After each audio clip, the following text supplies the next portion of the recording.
David Copperfield by Charles Dickens. Chapter 11. I begin life on my own account and don't like it. I know enough of the world now to have almost lost the capacity of being much surprised by anything. But it is matter of some surprise to me, even now, that I can have been so easily thrown away at such an age. A child of excellent abilities, and with strong powers of observation, quick, eager, delicate, and soon hurt bodily or mentally, it seems wonderful to me that nobody should have made any sign in my behalf. But none was made, and I became at 10 years old a little labouring hind in the service of Murdstone and Grinby. Murdstone and Grinby's warehouse was at the waterside. It was down in Blackfriars.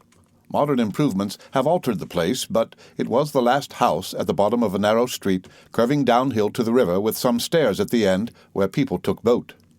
It was a crazy old house with a wharf of its own abutting on the water when the tide was in, and on the mud when the tide was out, and literally overrun with rats.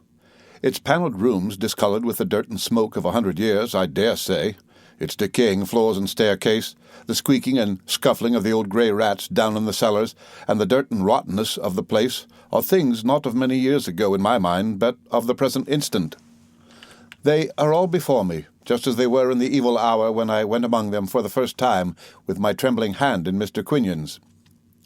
Murdstone and Grinby's trade was among a good many kinds of people, but an important branch of it was the supply of wines and spirits to certain packet ships.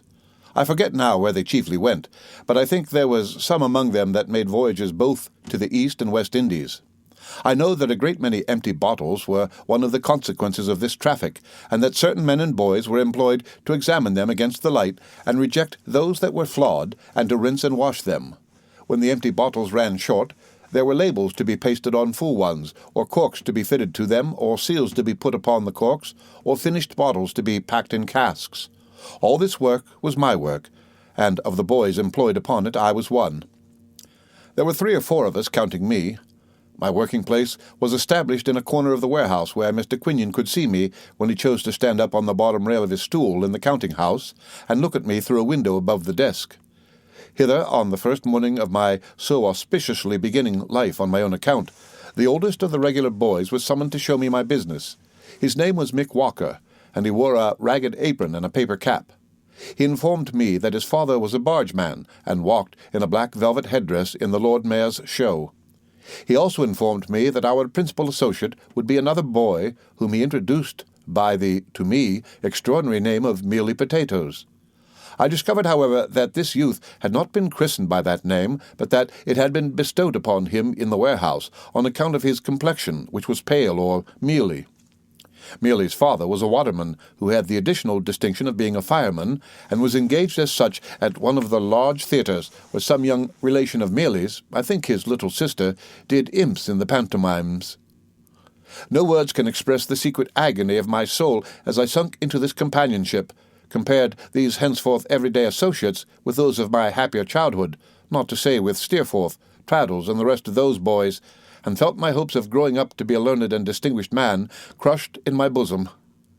The deep remembrance of the sense I had of being utterly without hope now, of the shame I felt in my position, of the misery it was to my young heart to believe that day by day what I had learned, and thought, and delighted in, and raised my fancy and my emulation up by, would pass away from me, little by little, never to be brought back any more, cannot be written. As often as Micawber went away in the course of that forenoon, I mingled my tears with the water in which I was washing the bottles, and sobbed as if there were a flaw in my own breast, and it were in danger of bursting. The counting-house clock was at 12:30, and there was general preparation for going to dinner, when Mr. Quinion tapped at the counting-house window and beckoned to me to go in. I went in, and found there a stoutish, middle-aged person in a brown surtout and black tights and shoes, with no more hair upon his head, which was a large one and very shining, than there is upon an egg, and with a very extensive face, which he turned full upon me. His clothes were shabby, but he had an imposing shirt-collar on. He carried a jaunty sort of a stick with a large pair of rusty tassels to it, and a quizzing-glass hung outside his coat, for ornament, I afterwards found, as he very seldom looked through it, and couldn't see anything when he did. "This," said Mr. Quinion, in allusion to myself, "is he." "This," said the stranger, with a certain condescending roll in his voice, and a certain indescribable air of doing something genteel which impressed me very much. "Is Master Copperfield? I hope I see you well, sir." I said I was very well, and hoped he was. I was sufficiently ill at ease, heaven knows, but it was not in my nature to complain much at that time of my life, so I said I was very well, and hoped he was. "I am," said the stranger, "thank heaven, quite well. I have received a letter from Mr. Murdstone in which he mentions that he would desire me to receive into an apartment in the rear of my house, which is at present unoccupied, and is, in short, to be let as a— "In short," said the stranger with a smile and in a burst of confidence, "as a bedroom. The young beginner whom I have now the pleasure to—" And the stranger waved his hand and settled his chin in his shirt-collar. "This is Mr. Micawber," said Mr. Quinion to me. "Ahem," said the stranger, "that is my name." "Mr. Micawber," said Mr. Quinion, "is known to Mr. Murdstone. He takes orders for us on commission when he can get any. He has been written to by Mr. Murdstone on the subject of your lodgings, and he will receive you as a lodger." "My address," said Mr. Micawber, "is Windsor Terrace, City Road. In short," said Mr. Micawber, with the same genteel air, and in another burst of confidence, "I live there." I made him a bow. "Under the impression," said Mr. Micawber, "that your peregrinations in this metropolis have not as yet been extensive, and that you might have some difficulty in penetrating the arcana of the modern Babylon in the direction of the City Road. In short," said Mr. Micawber, in another burst of confidence, "that you might lose yourself, I shall be happy to call this evening and install you in the knowledge of the nearest way." I thanked him with all my heart, for it was friendly in him to offer to take that trouble. "At what hour," said Mr. Micawber, "shall I—" "At about 8, said Mr. Quinion. "At about 8, said Mr. Micawber. "I beg to wish you good day, Mr. Quinion. I will intrude no longer." So he put on his hat, and went out with his cane under his arm, very upright, and humming a tune when he was clear of the counting-house. Mr. Quinion then formally engaged me to be as useful as I could in the warehouse of Murdstone and Grinby, at a salary, I think, of 6 shillings a week. I am not clear whether it was 6 or 7. I am inclined to believe, from my uncertainty on this head, that it was 6 at first and 7 afterwards.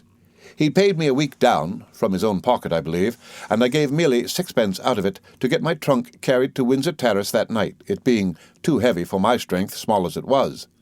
I paid 6pence more for my dinner, which was a meat pie, and a turn at a neighbouring pump, and passed the hour which was allowed for that meal in walking about the streets.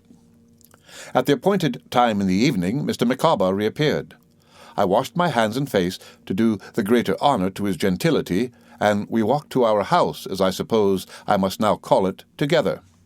Mr. Micawber impressing the name of streets and the shapes of corner houses upon me as we went along, that I might find my way back easily in the morning. Arrived at his house in Windsor Terrace, which I noticed was shabby like himself, but also, like himself, made all the show it could, he presented me to Mrs. Micawber, a thin and faded lady, not at all young, who was sitting in the parlour. The first floor was altogether unfurnished, and the blinds were kept down to delude the neighbours, with a baby at her breast. This baby was one of twins, and I may remark here that I hardly ever, in all my experience of the family, saw both the twins detached from Mrs. Micawber at the same time. One of them was always taking refreshment. There were 2 other children, Master Micawber, aged about 4, and Miss Micawber, aged about 3. These, and a dark-complexioned young woman, with a habit of snorting, who was servant to the family, and informed me before half an hour had expired that she was a orpling, and come from St. Luke's Workus, in the neighbourhood, completed the establishment. My room was at the top of the house at the back, a close chamber, stencilled all over with an ornament which my young imagination represented as a blue muffin, and very scantily furnished. "I never thought," said Mrs. Micawber, when she came up, twin and all, to show me the apartment, and sat down to take breath, "before I was married, when I lived with Papa and Mamma, that I should ever find it necessary to take a lodger. But Mr. Micawber being in difficulties, all considerations of private feeling must give way." I said, "Yes, ma'am." "Mr. Micawber's difficulties are almost overwhelming just at present," said Mrs. Micawber, "and whether it is possible to bring him through them I don't know. When I lived at home with Papa and Mamma, I really should have hardly understood what the word meant in the sense in which I now employ it, but experientia does it, as Papa used to say. I cannot satisfy myself whether she told me that Mr. Micawber had been an officer in the Marines, or whether I have imagined it. I only know that I believe to this hour that he was in the Marines once upon a time, without knowing why. He was a sort of town traveller for a number of miscellaneous houses now, but made little or nothing of it, I am afraid. "If Mr. Micawber's creditors will not give him time," said Mrs. Micawber, "they must take the consequences, and the sooner they bring it to an issue the better. Blood cannot be obtained from a stone, neither can anything on account be obtained at present, not to mention law expenses, from Mr. Micawber." I never can quite understand whether my precocious self-dependence confused Mrs. Micawber in reference to my age, or whether she was so full of the subject that she would have talked about it to the very twins if there had been nobody else to communicate with. But this was the strain in which she began, and she went on accordingly all the time I knew her. Poor Mrs. Micawber! She said she had tried to exert herself, and so I have no doubt she had. The centre of the street door was perfectly covered with a great brass plate on which was engraved "Mrs. Micawber's Boarding Establishment for Young Ladies," but I never found that any young lady had ever been to school there, or that any young lady ever came, or proposed to come, or that the least preparation was ever made to receive any young lady. The only visitors I ever saw or heard of were creditors. They used to come at all hours, and some of them were quite ferocious. One dirty-faced man, I think he was a bootmaker, used to edge himself into the passage as early as 7 o'clock in the morning and call up the stairs to Mr. Micawber. "Come, you ain't out yet, you know. Pay us, will you? Don't hide, you know, that's mean. I wouldn't be mean if I was you. Pay us, will you? You just pay us, do you hear? Come."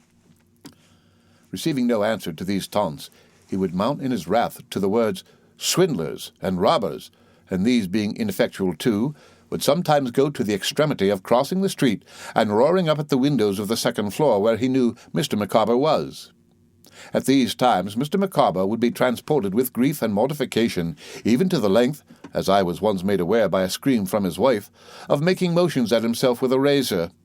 But within half an hour afterwards he would polish up his shoes with extraordinary pains, and go out humming a tune with a greater air of gentility than ever. Mrs. Micawber was quite as elastic.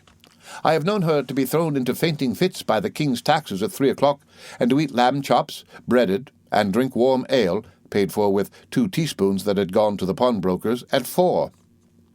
On one occasion, when an execution had just been put in, coming home through some chance as early as 6 o'clock, I saw her lying, of course with a twin, under the grate in a swoon, with her hair all torn about her face. But I never knew her more cheerful than she was that very same night over a veal cutlet before the kitchen fire, telling me stories about her papa and mamma and the company they used to keep. In this house and with this family I passed my leisure time. My own exclusive breakfast of a penny loaf and a pennyworth of milk I provided myself. I kept another small loaf and a modicum of cheese on a particular shelf of a particular cupboard to make my supper on when I came back at night. This made a hole in the 6 or 7 shillings, I know well, and I was out at the warehouse all day and had to support myself on that money all the week. From Monday morning until Saturday night I had no advice, no counsel, no encouragement, no consolation, no assistance, no support of any kind from anyone that I can call to mind, as I hope to go to heaven. I was so young and childish, and so little qualified, how could I be otherwise, to undertake the whole charge of my own existence, that often in going to Murdstone and Grinby's of a morning, I could not resist the stale pastry put out for sale at half price at the pastry-cook's doors, and spent in that the money I should have kept for my dinner. Then I went without my dinner, or bought a roll or a slice of pudding. I remembered 2 pudding shops between which I was divided according to my finances. One was in a court close to St. Martin's Church, at the back of the church, which is now removed altogether. The pudding at that shop was made of currants, and was rather a special pudding, but was dear, 2 pennyworth not being larger than a pennyworth of more ordinary pudding. A good shop for the latter was in the Strand, somewhere in that part which has been rebuilt since. It was a stout pale pudding, heavy and flabby, and with great flat raisins in it, stuck in whole at wide distances apart. It came up hot at about my time every day, and many a day did I dine off it. When I dined regularly and handsomely, I had a saveloy and a penny loaf, or a fourpenny plate of red beef from a cook's shop, or a plate of bread and cheese, and a glass of beer from a miserable old public-house opposite our place of business called the Lion, or the Lion and something else that I have forgotten. Once I remember carrying my own bread, which I had brought from home in the morning, under my arm, wrapped in a piece of paper like a book, and going to a famous Alamode beef house near Drury Lane and ordering a small plate of that delicacy to eat with it. What the waiter thought of such a strange little apparition coming in all alone, I don't know, but I can see him now, staring at me as I ate my dinner, and bringing up the other waiter to look. I gave him a halfpenny for himself, and I wish he hadn't taken it. We had half an hour, I think, for tea. When I had money enough, I used to get half a pint of ready-made coffee and a slice of bread and butter. When I had none, I used to look at a venison shop in Fleet Street, or I have strolled at such a time as far as Covent Garden Market, and stared at the pineapples. I was fond of wandering about the Adelphi, because it was a mysterious place with those dark arches. I see myself emerging one evening from some of these arches on a little public-house close to the river, with an open space before it, where some coal-heavers were dancing, to look at whom I sat down upon a bench. I wonder what they thought of me. I was such a child, and so little, that frequently when I went into the bar of a strange public-house for a glass of ale or porter to moisten what I had had for dinner, they were afraid to give it me. I remember one hot evening I went into the bar of a public-house and said to the landlord, "What is your best, your very best ale, a glass?" For it was a special occasion. I don't know what. It may have been my birthday. "Twopence halfpenny," said the landlord, "is the price of the genuine stunning ale." "Then," says I, producing the money, "just draw me a glass of the genuine stunning, if you please, with a good head to it." The landlord looked at me in return over the bar from head to foot with a strange smile on his face, and instead of drawing the beer, looked round the screen and said something to his wife. She came out from behind it with her work in her hand, and joined him in surveying me. Here we stand, all three, before me now, the landlord in his shirt-sleeves, leaning against the bar window-frame, his wife looking over the little half-door, and I, in some confusion, looking up at them from outside the partition. They asked me a good many questions, as what my name was, how old I was, where I lived, how I was employed, and how I came there. To all of which, that I might commit nobody, I invented, I am afraid, appropriate answers. They served me with the ale, though I suspect it was not the genuine stunning, and the landlord's wife, opening the little half-door of the bar and bending down, gave me my money back, and gave me a kiss that was half admiring and half compassionate, but all womanly and good, I am sure. I know I do not exaggerate unconsciously and unintentionally the scantiness of my resources or the difficulties of my life. I know that if a shilling were given me by Mr. Quinion at any time, I spent it in a dinner or a tea. I know that I worked from morning until night with common men and boys, a shabby child. I know that I lounged about the streets insufficiently and unsatisfactorily fed. I know that, but for the mercy of God, I might easily have been, for any care that was taken of me, a little robber or a little vagabond. Yet I held some station at Murdstone and Grinby's too. Besides that Mr. Quinion did what a careless man so occupied, and dealing with a thing so anomalous could to treat me as one upon a different footing from the rest, I never said to man or boy how it was that I came to be there, or gave the least indication of being sorry that I was there. That I suffered in secret, and that I suffered exquisitely, no one ever knew but I. How much I suffered it is, as I have said already, utterly beyond my power to tell. But I kept my own counsel, and I did my work. I knew from the first that, if I could not do my work as well as any of the rest, I could not hold myself above slight and contempt. I soon became at least as expeditious and as skilful as either of the other boys. Though perfectly familiar with them, my conduct and manner were different enough from theirs to place a space between us. They and the men generally spoke of me as the little gent, or the young Suffolker. A certain man named Gregory, who was foreman of the packers, and another named Tip, who was the carman and wore a red jacket, used to address me sometimes as David. But I think it was mostly when we were very confidential, and when I had made some efforts to entertain them over our work, with some results of the old readings, which were fast perishing out of my remembrance.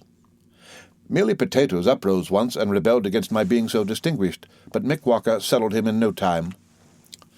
My rescue from this kind of existence I considered quite hopeless and abandoned as such altogether. I am solemnly convinced that I never for 1 hour was reconciled to it, or was otherwise than miserably unhappy.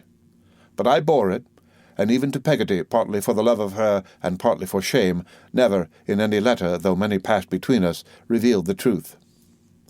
Mr. Micawber's difficulties were an addition to the distressed state of my mind. In my forlorn state, I became quite attached to the family, and used to walk about busy with Mrs. Micawber's calculations of ways and means, and heavy with the weight of Mr. Micawber's debts. On a Saturday night, which was my grand treat, partly because it was a great thing to walk home with 6 or 7 shillings in my pocket, looking into the shops and thinking what such a sum would buy, and partly because I went home early, Mrs. Micawber would make the most heart-rending confidences to me. Also, on a Sunday morning, when I mixed the portion of tea or coffee I had bought overnight in a little shaving-pot, and sat late at my breakfast, it was nothing at all unusual for Mr. Micawber to sob violently at the beginning of one of these Saturday night conversations, and sing about Jack's delight being his lovely Nan, towards the end of it. I have known him come home to supper with a flood of tears, and a declaration that nothing was now left but a jail, and go to bed making a calculation of the expense of putting bow windows to the house, in case anything turned up, which was his favourite expression, and Mrs. Micawber was just the same. A curious equality of friendship, originating, I suppose, in our respective circumstances, sprung up between me and these people, notwithstanding the ludicrous disparity in our years. But I never allowed myself to be prevailed upon to accept any invitation to eat and drink with them out of their stock, knowing that they got on badly with the butcher and baker, and had often not too much for themselves, until Mrs. Micawber took me into her entire confidence. This she did one evening as follows. "Master Copperfield," said Mrs. Micawber, "I make no stranger of you, and therefore do not hesitate to say that Mr. Micawber's difficulties are coming to a crisis." It made me very miserable to hear it, and I looked at Mrs. Micawber's red eyes with the utmost sympathy. "With the exception of the heel of a Dutch cheese, which is not adapted to the wants of a young family," said Mrs. Micawber, "there is really not a scrap of anything in the larder. I was accustomed to speak of the larder when I lived with Papa and Mamma, and I use the word almost unconsciously. What I mean to express is that there is nothing to eat in the house." "Dear me," I said in great concern. I had 2 or 3 shillings of my week's money in my pocket, from which I presume that it must have been on a Wednesday night when we held this conversation, and I hastily produced them, and with heartfelt emotion begged Mrs. Micawber to accept of them as a loan. But that lady, kissing me, and making me put them back in my pocket, replied that she couldn't think of it. "No, my dear Master Copperfield," said she, "far be it from my faults.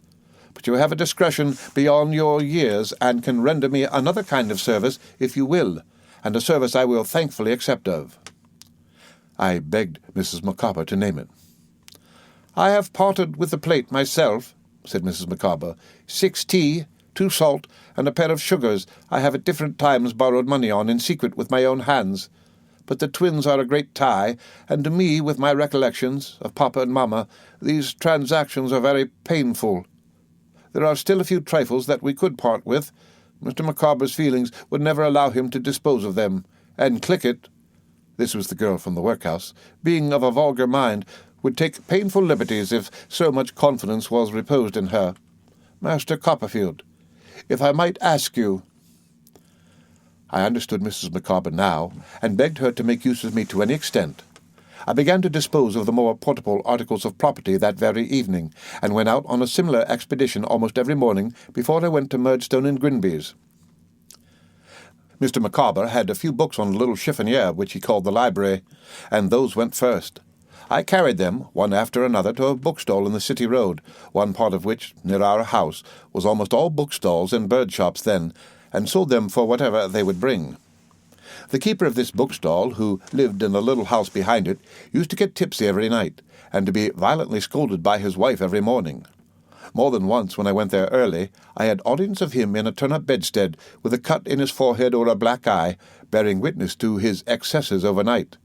I am afraid he was quarrelsome in his drink, and he, with a shaking hand, endeavouring to find the needful shillings in one or other of the pockets of his clothes, which lay upon the floor, while his wife, with a baby in her arms and her shoes down at heel, never left off rating him.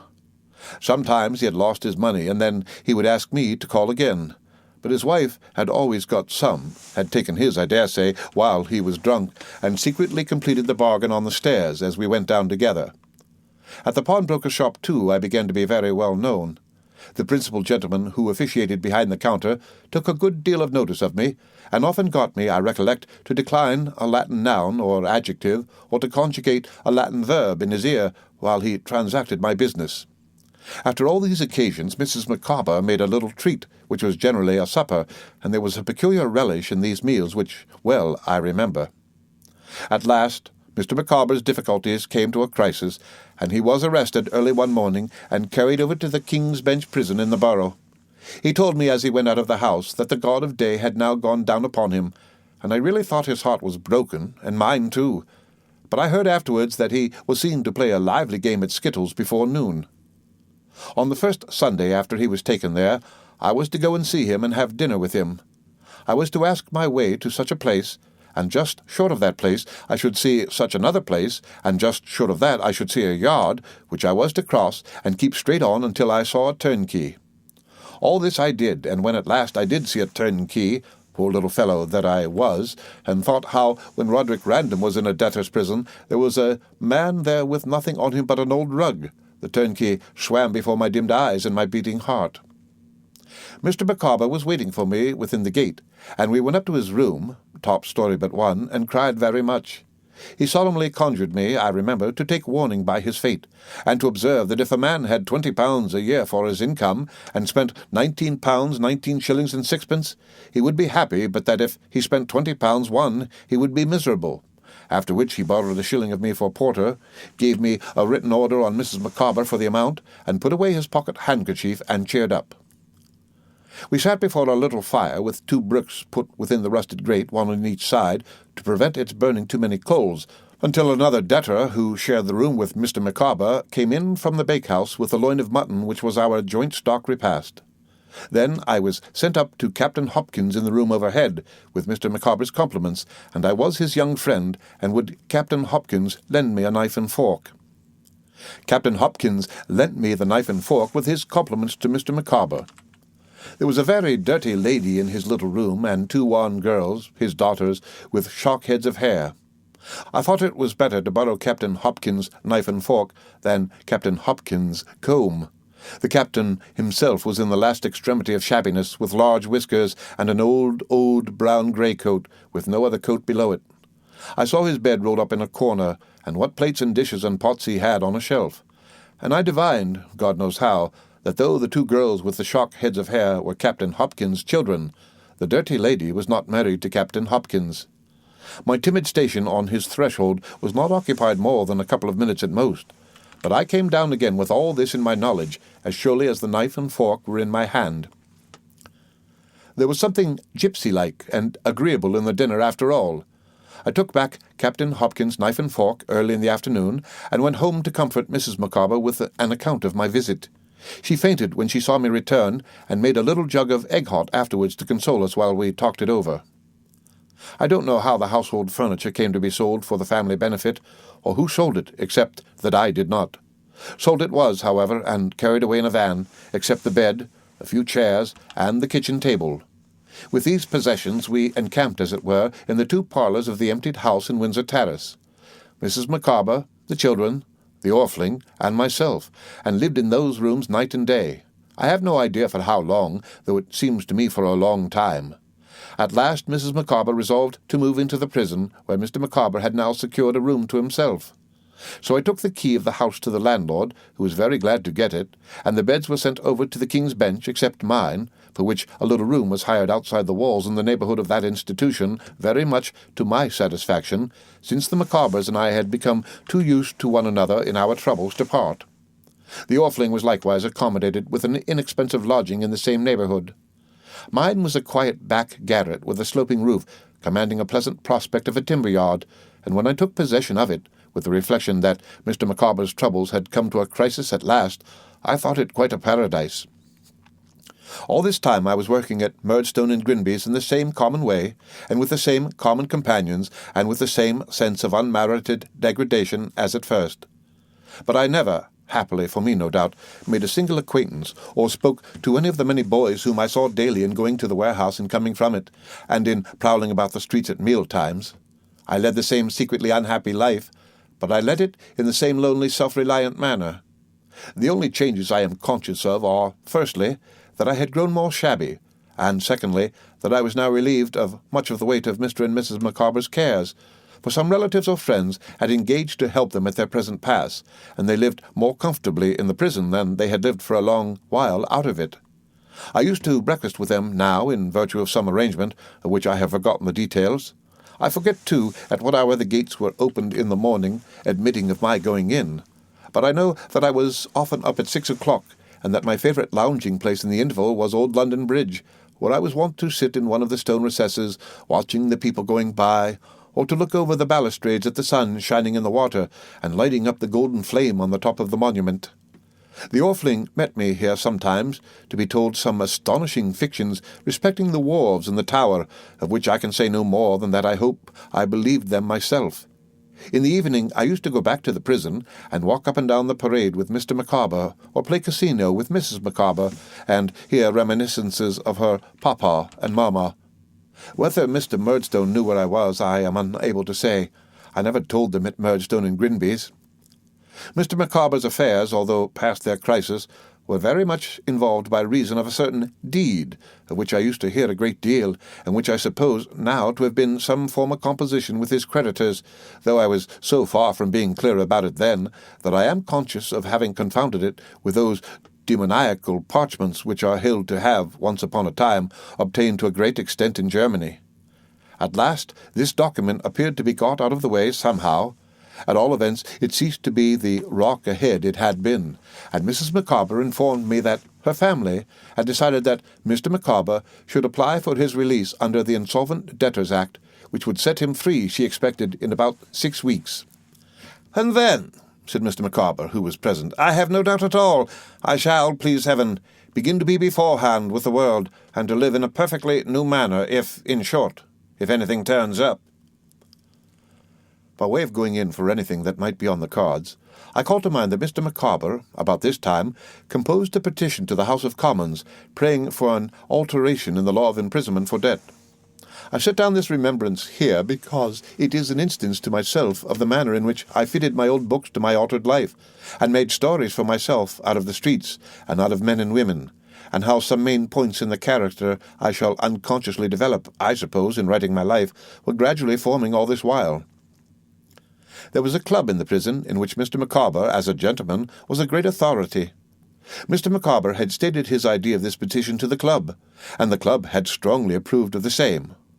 Wherefore Mr. Micawber, who was a thoroughly good-natured man, and as active a creature about everything but his own affairs as ever existed, and never so happy as when he was busy about something that could never be of any profit to him, set to work at the petition, invented it, engrossed it on an immense sheet of paper, spread it out on a table, and appointed a time for all the club, and all within the walls, if they chose, to come up to his room and sign it. When I heard of this approaching ceremony, I was so anxious to see them all come in, one after another, though I knew the greater part of them already, and they me, that I got an hour's leave of absence from Murdstone and Grinby's, and established myself in a corner for that purpose. As many of the principal members of the club as could be got into the small room without filling it supported Mr. Micawber in front of the petition, while my old friend Captain Hopkins, who had washed himself to do honour to so solemn an occasion, stationed himself close to it, to read it to all who were unacquainted with its contents. The door was then thrown open, and the general population began to come in a long file. Several waiting outside while one entered, affixed his signature and went out. To everybody in succession, Captain Hopkins said, "Have you read it?" "No." "Would you like to hear it read?" If he weakly showed the least disposition to hear it, Captain Hopkins, in a loud, sonorous voice, gave him every word of it. The captain would have read it 20,000 times if 20,000 people would have heard him one by one.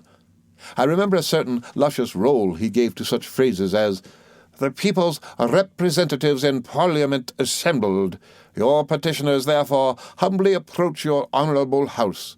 His gracious Majesty's unfortunate subjects," as if the words were something real in his mouth and delicious to taste. Mr. Micawber, meanwhile, listening with a little of an author's vanity and contemplating, not severely, the spikes on the opposite wall. As I walked to and fro daily between Southwark and Blackfriars, and lounged about at meal-times in obscure streets, the stones of which may, for anything I know, be worn at this moment by my childish feet, I wonder how many of these people were wanting in the crowd that used to come filing before me, in review again, to the echo of Captain Hopkins' voice. When my thoughts go back now to that slow agony of my youth, I wonder how much of the histories I invented for such people hangs like a mist of fancy over well-remembered facts.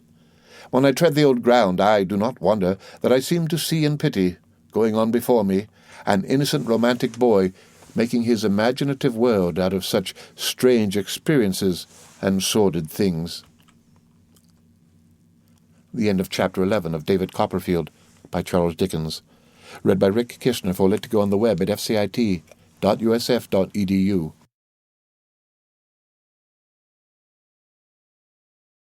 David Copperfield by Charles Dickens. Chapter 12. Liking life on my own account no better, I form a great resolution.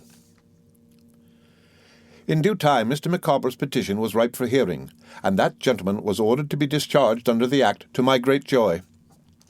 His creditors were not implacable, and Mrs. Micawber informed me that even the revengeful bootmaker had declared in open court that he bore him no malice, but that, when money was owing to him, he liked to be paid. He said he thought it was human nature. Mr. Micawber returned to the King's Bench when his case was over, as some fees were to be settled, and some formalities observed, before he could be actually released.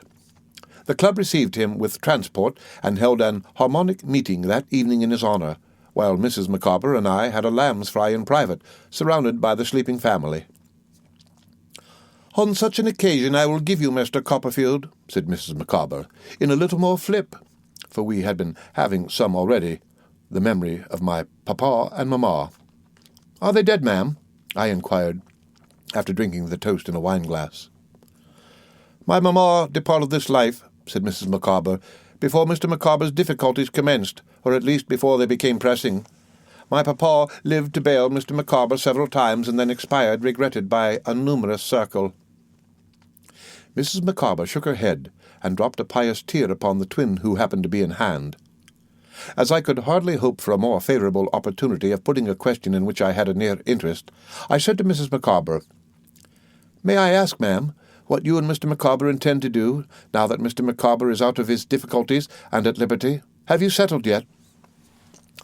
"My family," said Mrs. Micawber, who always said those two words with an air, though I never could discover who came under the denomination, "my family are of opinion that Mr. Micawber should quit London and exert his talents in the country.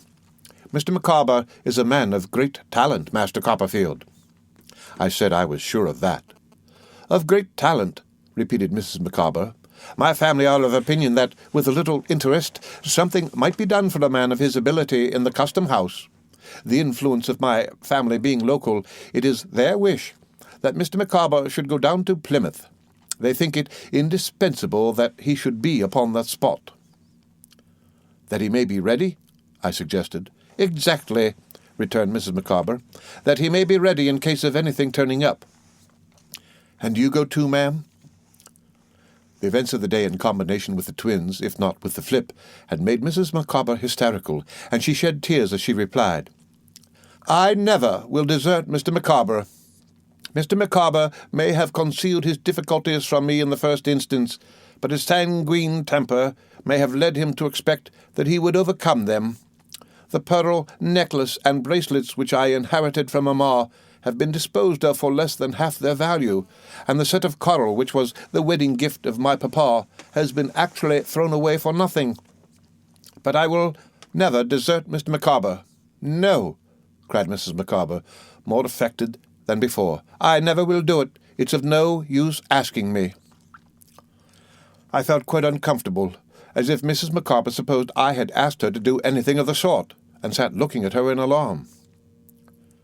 Mr. Micawber has his faults.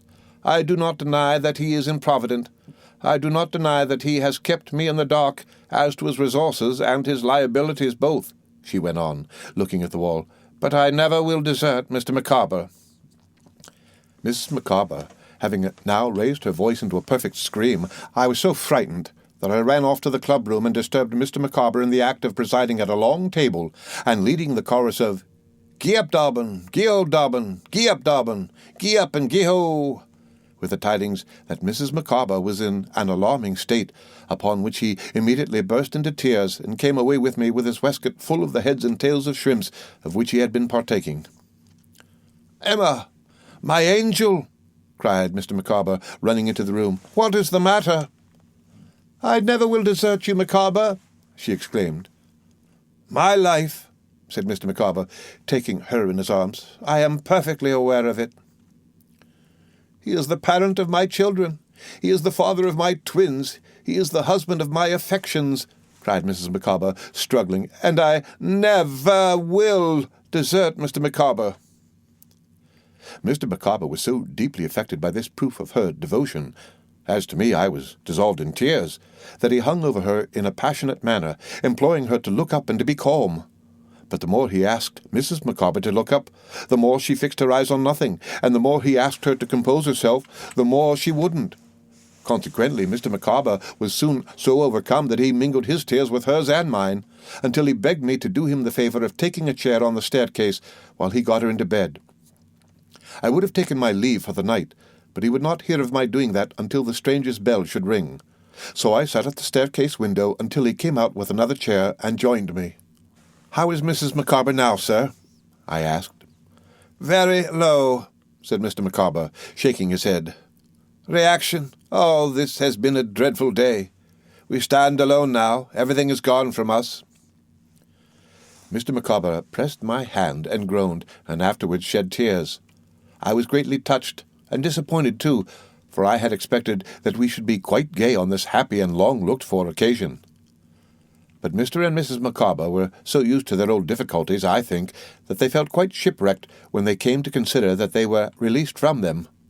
All their elasticity was departed, and I never saw them half so wretched as on this night, insomuch that when the bell rang and Mr. Micawber walked with me to the lodge and parted from me there with a blessing, I felt quite afraid to leave him by himself, he was so profoundly miserable. But through all the confusion and lowness of spirits in which we had been, so unexpectedly to me involved, I plainly discerned that Mr. and Mrs. Micawber and their family were going away from London, and that a parting between us was near at hand. It was in my walk home that night, and in the sleepless hours which followed when I lay in bed, that the thought first occurred to me, though I don't know how it came into my head, which afterwards shaped itself into a settled resolution.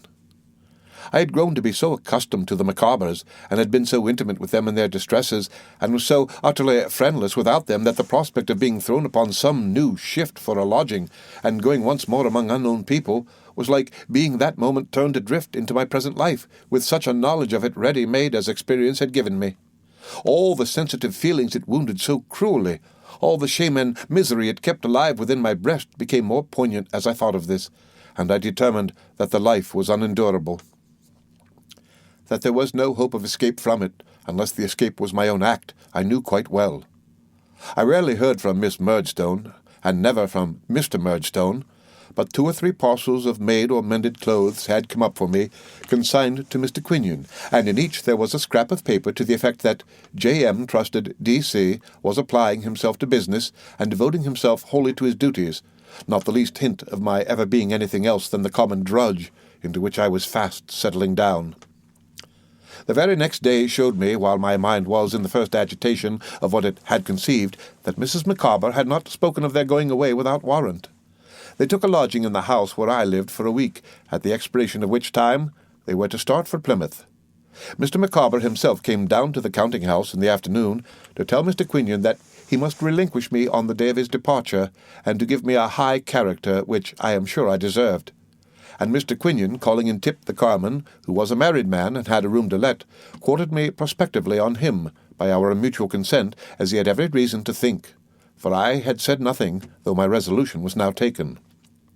I passed my evenings with Mr. and Mrs. Micawber, during the remaining term of our residence under the same roof, and I think we became fonder of one another as the time went on. On the last Sunday they invited me to dinner, and we had a loin of pork and apple-sauce and a pudding. I had bought a spotted wooden horse overnight as a parting gift to little Wilkins Micawber, that was the boy, and a doll for little Emma. I had also bestowed a shilling on the orphan, who was about to be abandoned.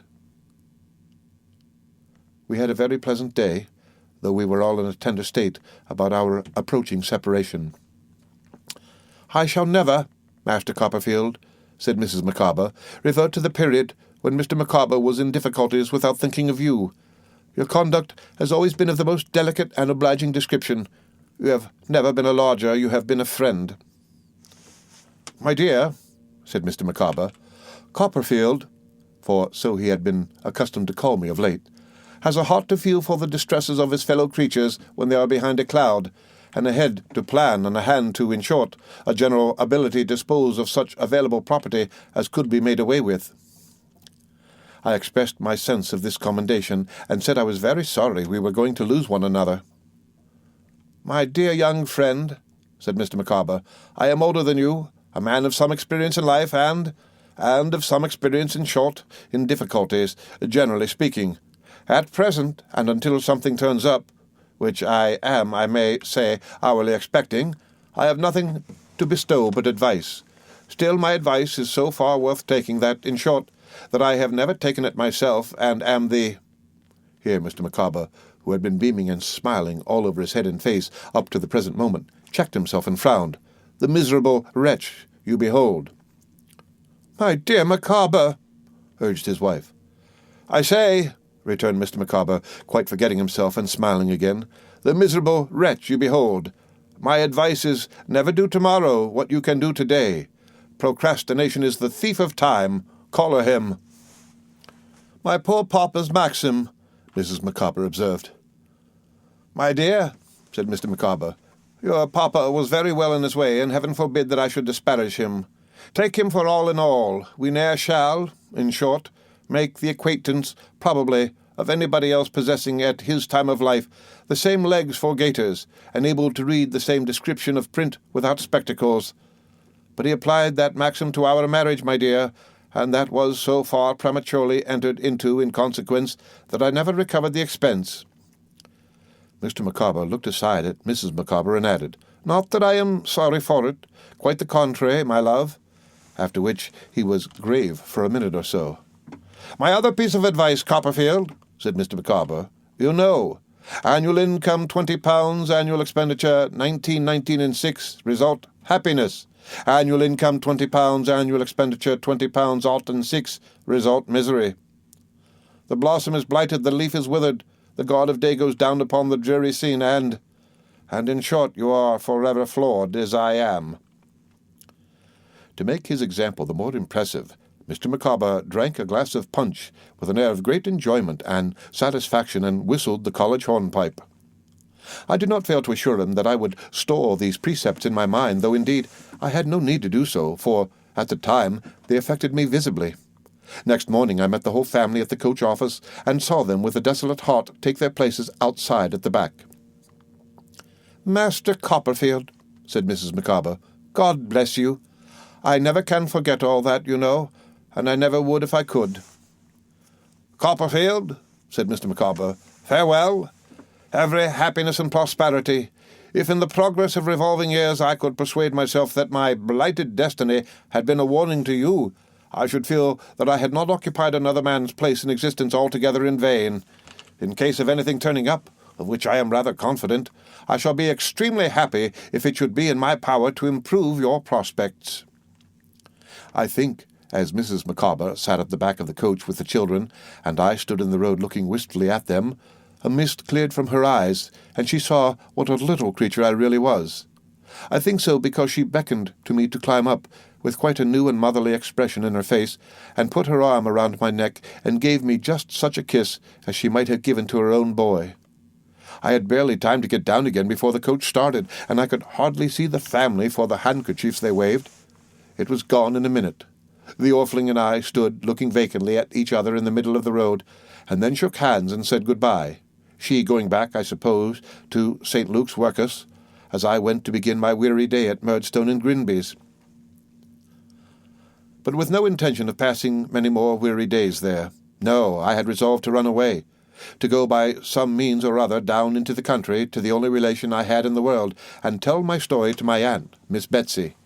I have already observed that I don't know how this desperate idea came into my brain, but once there, it remained there, and hardened into a purpose than which I have never entertained a more determined purpose in my life. I am far from sure that I believed there was anything hopeful in it, but my mind was thoroughly made up that it must be carried into execution. Again, and again, and 100 times again since the night when the thought had first occurred to me and banished sleep, I had gone over that old story of my poor mother's about my birth, which it had been one of my great delights in the old time to hear her tell, and which I knew by heart. My aunt walked into that story and walked out of it, a dread and awful personage, but there was one little trait in her behaviour which I liked to dwell on, and which gave me some faint shadow of encouragement. I could not forget how my mother had thought that she felt her touch her pretty hair with no ungentle hand, and though it might have been altogether my mother's fancy, and might have had no foundation whatever in fact, I made a little picture out of it of my terrible aunt relenting towards the girlish beauty that I recollected so well and loved so much, which softened the whole narrative. It is very possible that it had been in my mind a long time and had gradually engendered my determination. As I did not even know where Miss Betsey lived, I wrote a long letter to Peggotty, and asked her instantly if she remembered pretending that I had heard of such a lady living at a certain place I named at random, and had a curiosity to know if it were the same. In the course of that letter I told Peggotty that I had a particular occasion for half-a-guinea, and that if she could lend me that sum until I could repay it, I should be very much obliged to her, and would tell her afterwards what I had wanted it for. Peggotty's answer soon arrived, and was, as usual, full of affectionate devotion. She enclosed the half-guinea. I was afraid she must have had a world of trouble to get it out of Mr. Barkis's box, and told me that Miss Betsey lived near Dover, but whether at Dover itself, at Hythe, Sandgate, or Folkestone, she could not say.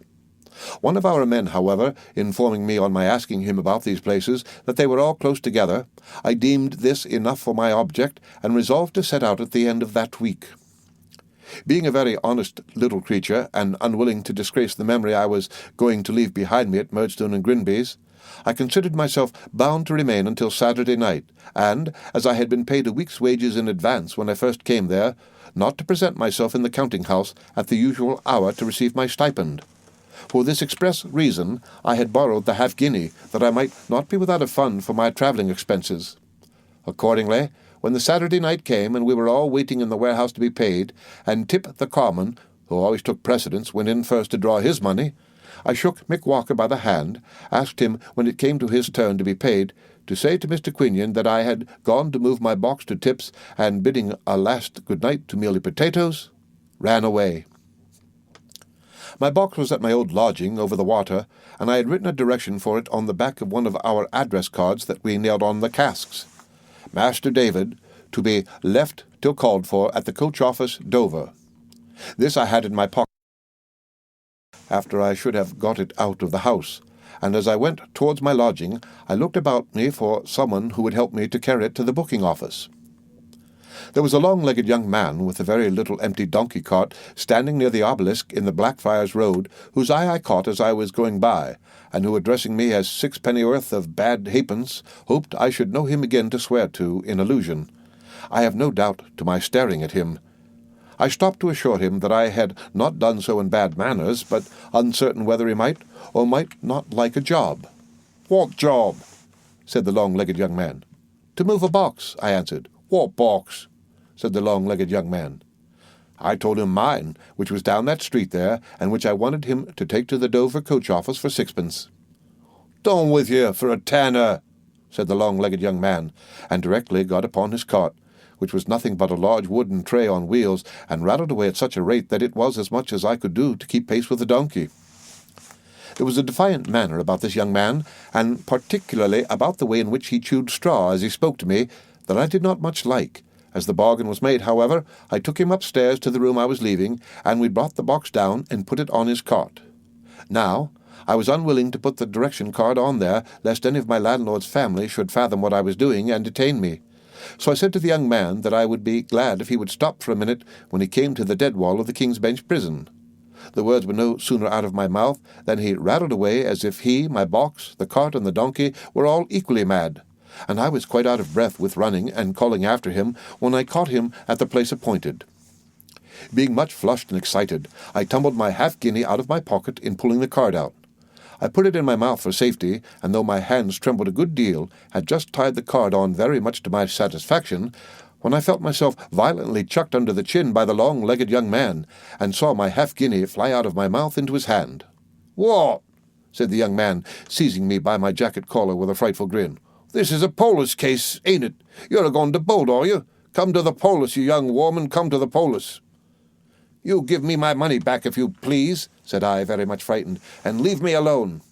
"Come to the polis," said the young man. "You shall prove it you're to the polis." "Give me my box and my money, will you?" I cried, bursting into tears. The young man still replied, "Come to the polis," and was dragging me against the donkey in a violent manner, as if there were any affinity between that animal and a magistrate, when he changed his mind, jumped into the cart, sat upon my box, and exclaiming that he would drive to the polis straight, rattled away harder than ever. I ran after him as fast as I could, but I had no breath to call out with, and should not have dared to call out now if I had. I narrowly escaped being run over 20 times at least in half a mile. Now I lost him.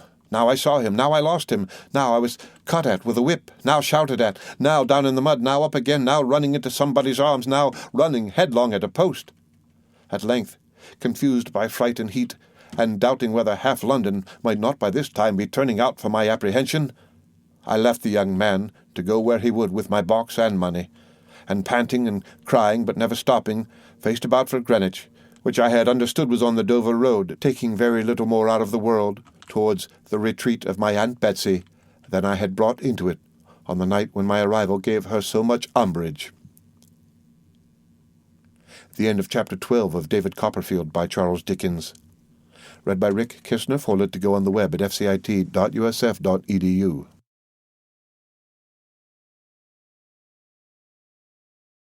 David Copperfield by Charles Dickens. Chapter 13. The sequel of my resolution. For anything I know, I may have had some wild idea of running all the way to Dover when I gave up the pursuit of the young man with the donkey cart and started for Greenwich. My scattered senses were soon collected as to that point, if I had, for I came to a stop in the Kent Road at a terrace with a piece of water before it and a great foolish image in the middle blowing a dry shell. Here I sat down on a doorstep, quite spent and exhausted with the efforts I had already made, and with hardly breath enough to cry for the loss of my box and half-guinea.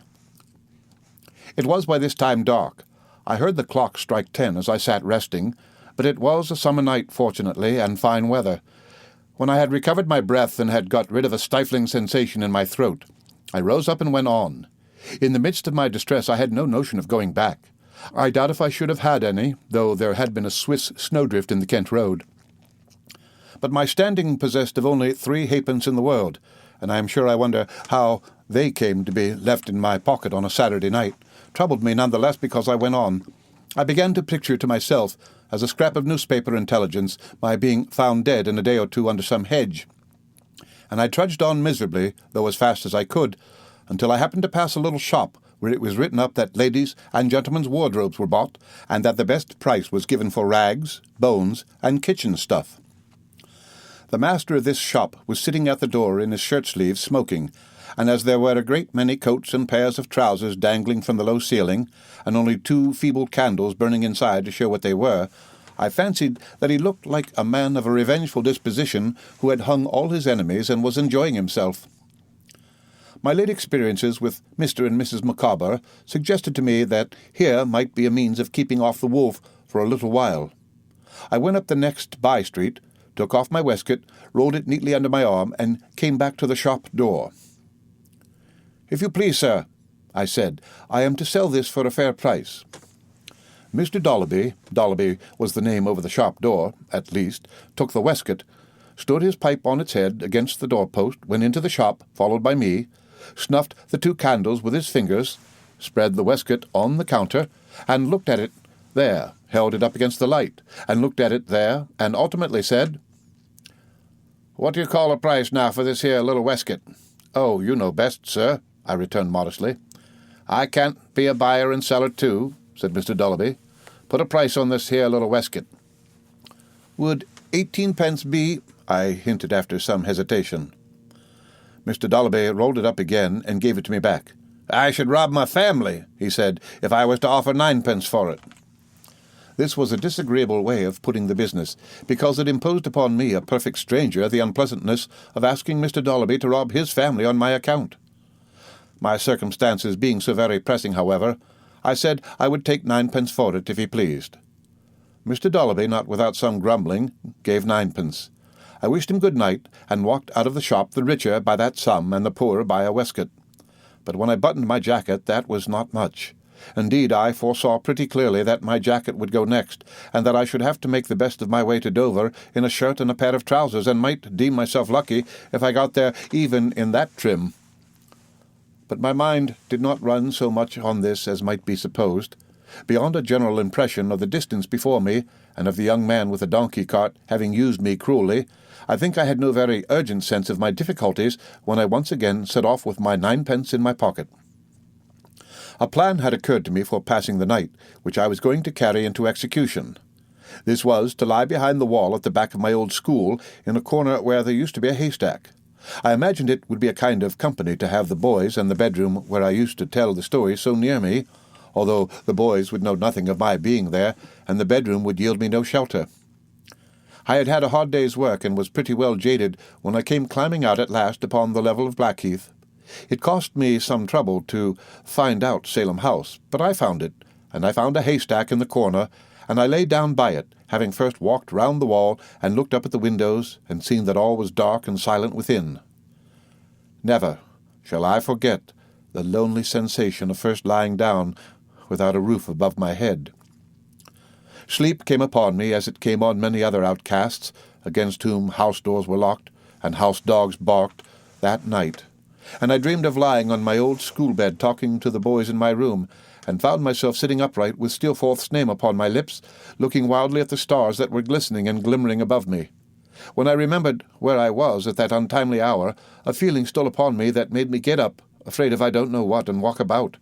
But the fainter glimmering of the stars and the pale light in the sky where the day was coming reassured me, and my eyes being very heavy, I lay down again and slept, though with the knowledge in my sleep that it was cold, until the warm beams of the sun and the ringing of the getting-up bell at Salem House awoke me. If I could have hoped that Steerforth was there, I would have lurked about until he came out alone, but I knew he must have left long since. Traddles still remained, perhaps, but it was very doubtful, and I had not sufficient confidence in his discretion or good luck, however strong my reliance was on his good nature, to wish to trust him with my situation. So I crept away from the wall as Mr. Creakle's boys were getting up, and struck into the long, dusty track which I had first known to be the Dover Road, when I was one of them, and when I little expected that any eyes would ever see me, the wayfarer I was now, upon it. What a different Sunday morning from the old Sunday morning at Yarmouth! In due time I heard the church bells ringing as I plodded on, and I met people who were going to church, and I passed a church or two where the congregation were inside, and the sound of singing came out into the sunshine, while the beadle sat and cooled himself in the shade of the porch, or stood beneath the yew tree with his hand to his forehead, glowering at me going by. But the peace and rest of the old Sunday morning were on everything except me. That was the difference. I felt quite wicked in my dirt and dust with my tangled hair. But for the quiet picture I had conjured up of my mother in her youth and beauty, weeping by the fire, and my aunt relenting to her, I hardly think I should have had the courage to go on until next day. But it always went before me, and I followed. I got that Sunday through 23 miles on the straight road, though not very easily, for I was new to that kind of toil. I see myself, as evening closes in, coming over the bridge at Rochester, footsore and tired, and eating bread that I had bought for supper. One or two little houses with the notice "lodgings for travellers" hanging out had tempted me, but I was afraid of spending the few pence I had, and was even more afraid of the vicious looks of the trampers I had met or overtaken. I sought no shelter, therefore, but the sky, and toiling into Chatham, which in that night's aspect is a mere dream of chalk and drawbridges, and mastless ships in a muddy river roofed like Noah's arks, crept at last upon a sort of grass-grown battery overhanging a lane, where a sentry was walking to and fro. Here I lay down near a cannon, and, happy in the society of the sentry's footsteps, though he knew no more of my being above him than the boys at Salem House had known of my lying by the wall, slept soundly until morning. Very stiff and sore of foot I was in the morning, and quite dazed by the beating of drums and marching of troops, which seemed to hem me in on every side when I went down towards the long narrow street. Feeling that I could go but a very little way that day if I were to reserve any strength for getting to my journey's end, I resolved to make the sale of my jacket its principal business. Accordingly I took the jacket off, that I might learn to do without it, and carrying it under my arm began a tour of inspection of the various slop shops. It was a likely place to sell a jacket in, for the dealers in second-hand clothes were numerous and were, generally speaking, on the lookout for customers at their shop doors. But as most of them had hanging up among their stock an officer's coat or two, epaulets and all, I was rendered timid by the costly nature of their dealings, and walked about for a long time without offering my merchandise to anyone. This modesty of mine directed my attention to the marine store shops, and such shops as Mr. Dolloby's, in preference to the regular dealers. At last I found one that I thought looked promising, at the corner of a dirty lane, ending in an enclosure full of stinging nettles, against the palings of which some second-hand sailors' clothes that seemed to have overflowed the shop were fluttering among some cots and rusty guns and oilskin hats and certain trays full of so many old rusty keys of so many sizes that they seemed various enough to open all the doors in the world.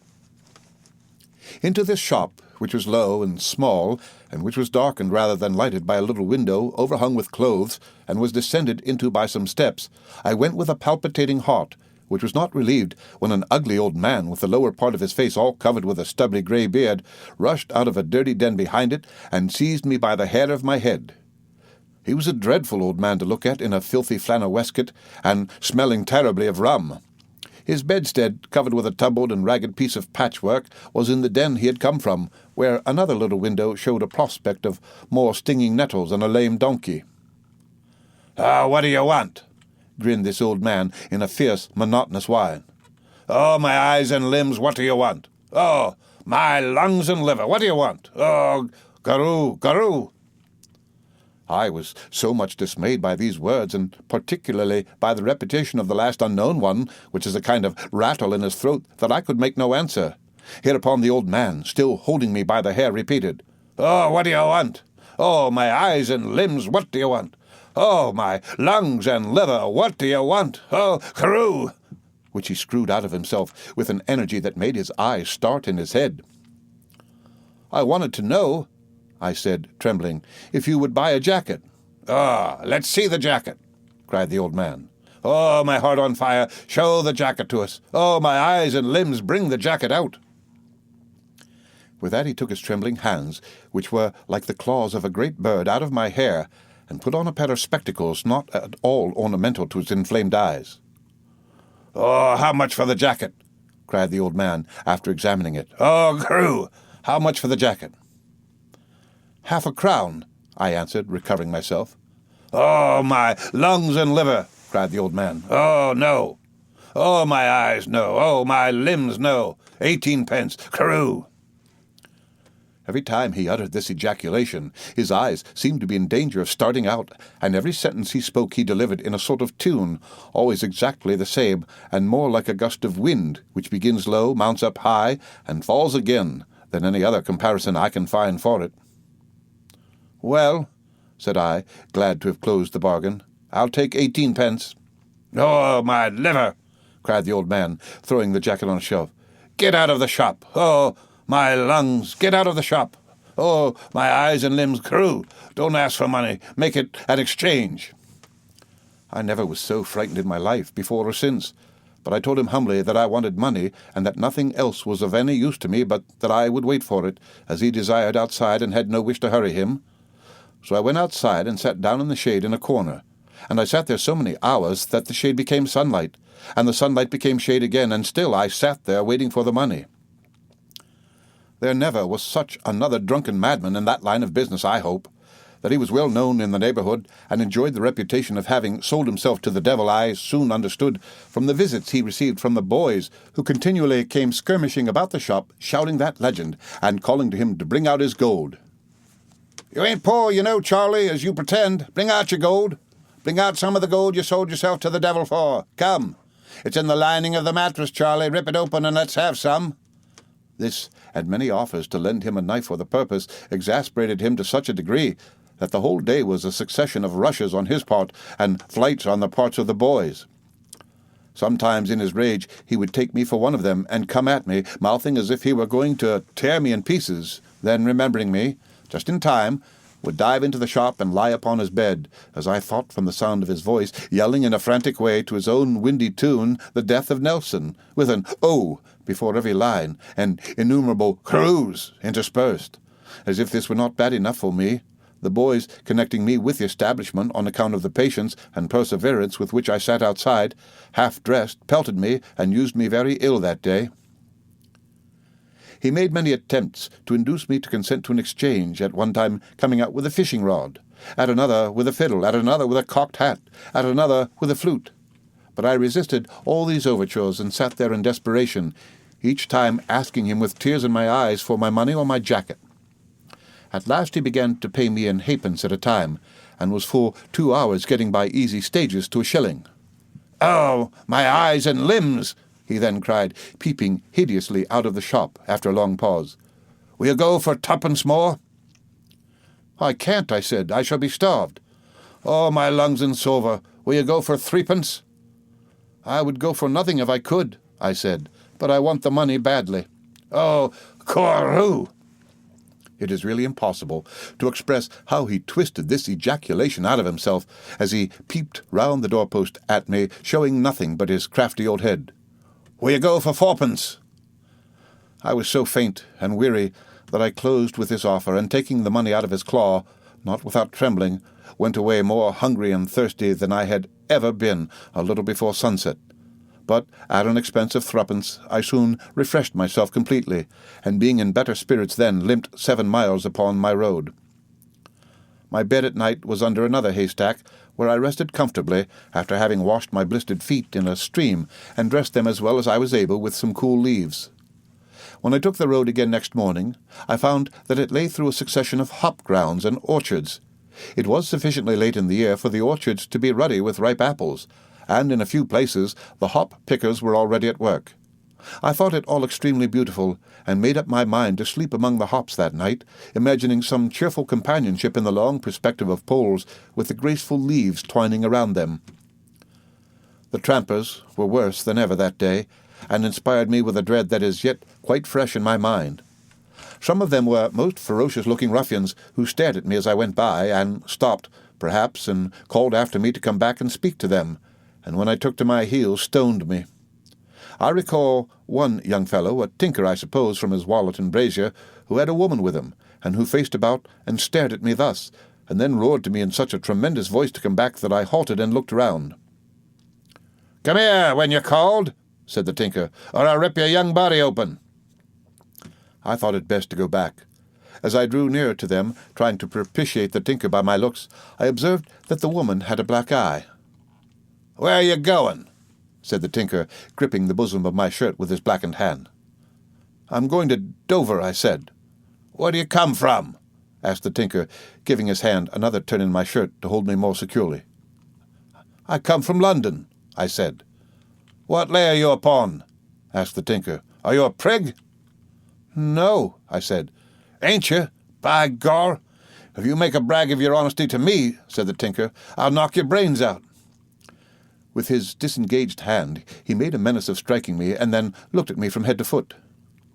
"Have you got the price of a pint of beer about you?" said the tinker. "If you have, out with it afore I take it away." I should certainly have produced it, but that I met the woman's look and saw her very slightly shake her head and form "no" with her lips. "I am very poor," I said, attempting to smile, "and have got no money." "Why, what do you mean?" said the tinker, looking so sternly at me that I almost feared he saw the money in my pocket. "Sir," I stammered. "What do you mean?" said the tinker. "By wearing my brother's silk handkerchief. Give it over here." and he had mine off my neck in a moment, and tossed it to the woman. The woman burst into a fit of laughter as if she thought this was a joke, and tossed it back to me, nodded once as slightly as before, and made the word "go" with her lips. Before I could obey, however, the tinker seized the handkerchief out of my hand with a roughness that threw me away like a feather, and putting it loosely round his own neck, turned upon the woman with an oath, and knocked her down. I never shall forget seeing her fall backward on the hard road, and lie there with her bonnet tumbled off, and her hair all whitened in the dust, nor when I looked back from a distance, seeing her sitting on the pathway which was a bank by the roadside, wiping the blood from her face with a corner of her shawl, while he went on ahead. This adventure frightened me so, that afterwards, when I saw any of these people coming, I turned back until I could find a hiding place, where I remained until they had gone out of sight, which happened so often that I was very seriously delayed. But under this difficulty, as under all the other difficulties of my journey, I seemed to be sustained, and led on by my fanciful picture of my mother in her youth, before I came into the world. It always kept me company. It was there among the hops when I lay down to sleep. It was with me on my waking in the morning. It went before me all day. I have associated it ever since with the sunny streets of Canterbury, dozing as it were in the hot light, and with the sight of its old houses and gateways, and the stately grey cathedral with the rooks sailing round the towers. When I came at last upon the bare, wide downs near Dover, it relieved the solitary aspect of the scene with hope, and not until I reached that first great aim of my journey, and actually set foot in the town itself on the 6th day of my flight, did it desert me. But then, strange to say, when I stood with my ragged shoes and my dusty, sunburnt, half-clothed figure in the place so long desired, it seemed to vanish like a dream, and to leave me helpless and dispirited. I inquired about my aunt among the boatmen first, and received various answers. One said she lived in the South Foreland Light, and had singed her whiskers by doing so. Another that she was made fast to the great buoy outside the harbour, and could only be visited at half-tide. A third that she was locked up in Murdstone jail for child-stealing. A fourth that she was seen to mount a broom in the last high wind, and make direct for Calais. The fly-drivers, among whom I inquired next, were equally jocose and equally disrespectful, and the shopkeepers, not liking my appearance, generally replied, without hearing what I had to say, that they had got nothing for me. I felt more miserable and destitute than I had done at any period of my running away. My money was all gone. I had nothing left to dispose of. I was hungry, thirsty, and worn out, and seemed as distant from my end as if I had remained in London. The morning had worn away in these inquiries, and I was sitting on the step of an empty shop at a street corner near the market-place, deliberating upon wandering toward those other places which had been mentioned, when a fly-driver, coming by with his carriage, dropped a horsecloth. Something good-natured in the man's face, as I handed it up, encouraged me to ask him if he could tell me where Miss Trotwood lived, though I had asked the question so often that it almost died upon my lips. "Trotwood?" said he. "Let me see. I know the name, too. Old lady?" "Yes," I said, "rather." "Pretty stiff in the back?" said he, making himself upright. "Yes," I said, "I should think it very likely." "Carries a bag," said he. "Bag with a good deal of room in it, is gruffish, and comes down upon you sharp." My heart sank within me as I acknowledged the undoubted accuracy of this description. "Why, then, I tell you what," said he, "if you go up there," pointing with his whip towards the heights, "and keep right on till you come to some houses facing the sea, I think you'll hear of her. My opinion is she won't stand anything, so here's a penny for you." I accepted the gift thankfully, and bought a loaf with it. Dispatching this refreshment by the way, I went in the direction my friend had indicated, and walked on a good distance without coming to the houses he had mentioned. At length I saw some before me, and approaching them went into a little shop. It was what we used to call a general shop at home, and inquired if they could have the goodness to tell me where Miss Trotwood lived.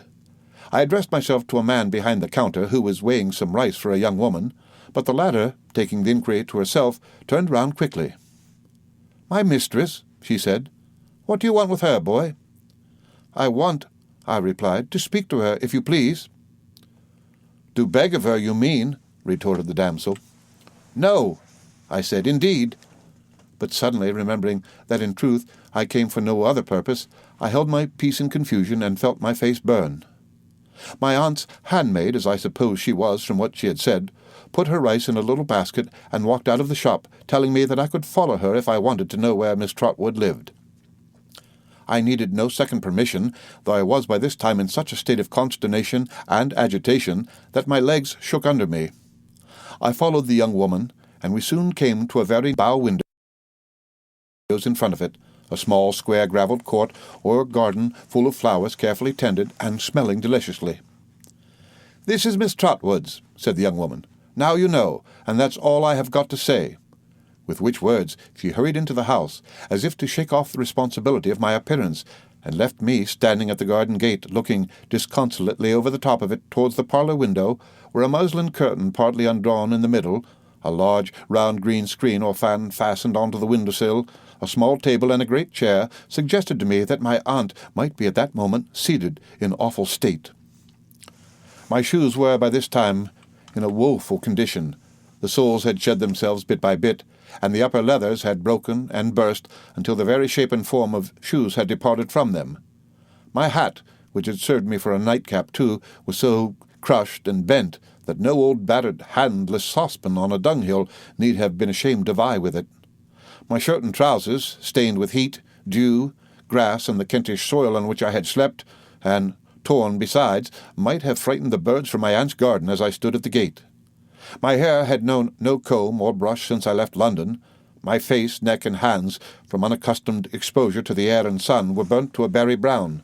From head to foot I was powdered almost as white with chalk and dust as if I had come out of a lime kiln.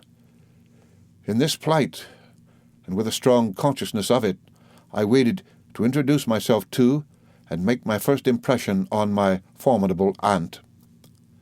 The unbroken stillness of the parlour window leading me to infer after a while that she was not there, I lifted up my eyes to the window above it, where I saw a florid, pleasant-looking gentleman with a grey head, who shut up one eye in a grotesque manner, nodded his head at me several times, shook it at me as often, laughed, and went away. I had been discomposed enough before, but I was so much the more discomposed by this unexpected behaviour that I was on the point of slinking off, to think how I had best proceed, when there came out of the house a lady with her handkerchief tied over her cap, and a pair of gardening gloves on her hands, wearing a gardening pocket like a tall man's apron, and carrying a great knife. I knew her immediately to be Miss Betsey, for she came stalking out of the house exactly as my poor mother had so often described her stalking up our garden at Blunderstone Rookery. "Go away," said Miss Betsey, shaking her head and making a distant chop in the air with her knife. "Go along. No boys here." I watched her with my heart at my lips as she marched to a corner of her garden and stooped to dig up some little root there. Then, without a scrap of courage, but with a great deal of desperation, I went softly in and stood beside her, touching her with my finger. "If you please, ma'am," I began. She started and looked up. "If you please, aunt." "Ah!" exclaimed Miss Betsey, in a tone of amazement I have never heard approached. "If you please, aunt, I am your nephew." "Oh, Lord," said my aunt, and sat flat down in the garden path. "I am David Copperfield of Blunderstone in Suffolk, where you came on the night when I was born and saw my dear mamma. I have been very unhappy since she died. I have been slighted and taught nothing, and thrown upon myself, and put to work not fit for me. It made me run away to you. I was robbed at first setting out, and have walked all the way, and have never slept in a bed since I began the journey." Here my self-support gave way all at once, and with a movement of my hands intended to show her my ragged state, and call it to witness that I had suffered something, I broke into a passion of crying, which I suppose had been pent up within me all the week. My aunt, with every sort of expression but wonder, discharged from her countenance, sat on the gravel staring at me until I began to cry, when she got up in a great hurry, collared me, and took me into the parlour. Her first proceeding there was to unlock a tall press, bring out several bottles, and pour some of the contents of each into my mouth. I think they must have been taken out at random, for I am sure I tasted aniseed water, anchovy sauce, and salad dressing. When she had administered these restoratives, as I was still quite hysterical and unable to control my sobs, she put me on the sofa with a shawl under my head and the handkerchief from her own head under my feet, lest I should sully the cover, and then, sitting herself down behind the green fan or screen I have already mentioned, so that I could not see her face, ejaculated at intervals, "Mercy on us!" letting those exclamations off like minute guns. After a time she rang the bell. "Janet," said my aunt, when her servant came in, "go upstairs, give my compliments to Mr. Dick, and say I wish to speak to him." Janet looked a little surprised to see me lying stiffly on the sofa. I was afraid to move, lest it should be displeasing to my aunt, but went on her errand. My aunt, with her hands behind her, walked up and down the room until the gentleman who had squinted at me from the upper window came in laughing. "Mr. Dick," said my aunt, "don't be a fool, because nobody can be more discreet than you can when you choose. We all know that, so don't be a fool whatever you are." The gentleman was serious immediately, and looked at me, I thought, as if he would entreat me to say nothing about the window. "Mr. Dick," said my aunt, "you have heard me mention David Copperfield. Now don't pretend not to have a memory, because you and I know better." "David Copperfield," said Mr. Dick, who did not appear to me to remember much about it. "David Copperfield? Oh, yes, to be sure. David, certainly." "Well," said my aunt, "this is his boy, his son. He would be as like his father as it's possible to be, if he was not so like his mother, too." "His son?" said Mr. Dick. "David's son, indeed?" "Yes," pursued my aunt, "and he has done a pretty piece of business. He has run away. Ah, his sister, Betsey Trotwood, never would have run away." My aunt shook her head firmly, confident in the character and behaviour of the girl who never was born. "Oh, you think she wouldn't have run away?" said Mr. Dick. "Bless and save the man!" exclaimed my aunt sharply. "How he talks! Don't I know she wouldn't? She would have lived with her godmother, and we should have been devoted to one another. Where, in the name of wonder, should his sister Betsey Trotwood have run from or to?" "Nowhere," said Mr. Dick. "Well, then," returned my aunt, softened by the reply, "how can you pretend to be wool-gathering, Dick, when you are as sharp as a surgeon's lancet?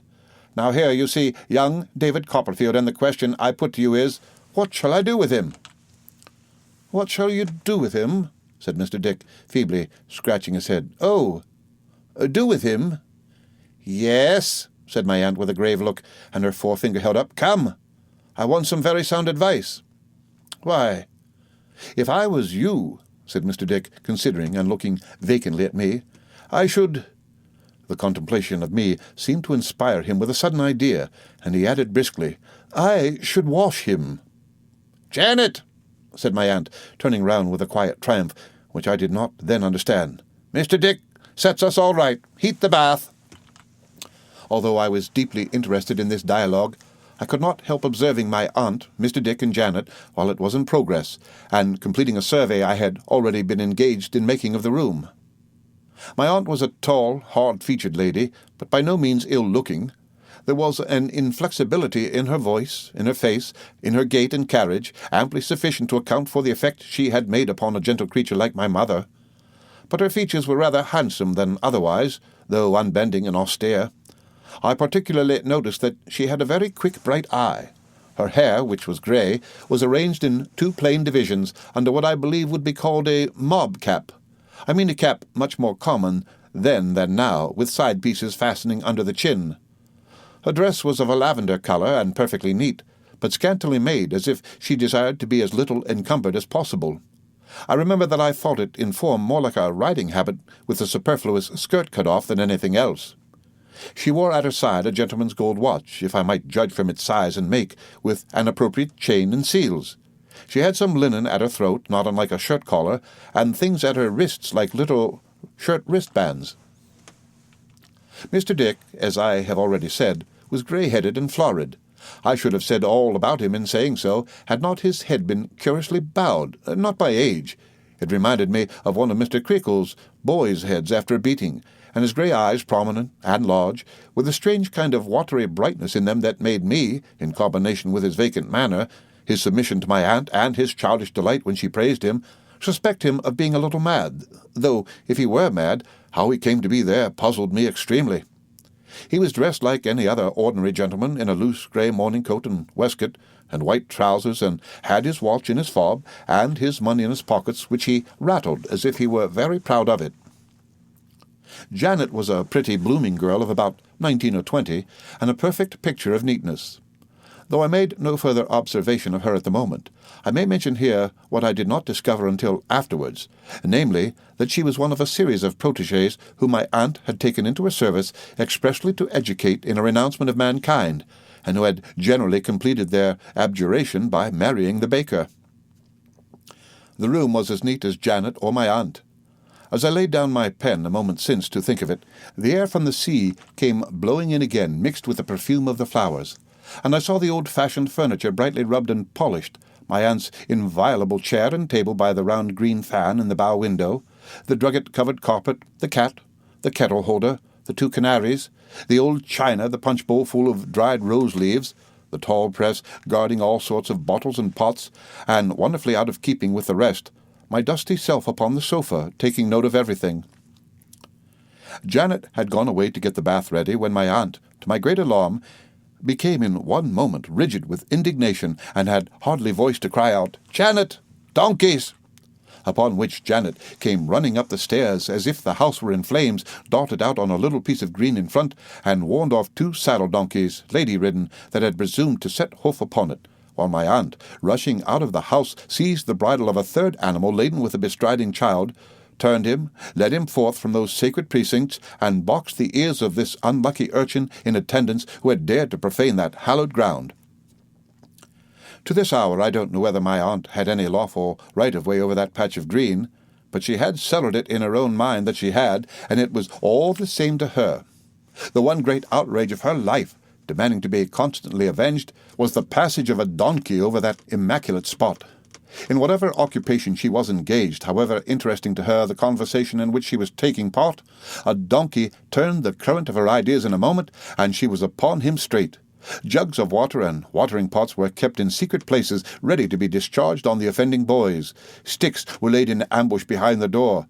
Sallies were made at all hours, and incessant war prevailed. Perhaps this was an agreeable excitement to the donkey boys, or perhaps the more sagacious of the donkeys, understanding how the case stood, delighted with constitutional obstinacy in coming that way. I only know that there were 3 alarms before the bath was ready, and that on the occasion of the last and most desperate of all, I saw my aunt engaged single-handed with a sandy-headed lad of 15, and bump his sandy head against her own gate before he seemed to comprehend what was the matter. These interruptions were of the more ridiculous to me because she was giving me broth out of a tablespoon at the time, having firmly persuaded herself that I was actually starving, and must receive nourishment at first in very small quantities, and, while my mouth was yet open to receive the spoon, she would put it back into the basin, cry, "Janet, donkeys!" and go out to the assault. The bath was a great comfort, for I began to be sensible of acute pains in my limbs from lying out in the fields, and was now so tired and low that I could hardly keep myself awake for 5 minutes together. When I had bathed, I mean my aunt and Janet, enrobed me in a shirt and a pair of trousers belonging to Mr. Dick, and tied me up in 2 or 3 great shawls. What sort of bundle I looked like I don't know, but I felt a very hot one. Feeling also very faint and drowsy, I soon lay down on the sofa again and fell asleep.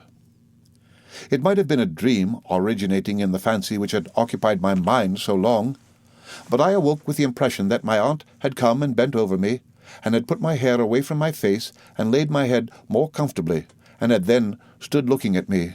The words "pretty fellow" or "poor fellow" seemed to be in my ears too, but certainly there was nothing else when I awoke to lead me to believe that they had been uttered by my aunt, who sat in the bow window gazing at the sea from behind the great fan which was mounted on a kind of swivel, and turned any way. We dined soon after I awoke off a roast fowl and a pudding, I sitting at table, not unlike a trussed bird myself, and moving my arms with considerable difficulty. But as my aunt had swathed me up, I made no complaint of being inconvenienced.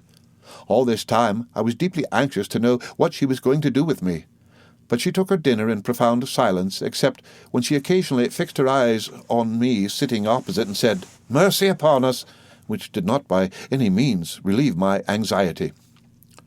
The cloth being drawn and some sherry put upon the table, of which I had a glass, my aunt sent up for Mr. Dick again, who joined us, and looked as wise as he could when she requested him to attend to my story, which she elicited from me gradually by a course of questions. During my recital, she kept her eyes on Mr. Dick, who I thought would have gone to sleep but for that, and who, whensoever he lapsed into a smile, was checked by a frown from my aunt. "Whatever possessed that poor unfortunate baby that she must go and be married again?" said my aunt, when I had finished. "I can't conceive." "Perhaps she fell in love with her second husband," Mr. Dick suggested. "Fell in love?" repeated my aunt. "What do you mean? What business had she to do it?" "Perhaps," Mr. Dick simpered, after thinking a little, "she did it for pleasure." "Pleasure, indeed," replied my aunt. "A mighty pleasure for the poor baby to fix her simple faith upon any dog of a fellow certain to ill-use her in some way or other. What did she propose to herself, I should like to know? She had had one husband. She had seen David Copperfield out of the world, who was always running after wax dolls from his cradle. She had got a baby. Oh, there were a pair of babies when she gave birth to this child sitting here that Friday night, and what more did she want?" Mr. Dick secretly shook his head at me, as if he thought there was no getting over this.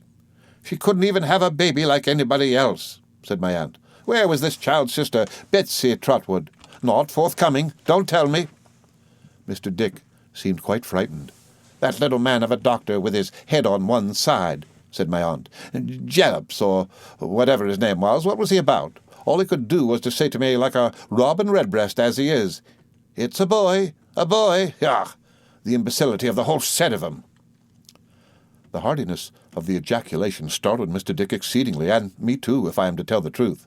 "And then, as if this was not enough, and she had not stood sufficiently in the light of this child's sister, Betsey Trotwood," said my aunt, "she marries a second time, goes and marries a murderer, or a man with a name like it, and stands in this child's light. And the natural consequence is, as anybody but a baby might have foreseen, that he prowls and wanders. He's as like Cain before he was grown up as he can be."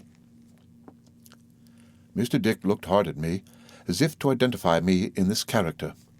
"And then there's that woman with the pagan name," said my aunt.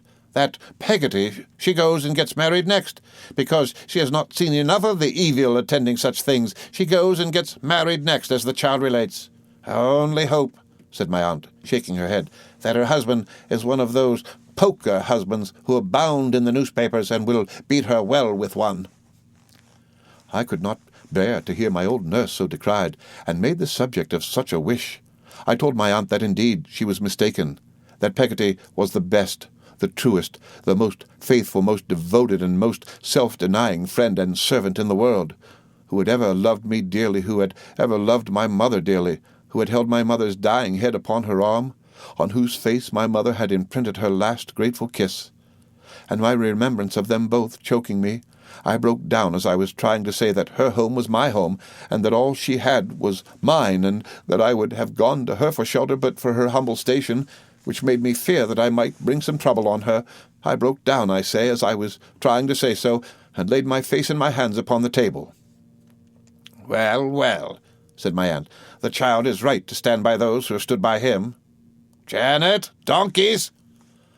I thoroughly believe that, but for those unfortunate donkeys, we should have come to a good understanding, for my aunt had laid her hand upon my shoulder, and the impulse was upon me, thus emboldened, to embrace her and beseech her protection. But the interruption, and the disorder she was thrown into by the struggle outside, put an end to all softer ideas for the present, and kept my aunt indignantly declaiming to Mr. Dick about her determination to appeal for redress to the laws of her country, and to bring actions for trespass against the whole donkey proprietorship of Dover until tea-time. After tea, we sat at the window, on the lookout, as I imagined, from my aunt's sharp expression of face, for more invaders, until dusk, when Janet set candles and a backgammon board on the table and pulled down the blinds. "Now, Mr. Dick," said my aunt, with a grave look and her forefinger up as before, "I am going to ask you another question. Look at this child." "David's son," said Mr. Dick, with an attentive, puzzled face. "Exactly so," returned my aunt. "What would you do with him now?" "Do with David's son?" said Mr. Dick. "Aye," replied my aunt, "with David's son." "Oh," said Mr. Dick, "yes. Do with? I should put him to bed." "Janet!" cried my aunt, with the same complacent triumph that I had remarked before. "Mr. Dick sets us all right. If the bed is ready, we'll take him up to it." Janet, reporting it to be quite ready, I was taken up to it, kindly, but in some sort like a prisoner, my aunt going in front and Janet bringing up the rear. The only circumstance which gave me any new hope was my aunt's stopping on the stairs to inquire about a smell of fire that was prevalent there, and Janet's replying that she had been making tinder down in the kitchen of my old shirt. But there were no other clothes in my room than the odd heap of things I wore, and when I was left there with a little taper which my aunt forewarned me would burn exactly 5 minutes, I heard them lock my door on the outside. Turning these things over in my mind, I deemed it possible that my aunt, who could know nothing of me, might suspect I had a habit of running away, and took precautions on that account to have me in safe keeping. The room was a pleasant one at the top of the house, overlooking the sea, on which the moon was shining brilliantly. After I had said my prayers, and the candle had burnt out, I remember how I still sat looking at the moonlight on the water, as if I could hope to read my fortune in it, as in a bright book, or to see my mother with her child coming from heaven along that shining path, to look upon me as she had looked when I last saw her sweet face. I remember how the solemn feeling with which at length I turned my eyes away yielded to the sensation of gratitude and rest which the sight of the white-curtained bed, and how much more the lying softly down upon it, nestling in the snow-white sheets, inspired. I remember how I thought of all the solitary places under the night sky where I had slept, and how I prayed that I never might be houseless any more, and never might forget the houseless. I remember how I seemed to float then down the melancholy glory of that track upon the sea, away into the world of dreams. The end of Chapter 13 of David Copperfield by Charles Dickens. Read by Rick Kishner for Lit to Go on the web at fcit.usf.edu.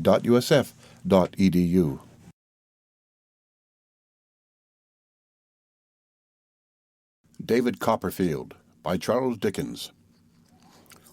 Chapter 14. My Aunt Makes Up Her Mind About Me. On going down in the morning, I found my aunt musing so profoundly over the breakfast table, with her elbow on the tray, that the contents of the urn had overflowed the teapot, and were laying the whole table, cloth under water, when my entrance put her meditations to flight. I felt sure that I had been the subject of her reflections, and was more than ever anxious to know her intentions towards me. Yet I dared not express my anxiety, lest it should give her offence. My eyes, however, not being so much under control as my tongue, were attracted towards my aunt very often during breakfast. I never could look at her for a few moments altogether, but I found her looking at me in an odd, thoughtful manner, as if I were an immense way off, instead of being on the other side of the small round table. When she had finished her breakfast, my aunt very deliberately leaned back in her chair, knitted her brows, folded her arms, and contemplated me at her leisure, with such a fixedness of attention that I was quite overpowered by embarrassment.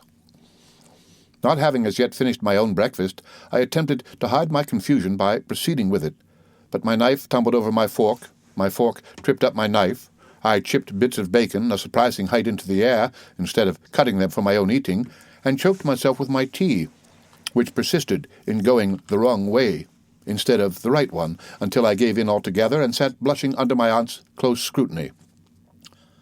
"Hello," said my aunt, after a long time. I looked up and met her sharp bright glance respectfully. "I have written to him," said my aunt. To your father-in-law," said my aunt. "I have sent him a letter that I'll trouble him to attend to, or he and I will fall out, I can tell him." "Does he know where I am, aunt?" I inquired, alarmed. "I have told him," said my aunt with a nod. "Shall I be given up to him?" I faltered. "I don't know," said my aunt. "We shall see." "Oh, I can't think what I shall do," I exclaimed, "if I have to go back to Mr. Murdstone." "I don't know anything about it," said my aunt, shaking her head. "I can't say, I am sure. We shall see." My spirits sank under these words, and I became very downcast and heavy of heart. My aunt, without appearing to take much heed of me, put on a coarse apron with a bib which she took out of the press, washed up the teacups with her own hands, and when everything was washed and set in the tray again, and the cloth folded and put on the top of the whole, rang for Janet to remove it. She next swept up the crumbs with a little broom, putting on a pair of gloves first, until there did not appear to be one microscopic speck left on the carpet. Next, dusted and arranged the room, which was dusted and arranged to a hair's breadth already. When all these tasks were performed to her satisfaction, she took off the gloves and apron, folded them up, put them in the particular corner of the press from which they had been taken, brought out her work-box to her own table in the open window, and sat down with the green fan between her and the light to work. "I wish you'd go upstairs," said my aunt as she threaded her needle, "and give my compliments to Mr. Dick, and I'll be glad to know how he gets on with his memorial." I rose with all alacrity to acquit myself of this commission. "I suppose," said my aunt, eyeing me as narrowly as she had eyed the needle in threading it, "you think Mr. Dick a short name, eh?" "I thought it was rather a short name yesterday," I confessed. "You're not to suppose that he hasn't got a longer name if he chose to use it," said my aunt with a loftier air. "Babley. Mr. Richard Babley. That's the gentleman's true name."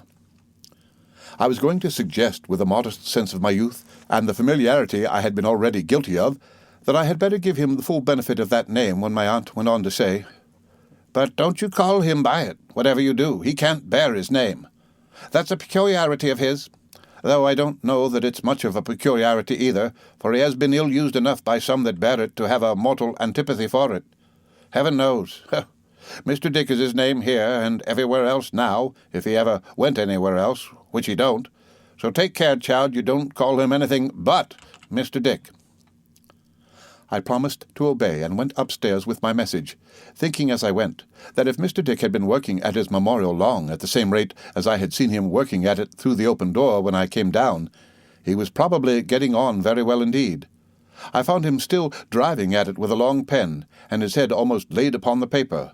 He was so intent upon it that I had ample leisure to observe the large paper kite in a corner, the confusion of bundles of manuscript, the number of pens, and, above all, the quantity of ink which he seemed to have in half-gallon jars by the dozen, before he observed my being present. "Ha! Phoebus," said Mr. Dick, laying down his pen, "how does the world go? I'll tell you what," he added in a lower tone, "I shouldn't wish it to be mentioned, but it's a—" Here he beckoned me, and put his lips close to my ear. "It's a mad world, mad as Bedlam, boy," said Mr. Dick, taking snuff from a round box on the table and laughing heartily. Without presuming to give my opinion on this question, I delivered my message. "Well," said Mr. Dick in answer, "my compliments to her, and I believe I have made a start. I think I have made a start," said Mr. Dick, passing his hand among his grey hair and casting anything but a confident look at his manuscript. "You have been to school?" "Yes, sir," I answered, "for a short time." "Do you recollect the date," said Mr. Dick, looking earnestly at me and taking up his pen to note it down, "when King Charles I had his head cut off?" I said I believed it happened in the year 1649. "Well," returned Mr. Dick, scratching his ear with his pen and looking dubiously at me, "so the books say. But I don't see how that can be, because if it was so long ago, how could the people about him have made that mistake of putting some of the trouble out of his head after it was taken off into mine?" I was very much surprised by the inquiry, but could give no information on this point. "It's very strange," said Mr. Dick, with a despondent look upon his papers, and with his hand among his hair again, "that I never can get that quite right. I never can make that perfectly clear. But no matter, no matter," he said cheerfully, and rousing himself. "There's time enough. My compliments to Miss Trotwood. I am getting on very well indeed." I was going away when he directed my attention to the kite. "What do you think of that for a kite?" he said. I answered that it was a beautiful one. I should think it must have been as much as 7 feet high. "I made it. We'll go and fly it, you and I," said Mr. Dick. "Do you see this?" He showed me that it was covered with manuscript very closely and laboriously written, but so plainly that, as I looked along the lines, I thought I saw some allusion to King Charles I's head again in 1 or 2 places. "There's plenty of string," said Mr. Dick, "and when it flies high, it takes the facts a long way. That's my manner of diffusing 'em.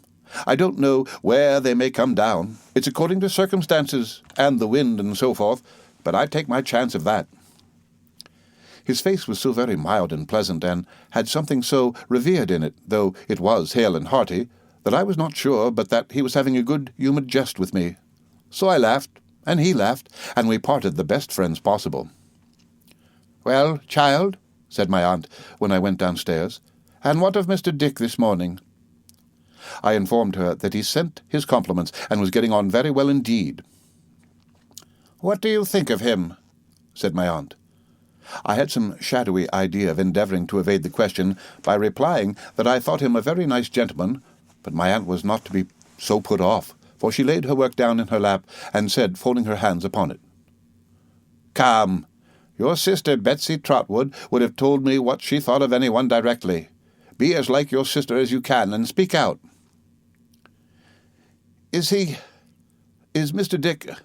I ask because I don't know, Aunt. Is he at all out of his mind, then?" I stammered, for I felt I was on dangerous ground. "Not a morsel," said my aunt. "Oh, indeed," I observed faintly. "If there is anything in the world," said my aunt, with great decision and force of manner, "that Mr. Dick is not, it's that." I had nothing better to offer than another timid, "Oh, indeed." "He has been called mad," said my aunt. "I have a selfish pleasure in saying he has been called mad, or I should not have had the benefit of his society and advice for these last 10 years and upwards, in fact, ever since your sister Betsey Trotwood disappointed me." "So long as that?" I said. "And nice people they were who had the audacity to call him mad," pursued my aunt. "Mr. Dick is a sort of distant connection of mine. It doesn't matter how. I needn't enter into that. If it hadn't been for me, his own brother would have shut him up for life, that's all." I'm afraid it was hypocritical in me, but seeing that my aunt felt strongly on the subject, I tried to look as if I felt strongly too. "A proud fool," said my aunt, "because his brother was a little eccentric. Though he is not half so eccentric as a good many people, he didn't like to have him visible about his house, and sent him away to some private asylum place, though he had been left to his particular care by their deceased father, who thought him almost a natural. And a wise man he must have been to think so, mad himself, no doubt." Again, as my aunt looked quite convinced, I endeavoured to look quite convinced also. "So I stepped in," said my aunt, "and made him an offer. I said, 'Your brother's sane, a great deal more sane than you are, or ever will be, it is to be hoped. Let him have his little income and come and live with me. I am not afraid of him. I am not proud. I am ready to take care of him, and shall not ill-treat him as some people, besides the asylum folks, have done.' After a good deal of squabbling," said my aunt, "I got him, and he has been here ever since. He is the most friendly and amenable creature in existence, and as for advice, but nobody knows what that man's mind is except myself." My aunt smoothed her dress, and shook her head as if she smoothed defiance of the whole world out of the one, and shook it out of the other.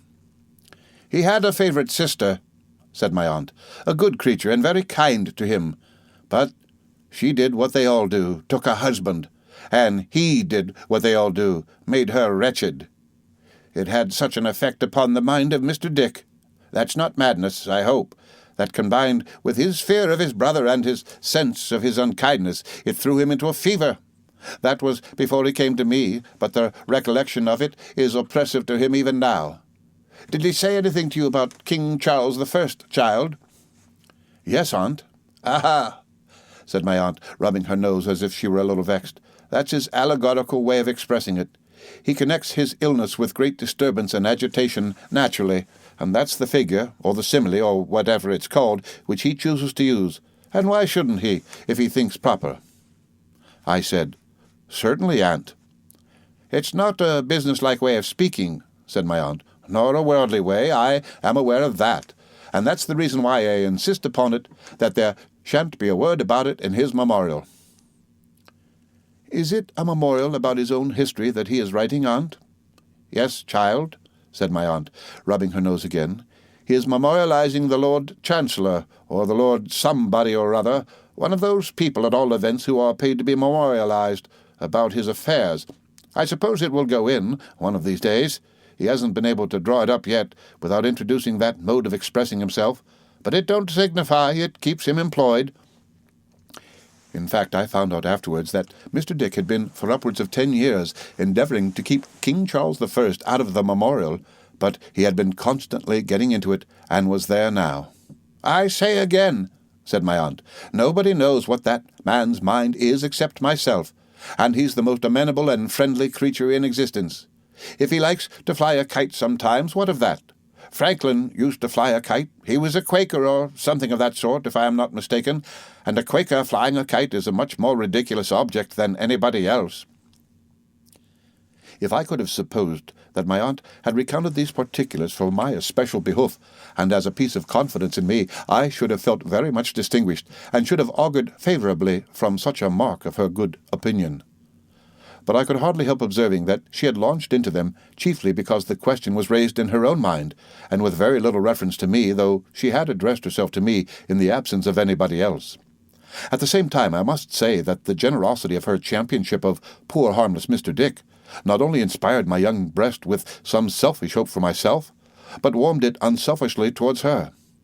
I believe that I began to know that there was something about my aunt, notwithstanding her many eccentricities and odd humours, to be honoured and trusted in. Though she was just as sharp that day as on the day before, and was in and out about the donkeys just as often, and was thrown into a tremendous state of indignation when a young man going by ogled Janet at a window, which was one of the gravest misdemeanours that could be committed against my aunt's dignity, she seemed to me to command more of my respect, if not less of my fear.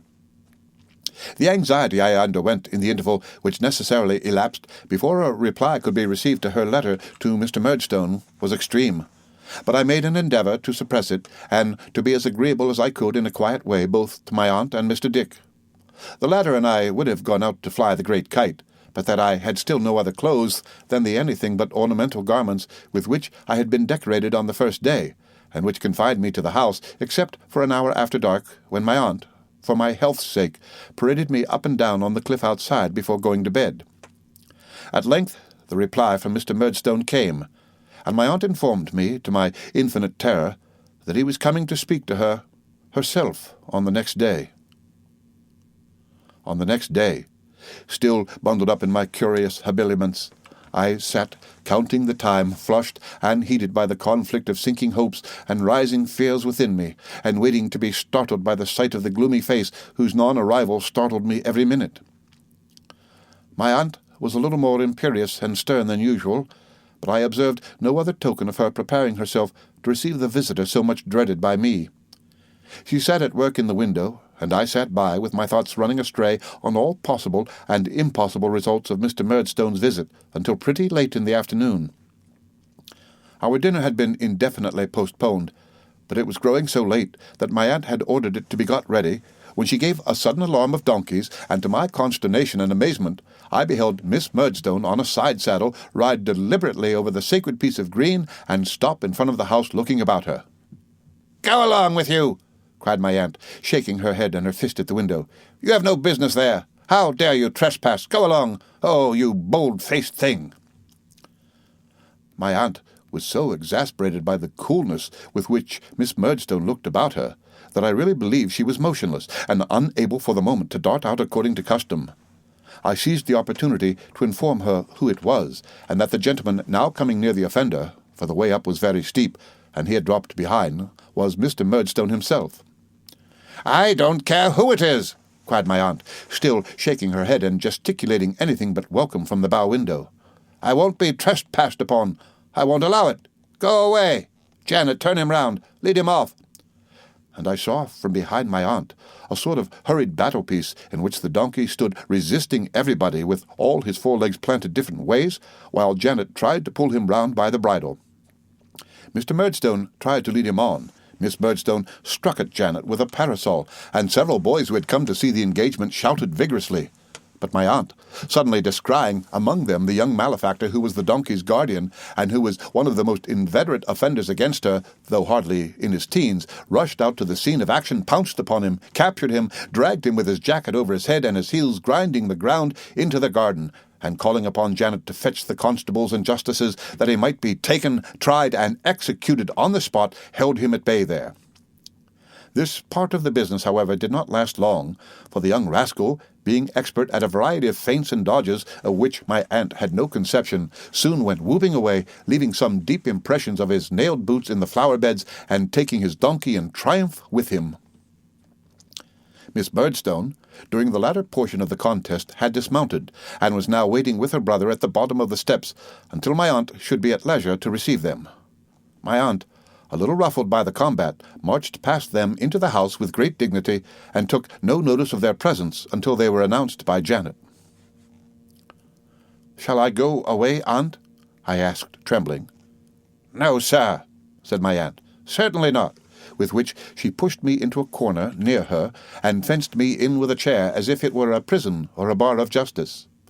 This position I continued to occupy during the whole interview, and from it I now saw Mr. and Miss Murdstone enter the room.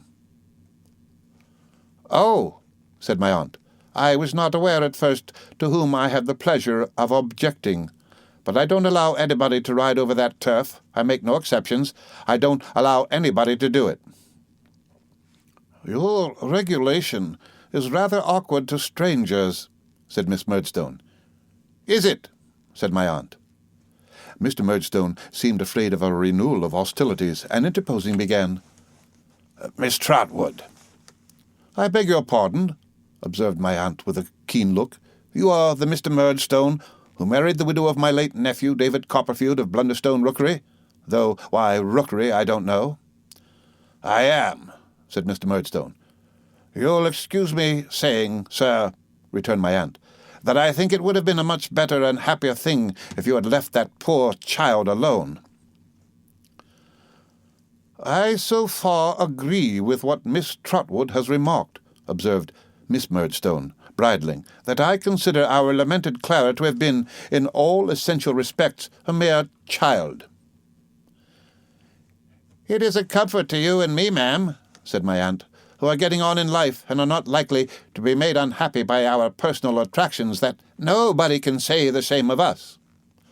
"No doubt," returned Miss Murdstone, though I thought not with a very ready or gracious assent. "And it certainly might have been, as you say, a better and happier thing for my brother if he had never entered into such a marriage. I have always been of that opinion." "I have no doubt you have," said my aunt. "Janet," ringing the bell, "my compliments to Mr. Dick, and beg him to come down." Until he came, my aunt sat perfectly upright and stiff, frowning at the wall. When he came, my aunt performed the ceremony of introduction. "Mr. Dick, an old and intimate friend, on whose judgment," said my aunt, with emphasis as an admonition to Mr. Dick, who was biting his forefinger and looking rather foolish, "I rely." Mr. Dick took his finger out of his mouth on this hint, and stood among the group with a grave and attentive expression of face. My aunt inclined her head to Mr. Murdstone, who went on. "Miss Trotwood, on the receipt of your letter, I considered it an act of greater justice to myself, and perhaps of more respect to you." "Thank you," said my aunt, still eyeing him keenly. "You needn't mind me. To answer it in person, however inconvenient the journey," pursued Mr. Murdstone, "rather than by letter. This unhappy boy was run away from his friends and his occupation." "And whose appearance," interposed his sister, directing general attention to me in my indefinable costume, "is perfectly scandalous and disgraceful." "Jane Murdstone," said her brother, "have the goodness not to interrupt me. This unhappy boy, Miss Trotwood, has been the occasion of much domestic trouble and uneasiness, both during the lifetime of my late dear wife and since.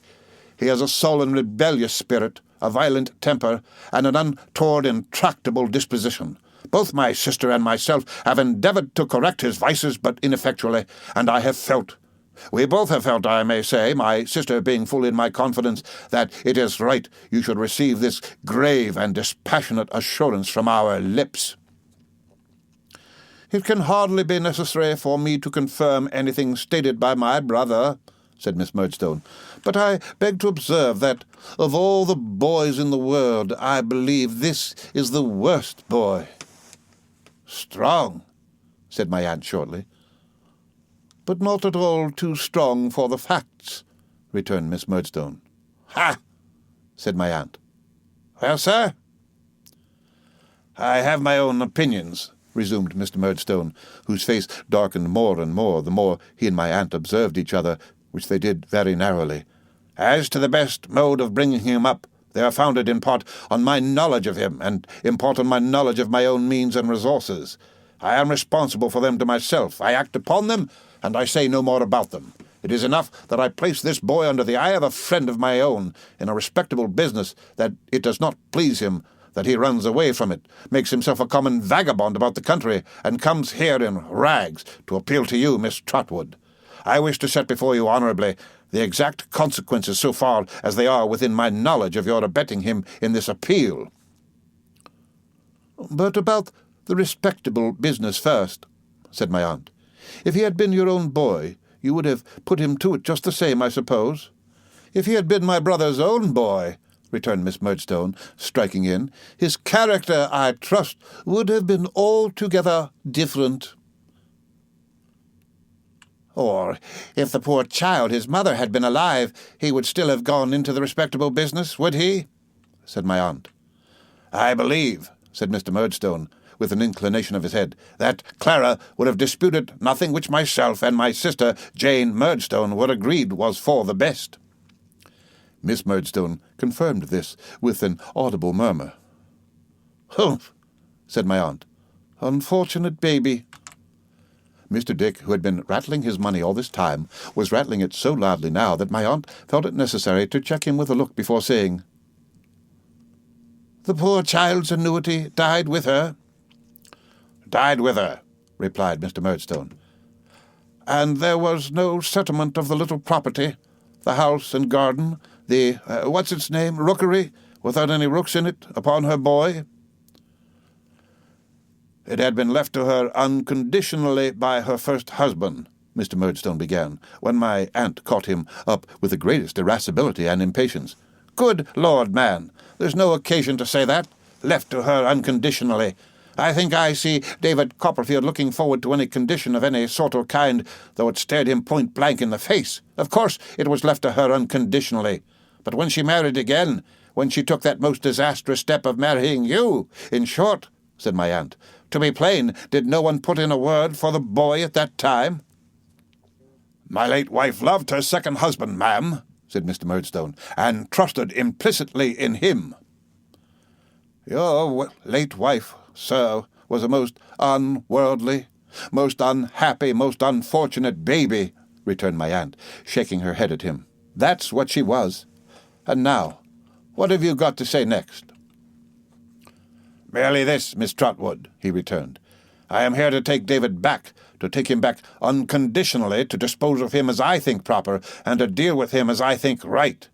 I am not here to make any promise or to give any pledge to anybody. You may possibly have some idea, Miss Trotwood, of abetting him in his running away, and in his complaints to you.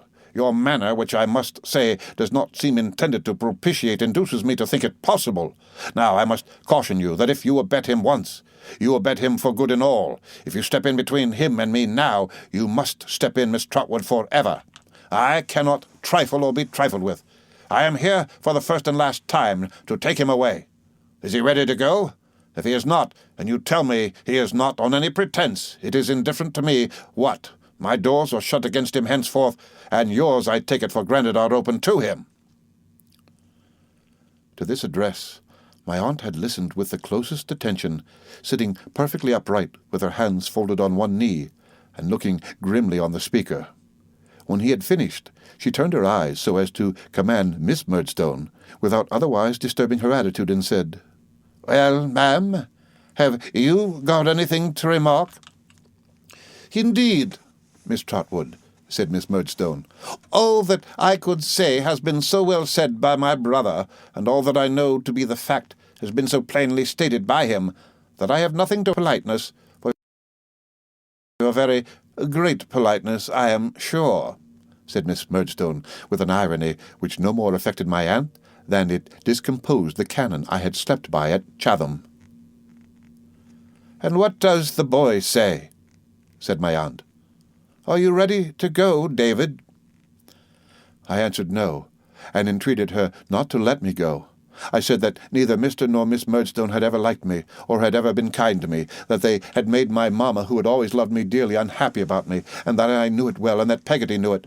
I said that I had been more miserable than I thought anyone could believe, who only knew how young I was.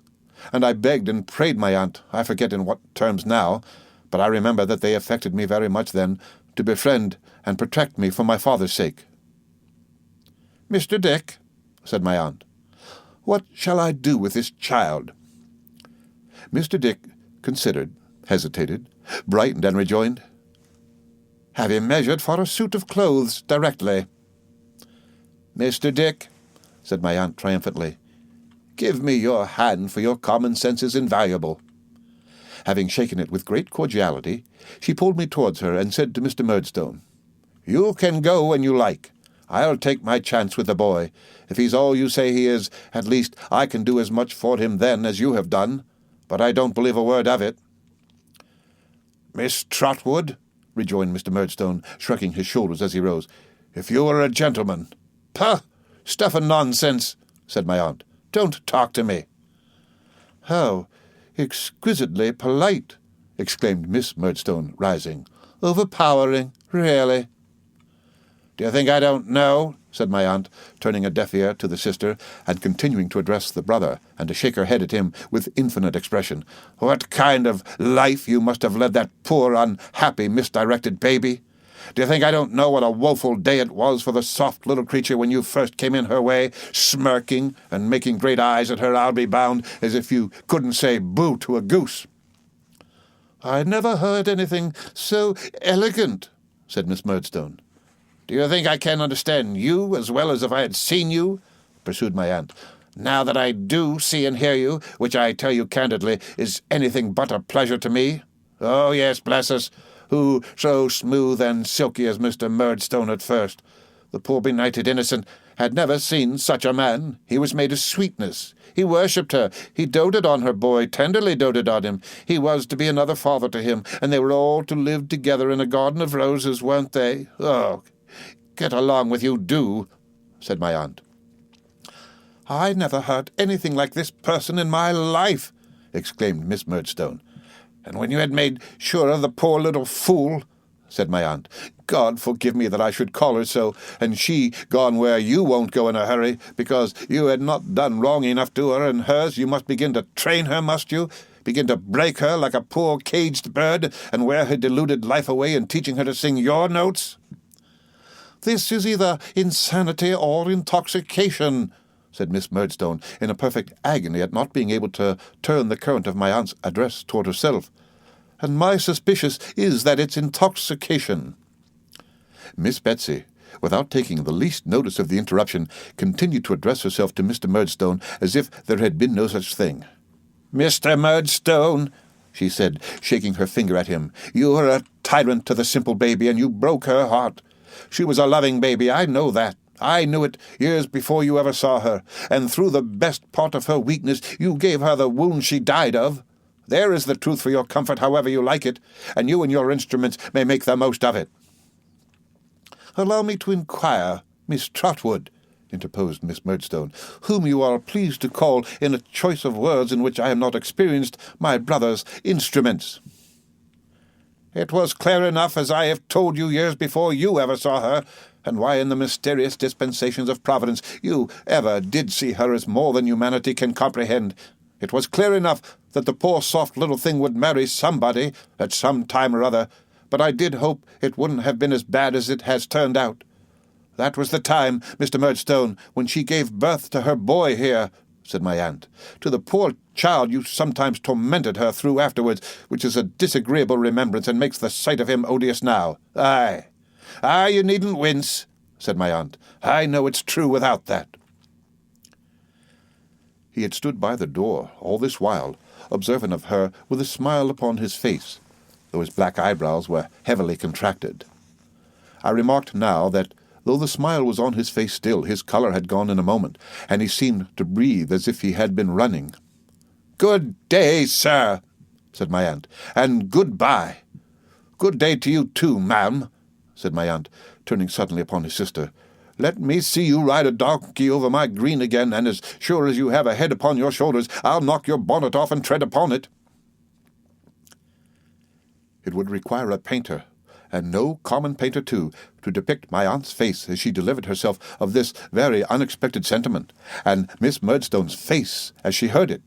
But the manner of the speech, no less than the matter, was so fiery that Miss Murdstone, without a word in answer, discreetly put her arm through her brother's and walked haughtily out of the cottage, my aunt remaining in the window looking after them, prepared, I have no doubt, in case of the donkey's reappearance, to carry her threat into instant execution. No attempt at defiance being made, however, her face gradually relaxed, and became so pleasant that I was emboldened to kiss and thank her, which I did with great heartiness, and with both my arms clasped round her neck. I then shook hands with Mr. Dick, who shook hands with me a great many times, and hailed this happy close of the proceedings with repeated bursts of laughter. "You'll consider yourself guardian, jointly, with me of this child, Mr. Dick?" said my aunt. "I shall be delighted," said Mr. Dick, "to be the guardian of David's son." "Very good," returned my aunt. "That's settled. I have been thinking, do you know, Mr. Dick, that I might call him Trotwood?" "Certainly, certainly. Call him Trotwood, certainly," said Mr. Dick. "David's son, Trotwood." "Trotwood Copperfield, you mean?" returned my aunt. "Yes, yes, to be sure. Yes, Trotwood Copperfield," said Mr. Dick, a little abashed. My aunt took so kindly to the notion that some ready-made clothes, which were purchased for me that afternoon, were marked Trotwood Copperfield in her own handwriting, and in indelible marking ink before I put them on, and it was settled that all the other clothes which were ordered to be made for me, a complete outfit was bespoke that afternoon, should be marked in the same way. Thus I began my new life, in a new name, and with everything new about me. Now that the state of doubt was over, I felt for many days like one in a dream. I never thought that I had a curious couple of guardians in my aunt and Mr. Dick. I never thought of anything about myself distinctly. The two things clearest in my mind were that a remoteness had come upon the old Blunderstone life, which seemed to lie in the haze of an immeasurable distance, and that a curtain had forever fallen on my life at Murdstone and Grinby's. No one has ever raised that curtain since. I have lifted it for a moment, even in this narrative, with a reluctant hand, and dropped it gladly. The remembrance of that life is fraught with so much pain to me, with so much mental suffering and want of hope, that I have never had the courage even to examine how long I was doomed to lead it.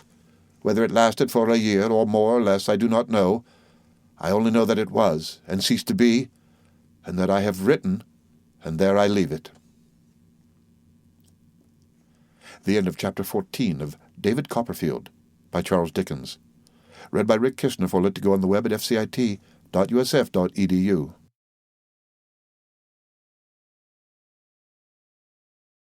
David Copperfield by Charles Dickens. Chapter 15. I Make Another Beginning. Mr. Dick and I soon became the best of friends, and very often when his day's work was done, went out together to fly the great kite. Every day of his life he had a long sitting at the memorial, which never made the least progress, however hard he laboured, for King Charles I always strayed into it sooner or later, and then it was thrown aside and another one begun. The patience and hope with which he bore these perpetual disappointments, the mild perception he had that there was something wrong about King Charles I, the feeble efforts he made to keep him out, and the certainty with which he came in and tumbled the memorial all out of shape, made a deep impression on me. What Mr. Dick supposed would come of the memorial if it were completed, where he thought it was to go, or what he thought it was to do, he knew no more than anybody else, I believe. Nor was it at all necessary that he should trouble himself with such questions, for if anything were certain under the sun, it was certain that the memorial never would be finished. It was quite an affecting sight, I used to think, to see him with the kite when it was up a great height in the air. What he had told me in his room about his belief in its disseminating the statements pasted on it, which were nothing but old leaves of abortive memorials, might have been a fancy with him sometimes, but not when he was out looking up at the kite in the sky and feeling it pull and tug at his hand. He never looked so serene as he did then. I used to fancy, as I sat by him of an evening on a green slope, and saw him watch the kite high in the quiet air, that it lifted his mind out of its confusion and bore it, such was my boyish thought, into the skies. As he wound the string in, and it came lower and lower down out of the beautiful light until it fluttered to the ground and lay there like a dead thing, he seemed to wake gradually out of a dream, and I remember to have seen him take it up and look about him in a lost way, as if they had both come down together, so that I pitied him with all my heart. While I advanced in friendship and intimacy with Mr. Dick, I did not go backward in the favour of his staunch friend my aunt. She took so kindly to me that, in the course of a few weeks, she shortened my adopted name of Trotwood into Trot, and even encouraged me to hope that if I went on as I had begun, I might take equal rank in her affections with my sister, Betsey Trotwood. "Trot," said my aunt one evening, when the backgammon board was placed as usual for herself and Mr. Dick, "we must not forget your education." This was my only subject of anxiety, and I felt quite delighted by her referring to it. "Should you like to go to school at Canterbury?" said my aunt. I replied that I should like it very much, as it was so near her. "Good," said my aunt. "Should you like to go tomorrow?" Being already no stranger to the general rapidity of my aunt's evolutions, I was not surprised by the suddenness of the proposal, and said, "Yes." "Good," said my aunt again. "Janet, hire the grey pony and chaise tomorrow morning at 10 o'clock, and pack up Master Trotwood's clothes tonight."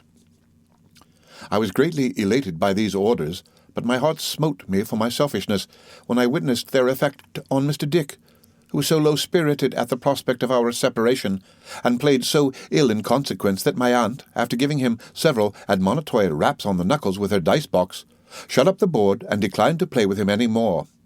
But on hearing from my aunt that I should sometimes come over on a Saturday, and that he could sometimes come and see me on a Wednesday, he revived, and vowed to make another kite for those occasions of proportions greatly surpassing the present one.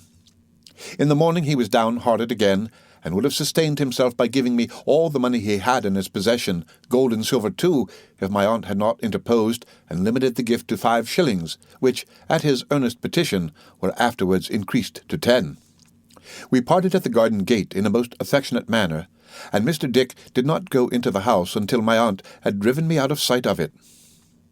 My aunt, who was perfectly indifferent to public opinion, drove the grey pony through Dover in a masterly manner, sitting high and stiff like a state coachman, keeping a steady eye upon him wherever he went, and making a point of not letting him have his own way in any respect. When we came into the country road, she permitted him to relax a little, however, and looking at me down in a valley of cushion by her side, asked me whether I was happy.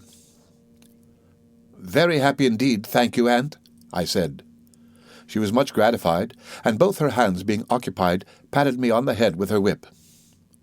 "Is it a large school, aunt?" I asked. "Why, I don't know," said my aunt. "We are going to Mr. Wickfield's first." "Does he keep a school?" I asked. "No, Trot," said my aunt. "He keeps an office." I asked for no more information about Mr. Wickfield, as she offered none, and we conversed on other subjects until we came to Canterbury, where, as it was market day, my aunt had a great opportunity of insinuating the grey pony among carts, baskets, vegetables, and hucksters' goods. The hairbreadth turns and twists we made drew down upon us a variety of speeches from the people standing about, which were not always complimentary. But my aunt drove on with perfect indifference, and I dare say would have taken her own way with as much coolness through an enemy's country. At length we stopped before a very old house bulging out over the road, a house with long, low lattice windows bulging out still farther, and beams with carved heads on the ends bulging out too, so that I fancied the whole house was leaning forward, trying to see who was passing on the narrow pavement below. It was quite spotless in its cleanliness. The old-fashioned brass knocker on the low arched door, ornamented with carved garlands of fruit and flowers, twinkled like a star. The 2 stone steps descending to the door were as white as if they had been covered with fair linen, and all the angles and corners and carvings and mouldings and quaint little panes of glass and quainter little windows, though as old as the hills, were as pure as any snow that ever fell upon the hills. When the pony chaise stopped at the door, and my eyes were intent upon the house, I saw a cadaverous face appear at a small window on the ground floor in a little round tower that formed one side of the house, and quickly disappear. The low arched door then opened, and the face came out. It was quite as cadaverous as it had looked in the window, though in the grain of it there was that tinge of red which is sometimes to be observed in the skins of red-haired people. It belonged to a red-haired person, a youth of 15 as I take it now, but looking much older, whose hair was cropped as close as the closest stubble, who had hardly any eyebrows and no eyelashes, and the eyes of a red-brown, so unsheltered and unshaded that I remember wondering how he went to sleep. He was high-shouldered and bony, dressed in decent black, with a white wisp of a neckcloth buttoned up to the throat, and had a long, lank, skeleton hand, which particularly attracted my attention as he stood at the pony's head, rubbing his chin with it, and looking up at us in the chase. "Is Mr. Wickfield at home, Uriah Heep?" said my aunt. "Mr. Wickfield's at home, ma'am," said Uriah Heep, "if you'll please to walk in there," pointing with his long hand to the room he meant. We got out, and, leaving him to hold the pony, went into a long, low parlour looking towards the street, from the window of which I caught a glimpse, as I went in, of Uriah Heep breathing into the pony's nostrils, and immediately covering them with his hand, as if he were putting some spell upon him. Opposite to the tall old chimney-piece were two portraits, one of a gentleman with grey hair, though not by any means an old man, and black eyebrows, who was looking over some papers tied together with red tape. The other of a lady, with a very placid and sweet expression of face, who was looking at me. I believe I was turning about in search of Uriah's picture, when a door at the farther end of the room opening, a gentleman entered, at sight of whom I turned to the first mentioned portrait again to make quite sure that it had not come out of its frame. But it was stationary, and as the gentleman advanced into the light, I saw that he was some years older than when he had had his picture painted. "Miss Betsey Trotwood," said the gentleman, "pray walk in. I was engaged for a moment, but you'll excuse my being busy. You know my motive. I have but one in life." Miss Betsey thanked him, and we went into his room, which was furnished as an office, with books, papers, tin boxes, and so forth. It looked into a garden, and had an iron safe let into the wall, so immediately over the mantel-shelf that I wondered as I sat down how the sweeps got round it when they swept the chimney. "Well, Miss Trotwood," said Mr. Wickfield, for I soon found out that it was he, and that he was a lawyer, and steward of the estates of a rich gentleman of the county. "What wind blows you here? Not an ill wind, I hope?" "No," replied my aunt, "I have not come for any law." "Oh, that's right, ma'am," said Mr. Wickfield. "You had better come for anything else." His hair was quite white now, though his eyebrows were still black. He had a very agreeable face, and I thought was handsome. There was a certain richness in his complexion, which I had been long accustomed, under Picote's tuition, to connect with port wine, and I fancied it was in his voice too, and referred his growing corpulency to the same cause. He was very cleanly dressed in a blue coat, striped waistcoat, and nankeen trousers, and his fine-frilled shirt and cambric neckcloth looked unusually soft and white, reminding my strolling fancy, I call to mind, of the plumage on the breast of a swan.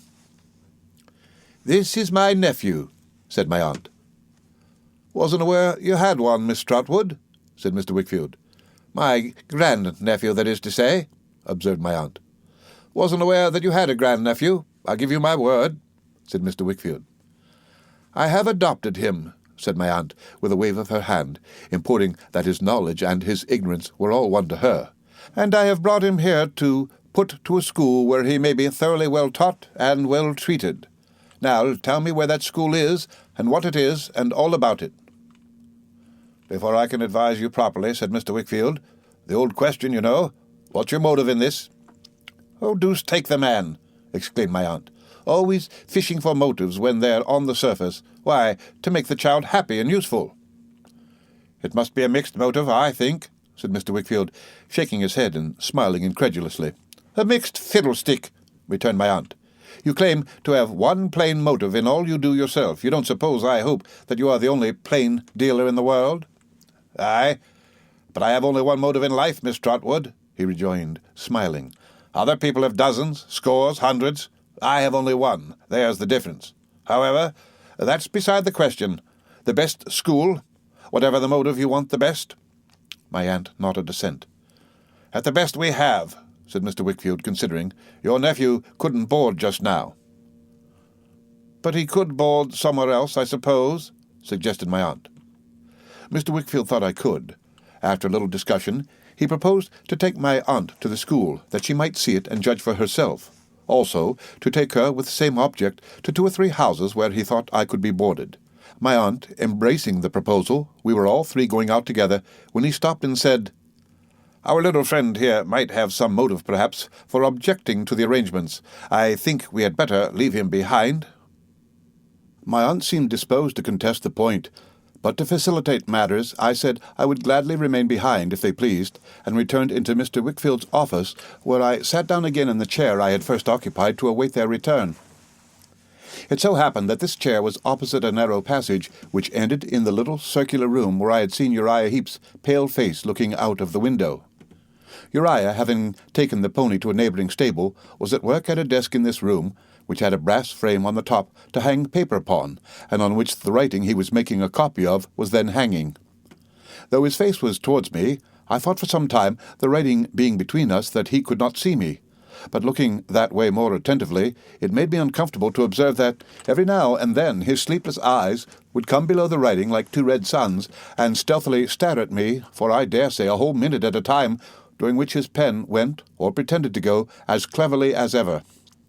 I made several attempts to get out of their way, such as standing on a chair to look at a map on the other side of the room, and poring over the columns of a Kentish newspaper, but they always attracted me back again, and whenever I looked towards those 2 red suns, I was sure to find them either just rising or just setting. At length, much to my relief, my aunt and Mr. Wickfield came back, after a pretty long absence. They were not so successful as I could have wished, for though the advantages of the school were undeniable, my aunt had not approved of any of the boarding-houses proposed for me. "It's very unfortunate," said my aunt. "I don't know what to do, Trot." "It does happen, unfortunately," said Mr. Wickfield. "But I'll tell you what you can do, Miss Trotwood." "What's that?" inquired my aunt. "Leave your nephew here for the present. He's a quiet fellow. He won't disturb me at all. It's a capital house for study, as quiet as a monastery and almost as roomy. Leave him here." My aunt evidently liked the offer, though she was delicate of accepting it. So did I. "Come, Miss Trotwood," said Mr. Wickfield. "This is the way out of the difficulty. It's only a temporary arrangement, you know. If it don't act well, or don't quite accord with our mutual convenience, he can easily go to the right about. There will be time to find some better place for him in the meanwhile. You had better determine to leave him here for the present." "Oh, I am very much obliged to you," said my aunt, "and so is he, I see, but—" "Come, I know what you mean," cried Mr. Wickfield. "You shall not be oppressed by the receipt of favours, Miss Trotwood. You may pay for him if you like. We won't be hard about terms, but you shall pay if you will." "On that understanding," said my aunt, "though it doesn't lessen the real obligation, I shall be very glad to leave him." "Then come and see my little housekeeper," said Mr. Wickfield. We accordingly went up a wonderful old staircase with a balustrade so broad that we might have gone up that almost as easily, and into a shady old drawing-room lighted by some 3 or 4 of the quaint windows I had looked up at from the street, which had old oak seats in them that seemed to have come of the same trees as the shining oak floor, and the great beams in the ceiling. It was a prettily furnished room, with a piano, and some lively furniture in red and green, and some flowers. It seemed to be all old nooks and corners, and in every nook and corner there was some queer little table or cupboard or bookcase or seat or something or other that made me think there was not such another good corner in the room, until I looked at the next one and found it equal to it, if not better. On everything there was the same air of retirement and cleanliness that marked the house outside. Mr. Wickfield tapped at a door in a corner of the panelled wall, and a girl of about my own age came quickly out and kissed him. On her face I saw immediately the placid and sweet expression of the lady whose picture had looked at me downstairs. It seemed to my imagination as if the portrait had grown womanly, and the original remained a child. Although her face was quite bright and happy, there was a tranquillity about it and about her, a quiet, good, calm spirit that I never have forgotten, that I shall never forget. This was his little housekeeper, his daughter Agnes, Mr. Wickfield said. When I heard how he said it, and saw how he held her hand, I guessed what the one motive of his life was. She had a little basket trifle hanging at her side with keys in it, and she looked as staid and as discreet a housekeeper as the old house could have. She listened to her father as he told her about me with a pleasant face, and when he had concluded, proposed to my aunt that we should go upstairs and see my room. We all went together, she before us, and a glorious old room it was, with more oak beams and diamond panes, and the broad balustrade going all the way up to it. I cannot call to mind where or when in my childhood I had seen a stained glass window in a church, nor do I recollect its subject, but I know that when I saw her turn round, in the grave light of the old staircase, and wait for us above, I thought of that window, and I associated something of its tranquil brightness with Agnes Wickfield ever afterwards. My aunt was as happy as I was in the arrangement made for me, and we went down to the drawing-room again, well pleased and gratified. As she would not hear of staying to dinner, lest she should by any chance fail to arrive at home with the grey pony before dark, and as I apprehend that Mr. Wickfield knew her too well to argue any point with her, some lunch was provided for her there, and Agnes went back to her governess, and Mr. Wickfield to his office. So we were left to take leave of one another without any restraint. She told me that everything would be arranged for me by Mr. Wickfield, and that I should want for nothing, and gave me the kindest words and the best advice. "Trot," said my aunt in conclusion, "be a credit to yourself, to me and Mr. Dick, and heaven be with you." I was greatly overcome, and could only thank her again, and send my love to Mr. Dick. "Never," said my aunt, "be mean in anything. Never be false. Never be cruel. Avoid those 3 vices, Trot, and I can always be hopeful of you." I promised as well as I could that I would not abuse her kindness or forget her admonition. "The pony's at the door," said my aunt, "and I am off. Stay here." With these words she embraced me hastily, and went out of the room, shutting the door after her. At first I was startled by so abrupt a departure, and almost feared I had displeased her. But when I looked into the street, and saw how dejectedly she got into the chaise, and drove away without looking up, I understood her better, and did not do her that injustice. By 5 o'clock, which was Mr. Wickfield's dinner hour, I had mustered up my spirits again, and was ready for my knife and fork. The cloth was only laid for us 2, but Agnes was waiting in the drawing-room before dinner, went down with her father, and sat opposite to him at table. I doubted whether he could have dined without her. We did not stay there after dinner, but came upstairs into the drawing-room again, in one snug corner of which Agnes set glasses for her father, and a decanter of port wine. I thought he would have missed its usual flavour if it had been put there for him by any other hands. There he sat, taking his wine, and taking a good deal of it for 2 hours, while Agnes played on the piano, worked, and talked to him and me. He was, for the most part, gay and cheerful with us, but sometimes his eyes rested on her, and he fell into a brooding state and was silent. She always observed this quickly, I thought, and always roused him with a question or caress. Then he came out of his meditation and drank more wine. Agnes made the tea and presided over it, and the time passed away after it, as after dinner, until she went to bed, when her father took her in his arms and kissed her, and she, being gone, ordered candles in his office. Then I went to bed too. But in the course of the evening I had rambled down to the door, and a little way along the street, that I might have another peep at the old houses and the grey cathedral, and might think of my coming through that old city on my journey, and of my passing the very house I lived in without knowing it. As I came back, I saw Uriah Heep shutting up the office, and, feeling friendly towards everybody, went in and spoke to him, and at parting gave him my hand. But oh, what a clammy hand his was, as ghostly to the touch as to the sight. I rubbed mine afterwards to warm it, and to rub his off. It was such an uncomfortable hand that, when I went to my room, it was still cold and wet upon my memory. Leaning out of the window, and seeing one of the faces on the beam ends looking at me sideways, I fancied it was Uriah Heep got up there somehow, and shut him out in a hurry. The end of Chapter 15 of David Copperfield by Charles Dickens. Read by Rick Kishner for Lit to Go on the web at fcit.usf.edu.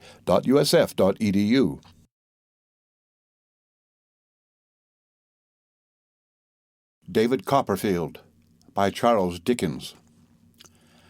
Chapter 16. I am a new boy in more senses than one. Next morning after breakfast I entered on school life again, I went, accompanied by Mr. Wickfield, to the scene of my future studies, a grave building in a courtyard with a learned air about it that seemed very well suited to the stray rooks and jackdaws who came down from the cathedral towers to walk with a clerkly bearing on the grass plot, and was introduced to my new master, Dr. Strong.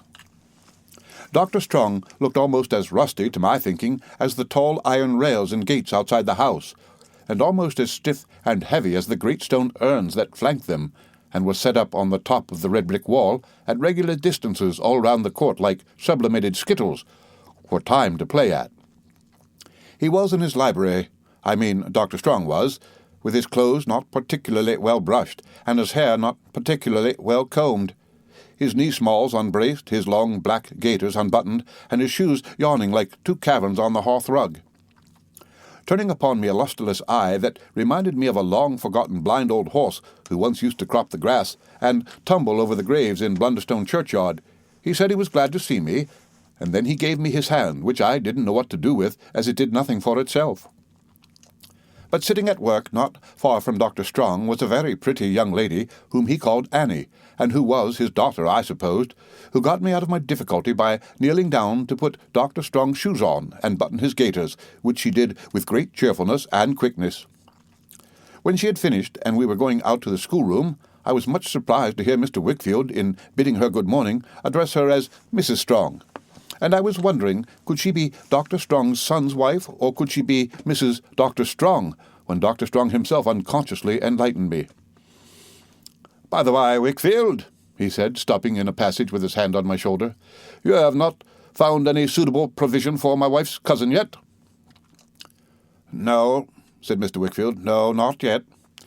"Oh, I could wish it done as soon as it can be done, Wickfield," said Dr. Strong, "for Jack Maldon is needy and idle, and of those two bad things worse things sometimes come. What does Dr. Watts say?" he added, looking at me, and moving his head to the time of his quotation. "Satan finds some mischief still for idle hands to do." "Egad, Doctor," returned Mr. Wickfield, "if Dr. Watts knew mankind, he might have written with as much truth, 'Satan finds some mischief still for busy hands to do.' The busy people achieve their full share of mischief in the world, you may rely upon it. What have the busy people been about, who have been the busiest in getting money, and in getting power this century or two? No mischief?" "Jack Maldon will never be very busy in getting either, I expect," said Dr. Strong, rubbing his chin thoughtfully. "Perhaps not," said Mr. Wickfield, "and you bring me back to the question with an apology for digressing. No, I have not been able to dispose of Mr. Jack Maldon yet. I believe," he said this with some hesitation, "I penetrate your motive, and it makes the thing more difficult." "My motive," returned Dr. Strong, "is to make some suitable provision for a cousin and an old playfellow of Annie's." "Yes, I know," said Mr. Wickfield, "at home or abroad." "Aye," replied the doctor, apparently wondering why he emphasized those words so much, "at home or abroad." "Your own expression, you know," said Mr. Wickfield, "or abroad." "Surely," the doctor answered, "surely, one or other." "One or other? Have you no choice?" asked Mr. Wickfield. "No," returned the doctor. "No," with astonishment. "Not the least." "No motive," said Mr. Wickfield, "for meaning abroad and not at home?" "No," returned the doctor. "I am bound to believe you, and of course I do believe you," said Mr. Wickfield. "It might have simplified my office very much if I had known it before. But I confess I entertained another impression." Dr. Strong regarded him with a puzzled and doubting look, which almost immediately subsided into a smile that gave me great encouragement, for it was full of amiability and sweetness, and there was a simplicity in it, and indeed in his whole manner, when the studious, pondering frost upon it was got through, very attractive and hopeful to a young scholar like me. Repeating "no," and "not the least," and other short assurances to the same purport, Dr. Strong jogged on before us at a queer, uneven pace, and we followed, Mr. Wickfield looking grave, I observed, and shaking his head to himself, without knowing that I saw him. The schoolroom was a pretty large hall on the quietest side of the house, confronted by the stately stare of some half-dozen of the great urns, and commanding a peep of an old secluded garden belonging to the doctor, where the peaches were ripening on the south sunny wall. There were 2 great aloes in tubs on the turf outside the windows, the broad, hard leaves of which plant, looking as if they were made of painted tin, have ever since by association been symbolical to me of silence and retirement. About 25 boys were studiously engaged at their books when we went in, but they rose to give the doctor good morning and remained standing when they saw Mr. Wickfield and me. "A new boy, young gentleman," said the doctor. "Trotwood Copperfield." One, Adams, who was the head boy, then stepped out of his place and welcomed me. He looked like a young clergyman in his white cravat, but he was very affable and good-humoured, and he showed me my place and presented me to the masters in a gentlemanly way that would have put me at my ease if anything could. It seemed to me so long, however, since I had been among such boys, or among any companions of my own age, except Mick Walker and Mealy Potatoes, that I felt as strange as ever I have done in my life. I was so conscious of having passed through scenes of which they could have no knowledge, and of having acquired experiences foreign to my age, appearance, and condition as one of them, that I half believed it was an imposture to come there as an ordinary little schoolboy. I had become, in the Murdstone and Grinby time, however short or long it may have been, so unused to the sports and games of boys that I knew I was awkward and inexperienced in the commonest things belonging to them. Whatever I had learned had so slipped away from me in the sordid cares of my life from day to night that now, when I was examined about what I knew nothing, and was put into the lowest form of the school.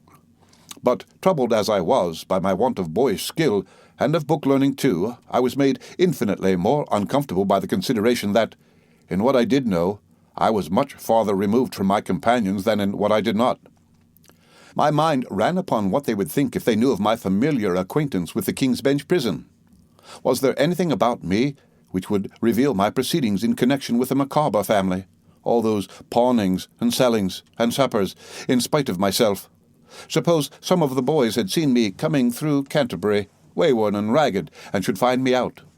What would they say, who made so light of money, if they could know how I had scraped my halfpence together for the purchase of my daily saveloy and beer, or my slices of pudding? How would it affect them, who were so innocent of London life and London streets, to discover how knowing I was, and was ashamed to be, in some of the meanest phases of both? All this ran in my head so much on that first day at Dr. Strong's that I felt distrustful of my slightest look and gesture, shrunk within myself whensoever I was approached by one of my new schoolfellows, and hurried off the minute school was over, afraid of committing myself in my response to any friendly notice or advance. But there was such an influence in Mr. Wickfield's old house that when I knocked at it, with my new school-books under my arm, I began to feel my uneasiness softening away. As I went up to my airy old room, the grave shadow of the staircase seemed to fall upon my doubts and fears, and to make the past more indistinct. I sat there, sturdily conning my books, until dinner-time. We were out of school for good at 3, and went down, hopeful of becoming a passable sort of boy yet. Agnes was in the drawing-room, waiting for her father, who was detained by someone in his office. She met me with her pleasant smile, and asked me how I liked the school. I told her I should like it very much, I hoped, but I was a little strange to it at first. "You have never been to school?" I said. "Have you?" "Oh, yes, every day." "Ah, but you mean here at your own home?" "Papa couldn't spare me to go anywhere else," she answered, smiling and shaking her head. "His housekeeper must be in his house, you know." "He is very fond of you, I am sure," I said. She nodded yes, and went to the door to listen for his coming up, that she might meet him on the stairs. But as he was not there, she came back again.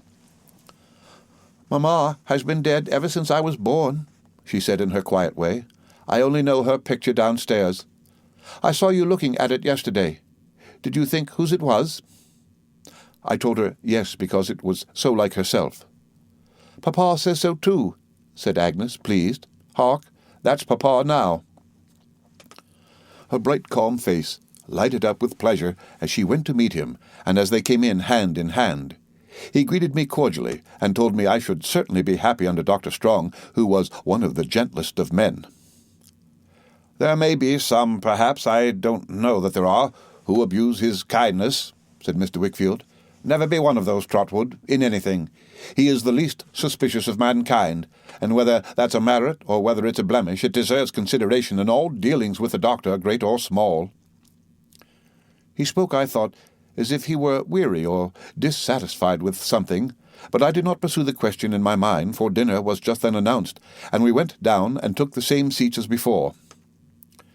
We had scarcely done so when Uriah Heep put in his red head and his lank hand at the door and said, "Here's Mr. Malden begs the favour of a word, sir." "I am but this moment quit of Mr. Malden," said his master. "Yes, sir," returned Uriah, "but Mr. Malden has come back, and he begs the favour of a word." As he held the door open with his hand, Uriah looked at me, and looked at Agnes, and looked at the dishes, and looked at the plates, and looked at every object in the room, I thought. It seemed to look at nothing. He made such an appearance all the while of keeping his red eyes dutifully on his master. "I beg your pardon, it's only to say on reflection," observed a voice behind Uriah, as Uriah's head was pushed away, and the speakers substituted, "Pray, excuse me for this intrusion, that as it seems I have no choice in the matter, the sooner I go abroad the better. My cousin Annie did say when we talked of it that she liked to have her friends within reach rather than to have them banished, and the old doctor—" "Dr. Strong, was that?" Mr. Wickfield interposed gravely. "Oh, Dr. Strong, of course," returned the other. "I call him the old doctor. It's all the same, you know." "I don't know," returned Mr. Wickfield. "Well, Dr. Strong," said the other, "Dr. Strong was of the same mind, I believed, but as it appears from the course you take with me, he has changed his mind. Why, there's no more to be said except that the sooner I am off the better. Therefore, I thought I'd come back and say that the sooner I am off the better. When a plunge is to be made into the water, it's no use lingering on the bank." "There shall be as little lingering as possible in your case, Mr. Malden. You may depend upon it," said Mr. Wickfield. "Thank ye," said the other. "Much obliged. I don't want to look a gift-horse in the mouth, which is not a gracious thing to do. Otherwise, I dare say, my cousin Annie could easily arrange it in her own way. I suppose Annie would only have to say to the old doctor—" "Meaning that Mrs. Strong would only have to say to her husband. Do I follow you?" said Mr. Wickfield. "Quite so," returned the other. "Would only have to say that she wanted such and such a thing to be so-and-so, and it would be so-and-so as a matter of course." "And why as a matter of course, Mr. Malden?" asked Mr. Wickfield, sedately eating his dinner. "Why, because Annie's a charming young girl, and the old doctor, Dr. Strong, I mean, is not quite a charming young boy," said Mr. Jack Malden, laughing. "No offence to anybody, Mr. Wickfield. I only mean that I suppose some compensation is fair and reasonable in that sort of marriage." "Compensation to the lady, sir?" asked Mr. Wickfield gravely. "To the lady, sir," Mr. Jack Malden answered, laughing. But appearing to remark that Mr. Wickfield went on with his dinner in the same sedate, immovable manner, and that there was no hope of making him relax a muscle of his face, he added, "However, I have said what I came to say, and with another apology for this intrusion, I may take myself off. Of course, I shall observe your directions in considering the matter as one to be arranged between you and me solely, and not to be referred to up at the doctor's." "Have you dined?" asked Mr. Wickfield, with a motion of his hand towards the table. "Thank ye, I am going to dine," said Mr. Malden, "with my cousin Annie. Good-bye." Mr. Wickfield, without rising, looked after him thoughtfully as he went out. He was rather a shallow sort of young gentleman, I thought, with a handsome face, a rapid utterance, and a confident, bold air, and this was the first I ever saw of Mr. Jack Malden, whom I had not expected to see so soon, when I heard the doctor speak of him that morning. When we had dined, we went upstairs again, where everything went on exactly as on the previous day. Agnes set the glasses and decanters in the same corner, and Mr. Wickfield sat down to drink, and drank a good deal. Agnes played the piano to him, sat by him, and worked and talked, and played some games at dominoes with me. In good time she made tea, and afterwards, when I brought down my books, looked into them, and showed me what she knew of them, which was no slight matter, though she said it was, and what was the best way to learn and understand them. I see her with her modest, orderly, placid manner, and I hear her beautiful, calm voice as I write these words. The influence, for all good, which she came to exercise over me at a later time, begins already to descend upon my breast. I love little Emily, and I don't love Agnes, no, and not at all in that way, but I feel that there are goodness, peace, and truth wherever Agnes is, and that the soft light of the coloured window in the church, seen long ago, falls on her always, and on me when I am near her, and on everything around. The time having come for her withdrawal for the night, and she having left us, I gave Mr. Wickfield my hand, preparatory to going away myself. But he checked me and said, "Should you like to stay with us, Trotwood, or to go elsewhere?" "To stay," I answered quickly. "You are sure?" "If you please, if I may." "Why, it's but a dull life that we lead here, boy, I am afraid," he said. "Not more dull for me than Agnes, sir, not dull at all." "Than Agnes," he repeated, walking slowly to the great chimney-piece and leaning against it. "Than Agnes." He had drank wine that evening, or I fancied it, until his eyes were bloodshot. Not that I could see them now, for they were cast down and shaded by his hand, but I had noticed them a little while before. "Now I wonder," he muttered, "whether my Agnes tires of me. When should I ever tire of her? But that's different, that's quite different." He was musing, not speaking to me, so I remained quiet. "A dull, old house," he said, "and a monotonous life. But I must have her near me. I must keep her near me. If the thought that I may die and leave my darling, or that my darling may die and leave me, comes like a spectre to distress my happiest hours, and is only to be drowned in—" He did not supply the word, but pacing slowly to the place where he had sat, and mechanically going through the action of pouring wine from the empty decanter, set it down and paced back again. "If it is miserable to bear when she is here," he said, "what would it be, and she away? No, no, I cannot try that." He leaned against the chimney-piece, brooding so long that I could not decide whether to run the risk of disturbing him by going, or to remain quietly where I was until he should come out of his reverie. At length he aroused himself, and looked about the room until his eyes encountered mine. "Stay with us, Trotwood, eh?" he said in his usual manner, and, as if he were answering something I had just said, "I am glad of it. You are company to us both. It is wholesome to have you here. Wholesome for me, wholesome for Agnes, wholesome perhaps for all of us." "I am sure it is for me, sir," I said. "I am so glad to be here." "That's a fine fellow," said Mr. Wickfield. "As long as you are glad to be here, you shall stay here." He shook hands with me upon it, and clapped me on the back, and told me that when I had anything to do at night after Agnes had left us, or when I wished to read for my own pleasure, I was free to come down to his room if he were there, and if I desired it for company's sake, and to sit with him. I thanked him for his consideration, and, as he went down soon afterwards, and I was not tired, went down too with a book in my hand to avail myself for half an hour of his permission. But seeing a light in the little round office, and immediately feeling myself attracted towards Uriah Heep, who had a sort of fascination for me, I went in there instead. I found Uriah reading a great fat book with such demonstrative attention that his lank forefinger followed up every line as he read, and made clammy tracks along the page, or so I fully believed, like a snail. "You're working late tonight, Uriah," says I. "Yes, Master Copperfield," says Uriah. As I was getting on the stool opposite to talk to him more conveniently, I observed that he had not such a thing as a smile about him, and that he could only widen his mouth and make two hard creases down his cheeks, one on each side, to stand for one. "I'm not doing office work, Master Copperfield," said Uriah. "What work, then?" I asked. "I am improving my legal knowledge, Master Copperfield," said Uriah. "I am going through Tidd's practice. Oh, what a writer Mr. Tidd is, Master Copperfield." My stool was such a tower of observation that, as I watched him reading on again, after this rapturous exclamation, and following up the lines with his forefinger, I observed that his nostrils, which were thin and pointed, with sharp dints in them, had a singular and most uncomfortable way of expanding and contracting themselves, that they seemed to twinkle instead of his eyes, which hardly ever twinkled at all.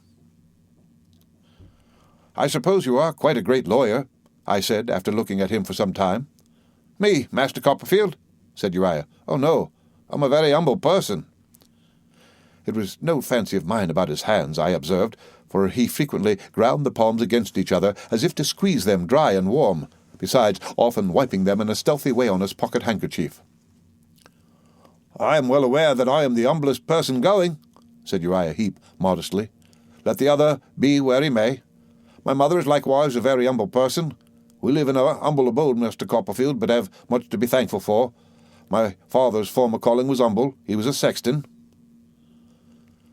"What is he now?" I asked. "He is a partaker of glory at present, Master Copperfield," said Uriah Heep, "but we have much to be thankful for. How much have I to be thankful for in living with Mr. Wickfield?" I asked Uriah if he had been with Mr. Wickfield long. "I've been with him going on 4 year, Master Copperfield," said Uriah, shutting up his book after carefully marking the place where he had left off. "Since a year after my father's death. How much have I to be thankful for in that?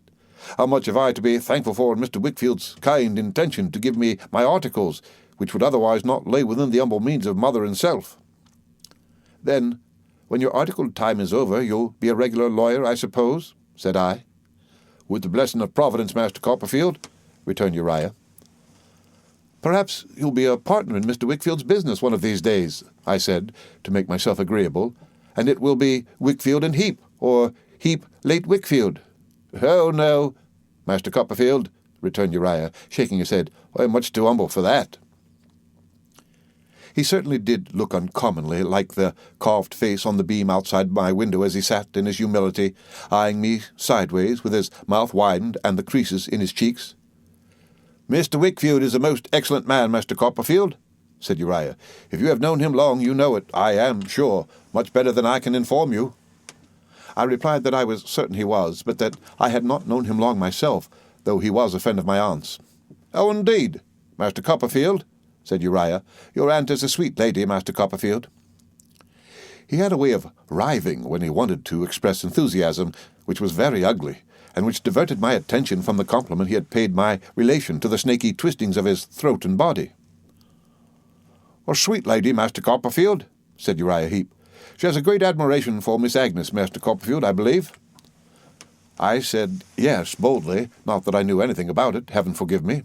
"I hope you have too, Master Copperfield," said Uriah, "but I am sure you must have." "Everybody must have," I returned. "Oh, thank you, Master Copperfield," said Uriah Heep, "for that remark. It is so true. Humble as I am, I know it's so true. Oh, thank you, Master Copperfield." He writhed himself quite off his stool in the excitement of his feelings, and being off, began to make arrangements for going home. "Mother will be expecting me," he said, referring to a pale, inexpressive-faced watch in his pocket, "and getting on easy, for though we are very humble, Master Copperfield, we are much attached to one another. If you would come and see us any afternoon and take a cup of tea at our lowly dwelling, Mother would be as proud of your company as I should be." I said I should be glad to come.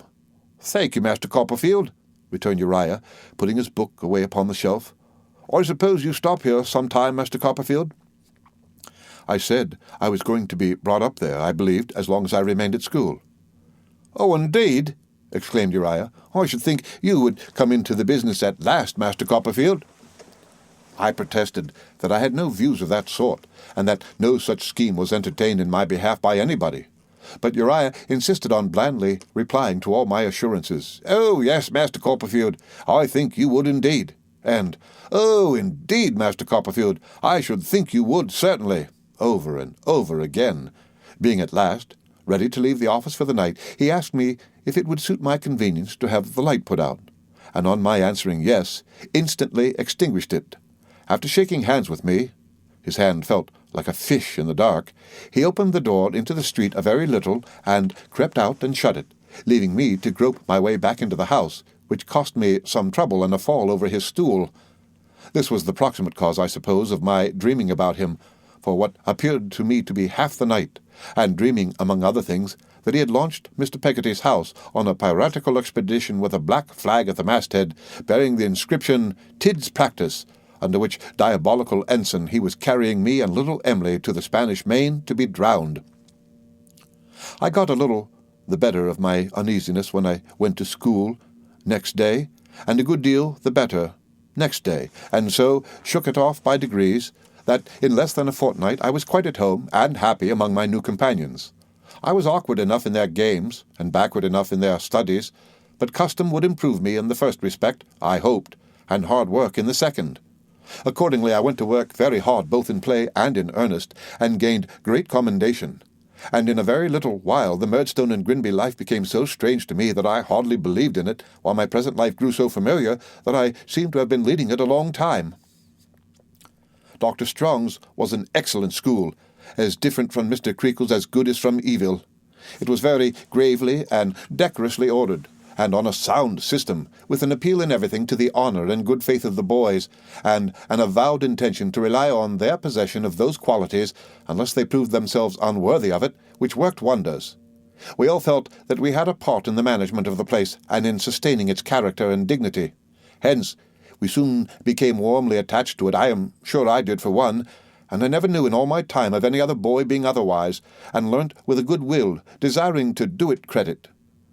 We had noble games out of hours, and plenty of liberty, but even then, as I remember, we were well spoken of in the town, and rarely did any disgrace by our appearance or manner to the reputation of Dr. Strong and Dr. Strong's boys. Some of the higher scholars boarded in the doctor's house, and through them I learned at second hand some particulars of the doctor's history, as how he had not yet been married 12 months to the beautiful young lady I had seen in the study, whom he had married for love, for she had not a sixpence, and had a world of poor relations, so our fellows said, ready to swarm the doctor out of house and home. Also, how the doctor's cogitating manner was attributable to his being always engaged in looking out for Greek roots, which in my innocence and ignorance I supposed to be a botanical furor on the doctor's part, especially as he always looked at the ground when he walked about, until I understood that they were roots of words, with a view to a new dictionary which he had in contemplation. Adams, our head boy, who had a turn for mathematics, had made a calculation, I was informed, of the time this dictionary would take in completing on the doctor's plan, and at the doctor's rate of going. He considered that it might be done in 1,649 years, counting from the doctor's last or 62nd birthday. But the doctor himself was the idol of the whole school, and it must have been a badly composed school if he had been anything else, for he was the kindest of men, with a simple faith in him that might have touched the stone hearts of the very urns upon the wall. As he walked up and down that part of the courtyard which was at the side of the house, with the stray rooks and jackdaws looking after him with their heads cocked slyly, as if they knew how much more knowing they were in worldly affairs than he, if any sort of vagabond could only get near enough to his creaking shoes to attract his attention to one sentence of a tale of distress, that vagabond was made for the next 2 days. It was so notorious in the house that the masters and head boys took pains to cut these marauders off at angles, and to get out of windows and turn them out of the courtyard before they could make the doctor aware of their presence, which was sometimes happily effected within a few yards of him without his knowing anything of the matter as he jogged to and fro. Outside his own domain, and unprotected, he was a very sheep for the shearers. He would have taken his gaiters off his legs to give away. In fact, there was a story current among us. I have no idea, and never had on what authority, but I have believed it for so many years that I feel quite certain it is true, that on a frosty day one winter-time he actually did bestow his gaiters on a beggar-woman who occasioned some scandal in the neighbourhood by exhibiting a fine infant from door to door, wrapped in those garments which were universally recognized, being as well known in the vicinity as the cathedral. The legend added that the only person who did not identify them was the doctor himself, who, when they were shortly afterwards displayed at the door of a little second-hand shop of no very good repute, where such things were taken in exchange for gin, was more than once observed to handle them approvingly, as if admiring some curious novelty in the pattern, and considering them an improvement on his own. It was very pleasant to see the doctor with his pretty young wife. He had a fatherly, benignant way of showing his fondness for her, which seemed in itself to express a good man. I often saw them walking in the garden where the peaches were, and I sometimes had a near observation of them in the study or the parlour. She appeared to me to take great care of the doctor, and to like him very much, though I never thought her vitally interested in the dictionary, some cumbrous fragments of which work the doctor always carried in his pockets and in the lining of his hat, and generally seemed to be expounding to her as they walked about. I saw a good deal of Mrs. Strong, both because she had taken a liking for me on the morning of my introduction to the doctor, and was always afterwards kind to me and interested in me, and because she was very fond of Agnes, and was often backwards and forwards at our house. There was a curious constraint between her and Mr. Wickfield, I thought, of whom she seemed to be afraid, that never wore off. When she came there of an evening, she always shrunk from accepting his escort home, and ran away with me instead. And sometimes, as we were running gaily across the cathedral yard together, expecting to meet nobody, we would meet Mr. Jack Maldon, who was always surprised to see us. Mrs. Strong's mamma was a lady I took great delight in.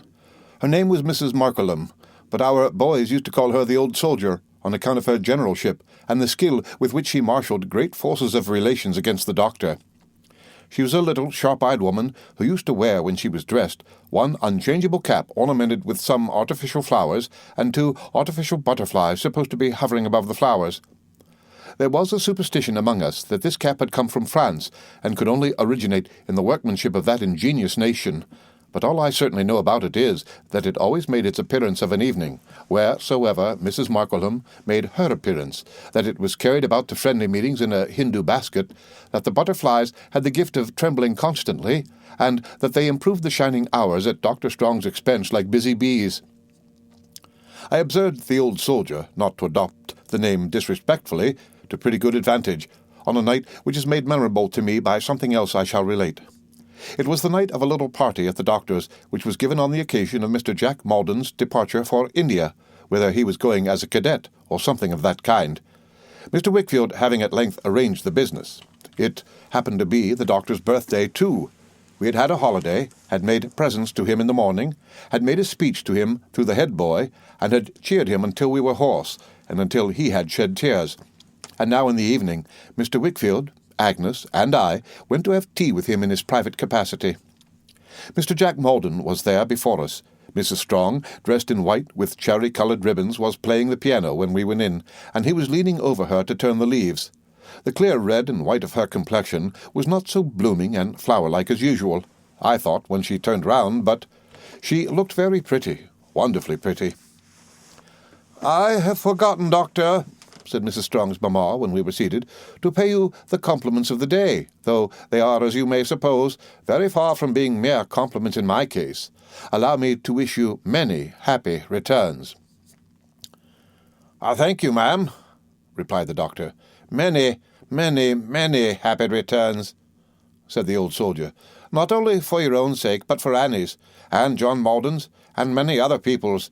It seems but yesterday to me, John, when you were a little creature, a head shorter than Master Copperfield, making baby-love to Annie behind the gooseberry bushes in the back garden." "My dear mamma," said Mrs. Strong, "never mind that now." "Annie, don't be absurd," returned her mother. "If you are to blush to hear of such things now you are an old married woman, when are you not to blush to hear of them?" "Old!" exclaimed Mr. Jack Maldon. "Annie? Come." "Yes, John," returned the soldier, "virtually an old married woman, although not old by years, for when did you ever hear me say, or who has ever heard me say, that a girl of 20 was old by years? Your cousin is the wife of the doctor, and as such what I have described her. It is well for you, John, that your cousin is the wife of the doctor. You have found in him an influential and kind friend, who will be kinder yet, I venture to predict, if you deserve it. I have no false pride. I never hesitate to admit frankly that there are some members of our family who want a friend. You were one yourself before your cousin's influence raised up one for you." The doctor, in the goodness of his heart, waved his hand as if to make light of it, and save Mr. Jack Maldon from any further reminder. But Mrs. Markleum changed her chair for one next the doctor's, and putting her fan on his coat sleeve, said, "No, really, my dear doctor, you must excuse me if I appear to dwell on this rather, because I feel so very strongly. I call it quite my monomania. It is such a subject of mine. You are a blessing to us. You really are a boon, you know." "Nonsense. Oh, nonsense," said the doctor. No, I beg your pardon," retorted the Old Soldier. "With nobody present but our dear and confidential friend Mr. Wickfield, I cannot consent to be put down. I shall begin to assert the privileges of a mother-in-law if you go on like that, and scold you. I am perfectly honest and outspoken. What I am saying is what I said when you first overpowered me with surprise. You remember how surprised I was by proposing for Annie? Oh, not that there was anything so very much out of the way in the mere fact of the proposal. It would be ridiculous to say that. But because you, having known her poor father, and having known her from a baby to 6 months old, I hadn't thought of you in such a light at all, or indeed as a marrying man in any way, simply that, you know." "Aye," returned the doctor good-humouredly. "Never mind." "But I do mind," said the old soldier, laying her fan upon his lips. "I mind very much. I'll recall these things, that I may be contradicted if I am wrong. Well, then I spoke to Annie, and I told her what had happened. I said, 'My dear, here's Dr. Strong has positively been and made you the subject of a handsome declaration and an offer.' Did I press it in the least? No. I said, 'Now, Annie, tell me the truth this moment. Is your heart free?' 'Mamma,' she said, crying, 'I am extremely young,' which was perfectly true, 'and I hardly know if I have a heart at all.' 'Then, my dear,' I said, 'you may rely upon it, it's free.' 'At all events, my love,' said I, 'Dr. Strong is in an agitated state of mind and must be answered. He cannot be kept in his present state of suspense.' 'Mamma,' said Annie, still crying, 'would he be unhappy without me? If he would, I would honour and respect him so much that I think I will have him.' So it was settled, and then, and not till then, I said to Annie, 'Annie, Dr. Strong will not only be your husband, but he will represent your late father. He will represent the head of our family. He will represent the wisdom and station, and I may say the means of our family, and will be, in short, a boon to it.' I used the word at the time, and I have used it again today. If I have any merit, it is consistency." The daughter had sat quite silent and still during this speech, with her eyes fixed on the ground, her cousin standing near her, and looking on the ground too. She now said very softly, in a trembling voice, "Mamma, I hope you have finished?" "No, my dear," returned the old soldier, "I have not quite finished. Since you ask me, my love, I reply that I have not. I complain that you really are a little unnatural towards your own family, and, as it is of no use complaining to you, I mean to complain to your husband. Now, my dear doctor, do look at that silly wife of yours." As the doctor turned his kind face with its smile of simplicity and gentleness towards her, she drooped her head more. I noticed that Mr. Wickfield looked at her steadily. "When I happened to say to that naughty thing the other day," pursued her mother, shaking her head and her fan at her playfully, "that there was a family circumstance she might mention to you, indeed, I think I was bound to mention, she said that to mention it was to ask a favour, and that, as you were too generous, and as for her to ask was always to have, she wouldn't." "Annie, my dear," said the doctor, "that was wrong. It robbed me of a pleasure." "Almost the very words I said to her," exclaimed her mother. "Now really, another time when I know what she would tell you, but for this reason and won't, I have a great mind, my dear doctor, to tell you myself." "I shall be glad if you will," returned the doctor. "Shall I?" "Certainly." "Well, then I will," said the old soldier. "That's a bargain." And having, I suppose, carried a point, she tapped the doctor's hand several times with her fan, which she kissed first, and returned triumphantly to her former station. Some more company coming in, among whom were the two masters and Adams, the talk became general, and it naturally turned on Mr. Jack Maldon and his voyage, and the country he was going to, and his various plans and prospects. He was to leave that night, after supper, in a post-chaise for Gravesend, where the ship in which he was to make the voyage lay, and was to be gone unless he came home on leave or for his health, I don't know how many years. I recollect it was settled by general consent that India was quite a misrepresented country, and had nothing objectionable in it but a tiger or two and a little heat in the warm part of the day. For my own part, I looked on Mr. Jack Maldon as a modern Sinbad, and pictured him the bosom friend of all the Rajahs in the East, sitting under canopies, smoking curly golden pipes, a mile long if they could be straightened out. Mrs. Strong was a very pretty singer, as I knew, who often heard her singing by herself. But whether she was afraid of singing before people, or was out of voice that evening, it was certain that she couldn't sing at all. She tried a duet once with her cousin Maldon, but could not so much as begin, and afterwards, when she tried to sing by herself, although she began sweetly, her voice died away on a sudden, and left her quite distressed, with her head hanging down over the keys. The good doctor said she was nervous, and, to relieve her, proposed a round game at cards, of which he knew as much as the art of playing the trombone. But I remarked that the old soldier took him into custody directly for her partner, and instructed him, as the first preliminary of initiation, to give her all the silver he had in his pocket. We had a merry game, not made the less merry by the doctor's mistakes, of which he committed an innumerable quantity, in spite of the watchfulness of the butterflies, and to their great aggravation. Mrs. Strong had declined to play on the ground of not feeling very well, and her cousin Malden had excused himself because he had some packing to do. When he had done it, however, he returned, and they sat together, talking on the sofa. From time to time she came and looked over the doctor's hand and told him what to play. She was very pale as she bent over him, and I thought her finger trembled as she pointed out the cards. But the doctor was quite happy in her attention, and took no notice of this, if it were so. At supper we were hardly so gay. Everyone appeared to feel that a parting of that sort was an awkward thing, and that the nearer it approached, the more awkward it was. Mr. Jack Malden tried to be very talkative, but was not at his ease, and made matters worse, and they were not improved, as it appeared to me, by the old soldier, who continually recalled passages of Mr. Jack Malden's youth. The doctor, however, who felt, I am sure, that he was making everybody happy, was well pleased, and had no suspicion but that we were all at the utmost height of enjoyment. "Annie, my dear," said he, looking at his watch and filling his glass, "it is past your cousin Jack's time, and we must not detain him, since time and tide, both concerned in this case, wait for no man. Mr. Jack Malden, you have a long voyage and a strange country before you, but many men have had both, and many men will have both to the end of time. The winds you are going to tempt have wafted thousands upon thousands to fortune, and brought thousands upon thousands happily back." "It's an affecting thing," said Mrs. Markleham, "however it's viewed. It's affecting to see a fine young man one has known from an infant going away to the other end of the world, leaving all he knows behind, and not knowing what's before him.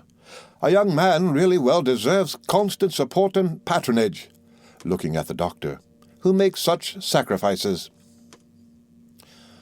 "Time will go fast with you, Mr. Jack Malden," pursued the doctor, "and fast with all of us. Some of us can hardly expect, perhaps, in the natural course of things, to greet you on your return. The next best thing is to hope to do it, and that's my case. I shall not weary you with good advice. You have long had a good model before you in your cousin Annie. Imitate her virtues as nearly as you can." Mrs. Markleham fanned herself, and shook her head. "Farewell, Mr. Jack," said the doctor, standing up, on which we all stood up. "A prosperous voyage out, a thriving career abroad, and a happy return home." We all drank the toast, and all shook hands with Mr. Jack Malden, after which he hastily took leave of the ladies who were there, and hurried to the door, where he was received, as he got into the chaise, with a tremendous broadside of cheers, discharged by our boys, who had assembled on the lawn for the purpose. Running in among them to swell the ranks, I was very near the chaise when it rolled away, and I had a lively impression made upon me, in the midst of the noise and dust, of having seen Mr. Jack Malden rattle past with an agitated face and something cherry-coloured in his hand. After another broadside for the doctor, and another for the doctor's wife, the boys dispersed, and I went back into the house, where I found the guests all standing in a group about the doctor, discussing how Mr. Jack Malden had gone away, and how he had borne it, and how he had felt it, and all the rest of it. In the midst of these remarks, Mrs. Markleham cried, "Where's Annie?" No Annie was there, and when they called to her, no Annie replied. But all, pressing out of the room in a crowd to see what was the matter, we found her lying on the hall floor. There was great alarm at first, until it was found that she was in a swoon, and that the swoon was yielding to the usual means of recovery, when the doctor, who had lifted her head upon his knee, put her curls aside with his hand, and said, looking around, "Poor Annie! She's so faithful and tender-hearted. It's the parting from her old playfellow and friend, her favourite cousin, that has done this. Oh, it's a pity. I am very sorry." When she opened her eyes, and saw where she was, and that we were all standing about her, she arose with assistance, turning her head as she did so, to lay it on the doctor's shoulder, or to hide it, I don't know which. We went into the drawing-room to leave her with the doctor and her mother, but she said it seemed that she was better than she had been since morning, and that she would rather be brought among us, so they brought her in, looking very white and weak, I thought, and sat her on a sofa. "Annie, my dear," said her mother, doing something to her dress, "see here. You have lost a bow. Will anybody be so good as to find a ribbon, a cherry-coloured ribbon?" It was the one she had worn at her bosom. We all looked for it. I myself looked everywhere, I am certain, but nobody could find it. "Do you recollect where you had it last, Annie?" said her mother. I wondered how I could have thought she looked white or anything but burning red when she answered that she had had it safe a little while ago, she thought, but it was not worth looking for. Nevertheless, it was looked for again, and still not found. She entreated that there might be no more searching, but it was still sought for in a desultory way until she was quite well, and the company took their departure. We walked very slowly home, Mr. Wickfield, Agnes, and I, Agnes and I admiring the moonlight, and Mr. Wickfield scarcely raising his eyes from the ground. When we at last reached our own door, Agnes discovered that she had left her little reticule behind. Delighted to be of any service to her, I ran back to fetch it. I went into the supper-room where it had been left, which was deserted and dark, but a door of communication between that and the doctor's study, where there was a light being open, I passed on there to say what I wanted and to get a candle. The doctor was sitting in his easy-chair by the fireside, and his young wife was on a stool at his feet. The doctor, with a complacent smile, was reading aloud some manuscript explanation or statement of a theory out of that interminable dictionary, and she was looking up at him, but with such a face as I never saw. It was so beautiful in its form, it was so ashy pale, it was so fixed in its abstraction, it was so full of a wild, sleep-walking, dreamy horror of I don't know what. The eyes were wide open, and her brown hair fell in two rich clusters on her shoulders and on her white dress, disordered by the want of the lost ribbon. Distinctly, as I recollect her look, I cannot say of what it was expressive. I cannot even say of what it is expressive to me now, rising again before my older judgment. Penitence, humiliation, shame, pride, love, and trustfulness, I see them all, and in them all I see that horror of I don't know what. My entrance and my saying what I wanted roused her. It disturbed the doctor, too, for when I went back to replace the candle I had taken from the table, he was patting her hand in his fatherly way, and saying he was a merciless drone to let her tempt him into reading on, and he would have her go to bed. But she asked him in a rapid, urgent manner to let her stay, to let her feel assured. I heard her murmur some broken words to this effect, that she was in his confidence that night. And as she turned again towards him, after glancing at me as I left the room and went out at the door, I saw her cross her hands upon his knee, and look up at him with the same face, something quieted as he resumed his reading. It made a great impression on me, and I remembered it a long time afterwards, as I shall have occasion to narrate when the time comes. The end of Chapter 16 of David Copperfield by Charles Dickens. Read by Rick Kishner for Lit2Go on the web at fcit.usf.edu.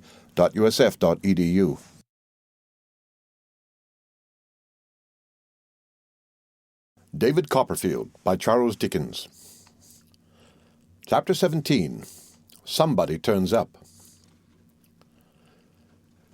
It has not occurred to me to mention Peggotty since I ran away, but of course I wrote her a letter almost as soon as I was housed at Dover, and another, and a longer letter, containing all particulars fully related when my aunt took me formally under her protection. On my being settled at Dr. Strong's, I wrote to her again, detailing my happy condition and prospects.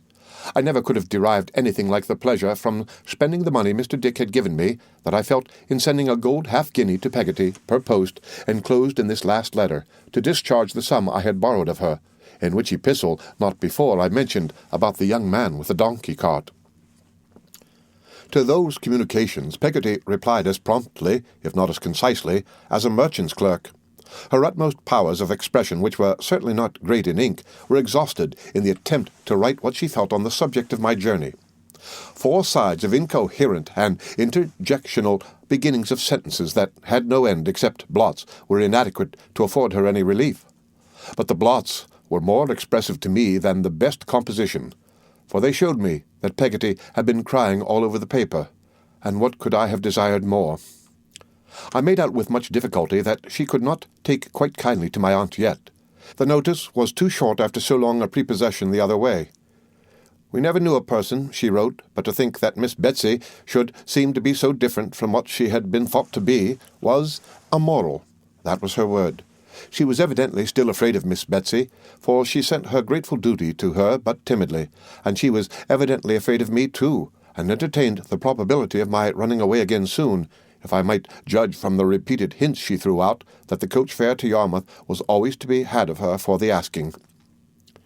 She gave me one piece of intelligence which affected me very much, namely, that there had been a sale of the furniture at our old home, and that Mr. and Miss Murdstone were gone away, and the house was shut up to be let or sold. God knows I had no part in it while they remained there, but it pained me to think of the dear old place as altogether abandoned, of the weeds growing tall in the garden, and the fallen leaves lying thick and wet upon the paths. I imagined how the winds of winter would howl round it, how the cold rain would beat upon the window-glass, how the moon would make ghosts on the walls of the empty rooms, watching their solitude all night. I thought afresh of the grave in the churchyard underneath the tree, and it seemed as if the house were dead too now, and all connected with my father and mother were faded away. There was no other news in Peggotty's letters. Mr. Barkis was an excellent husband, she said, though still a little near. But we all had our faults, and she had plenty, though I am sure I don't know what they were, and he sent his duty, and my little bedroom was always ready for me. Mr. Peggotty was well, and Ham was well, and Mrs. Gummidge was but poorly, and little Emily wouldn't send her love, but said that Peggotty might send it if she liked. All this intelligence I dutifully imparted to my aunt, only reserving to myself the mention of little Emily, to whom I instinctively felt that she would not very tenderly incline. While I was yet new at Dr. Strong's, she made several excursions over to Canterbury to see me, and always at unseasonable hours, with the view, I suppose, of taking me by surprise. But finding me well employed, and bearing a good character, and hearing on all hands that I rose fast in the school, she soon discontinued these visits. I saw her on a Saturday every third or fourth week, when I went over to Dover for a treat, and I saw Mr. Dick every alternate Wednesday, when he arrived by stage-coach at noon to stay until next morning. On these occasions Mr. Dick never travelled without a leathern writing-desk containing a supply of stationery and the memorial, in relation to which document he had a notion that time was beginning to press now, and that it really must be got out of hand. Mr. Dick was very partial to gingerbread.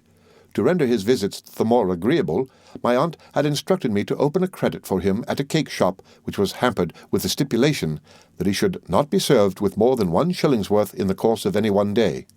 This, and the reference of all his little bills at the county inn where he slept to my aunt, before they were paid, induced me to suspect that he was only allowed to rattle his money and not to spend it. I found on further investigation that this was so, or at least there was an agreement between him and my aunt that he should account to her for all his disbursements. As he had no idea of deceiving her, and always desired to please her, he was thus made chary of launching into expense. On this point, as well as on all other possible points, Mr. Dick was convinced that my aunt was the wisest and most wonderful of women, as he repeatedly told me with infinite secrecy, and always in a whisper. "Trotwood," said Mr. Dick, with an air of mystery, after imparting this confidence to me one Wednesday, "who's the man that hides near our house and frightens her?" "Frightens my aunt, sir?" Mr. Dick nodded. "I thought nothing would have frightened her," he said, "for she's—" Here he whispered softly, "Don't mention it, the wisest and most wonderful of women," having said which he drew back to observe the effect which this description of her made upon me. "The first time he came," said Mr. Dick, "was, let me see, 1649 was the date of King Charles' execution. I think you said 1649? "Yes, sir." "I don't know how it can be," said Mr. Dick, sorely puzzled, and shaking his head. "I don't think I am as old as that." "Was it in that year that the man appeared, sir?" I asked. "Why, really," said Mr. Dick, "I don't see how it can have been in that year, Trotwood. Did you get that date out of history?" "Yes, sir." "Well, I suppose history never lies, does it?" said Mr. Dick, with a gleam of hope. "Oh, dear no, sir," I replied, most decisively. I was ingenious and young, and I thought so. "I can't make it out," said Mr. Dick, shaking his head. "There's something wrong somewhere." However, it was very soon after the mistake was made of putting some of the trouble out of King Charles' head into my head that the man first came. I was walking out with Miss Trotwood after tea just at dark, and there he was, close to our house. "Walking about?" I inquired. "Walking about?" repeated Mr. Dick. "Let me see, I must recollect a bit. No, he was not walking about." I asked, as the shortest way to get at it, what he was doing. "Well, he wasn't there at all," said Mr. Dick, "until he came up behind her and whispered. Then she turned round and fainted, and I stood still and looked at him, and he walked away. But that he should have been hiding ever since, in the ground or somewhere, is the most extraordinary thing." "Has he been hiding ever since?" I asked. "Oh, to be sure he has," retorted Mr. Dick, nodding his head gravely. "Never came out till last night. We were walking last night, and he came up behind her again, and I knew him again." "And did he frighten my aunt again?" "All of a shiver," said Mr. Dick, counterfeiting that affection and making his teeth chatter. "Held by the palings, cried. But Trotwood, come here," getting me close to him that he might whisper very softly. "Why did she give him money, boy, in the moonlight?" "He was a beggar, perhaps?"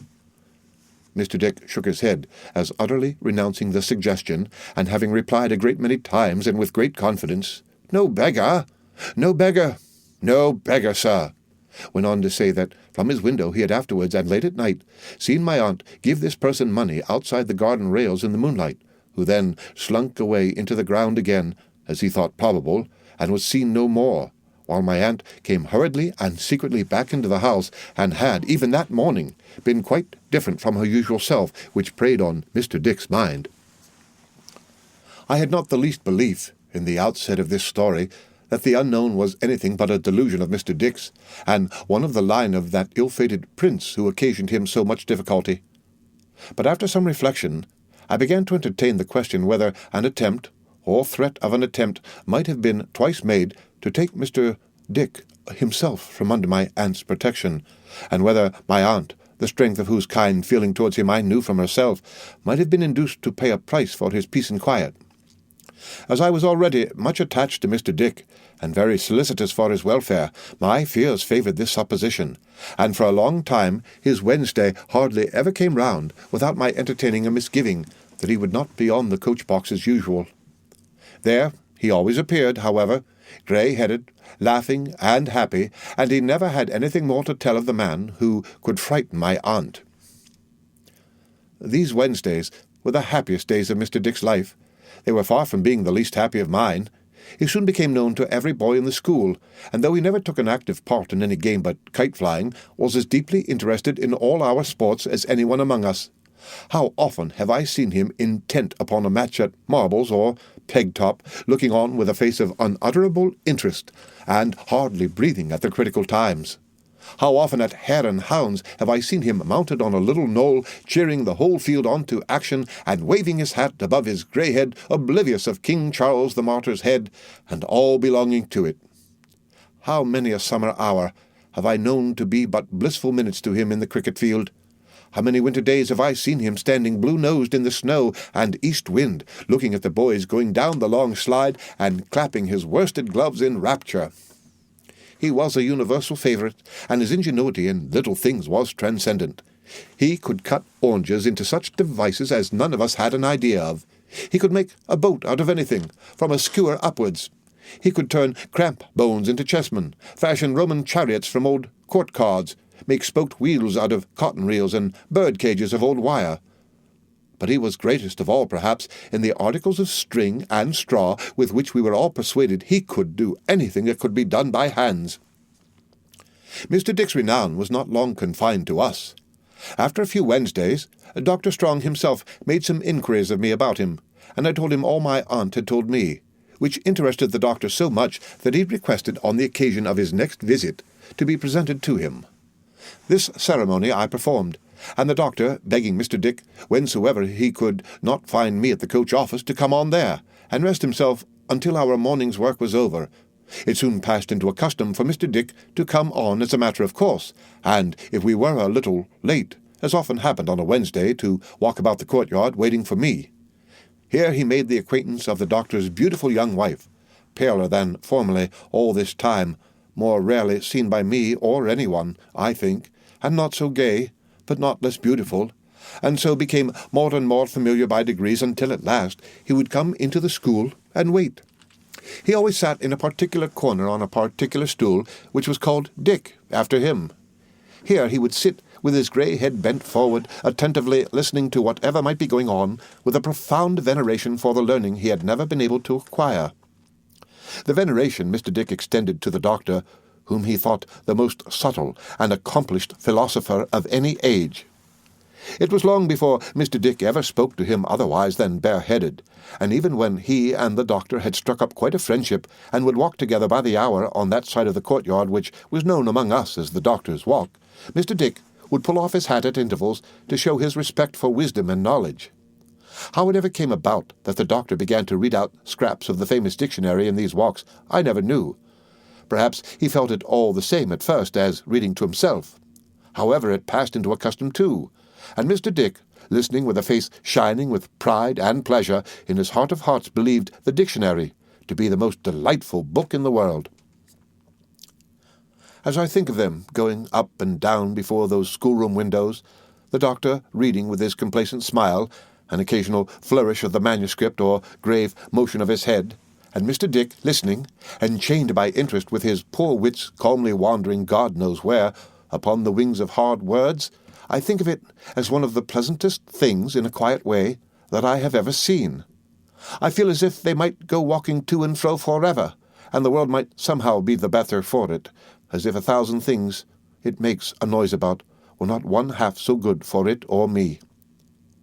Agnes was one of Mr. Dick's friends very soon, and in often coming to the house he made acquaintance with Uriah.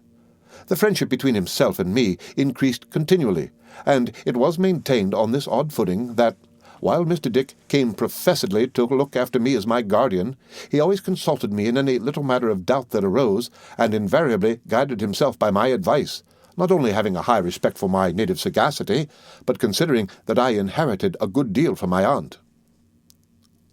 One Thursday morning, when I was about to walk with Mr. Dick from the hotel to the coach office, before going back to school, for we had an hour's school before breakfast, I met Uriah in the street, who reminded me of the promise I had made to take tea with himself and his mother, adding with a writhe, "But I didn't expect you to keep it, Master Copperfield.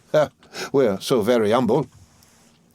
I really had not yet been able to make up my mind whether I liked Uriah or detested him, and I was very doubtful about it still as I stood looking him in the face in the street.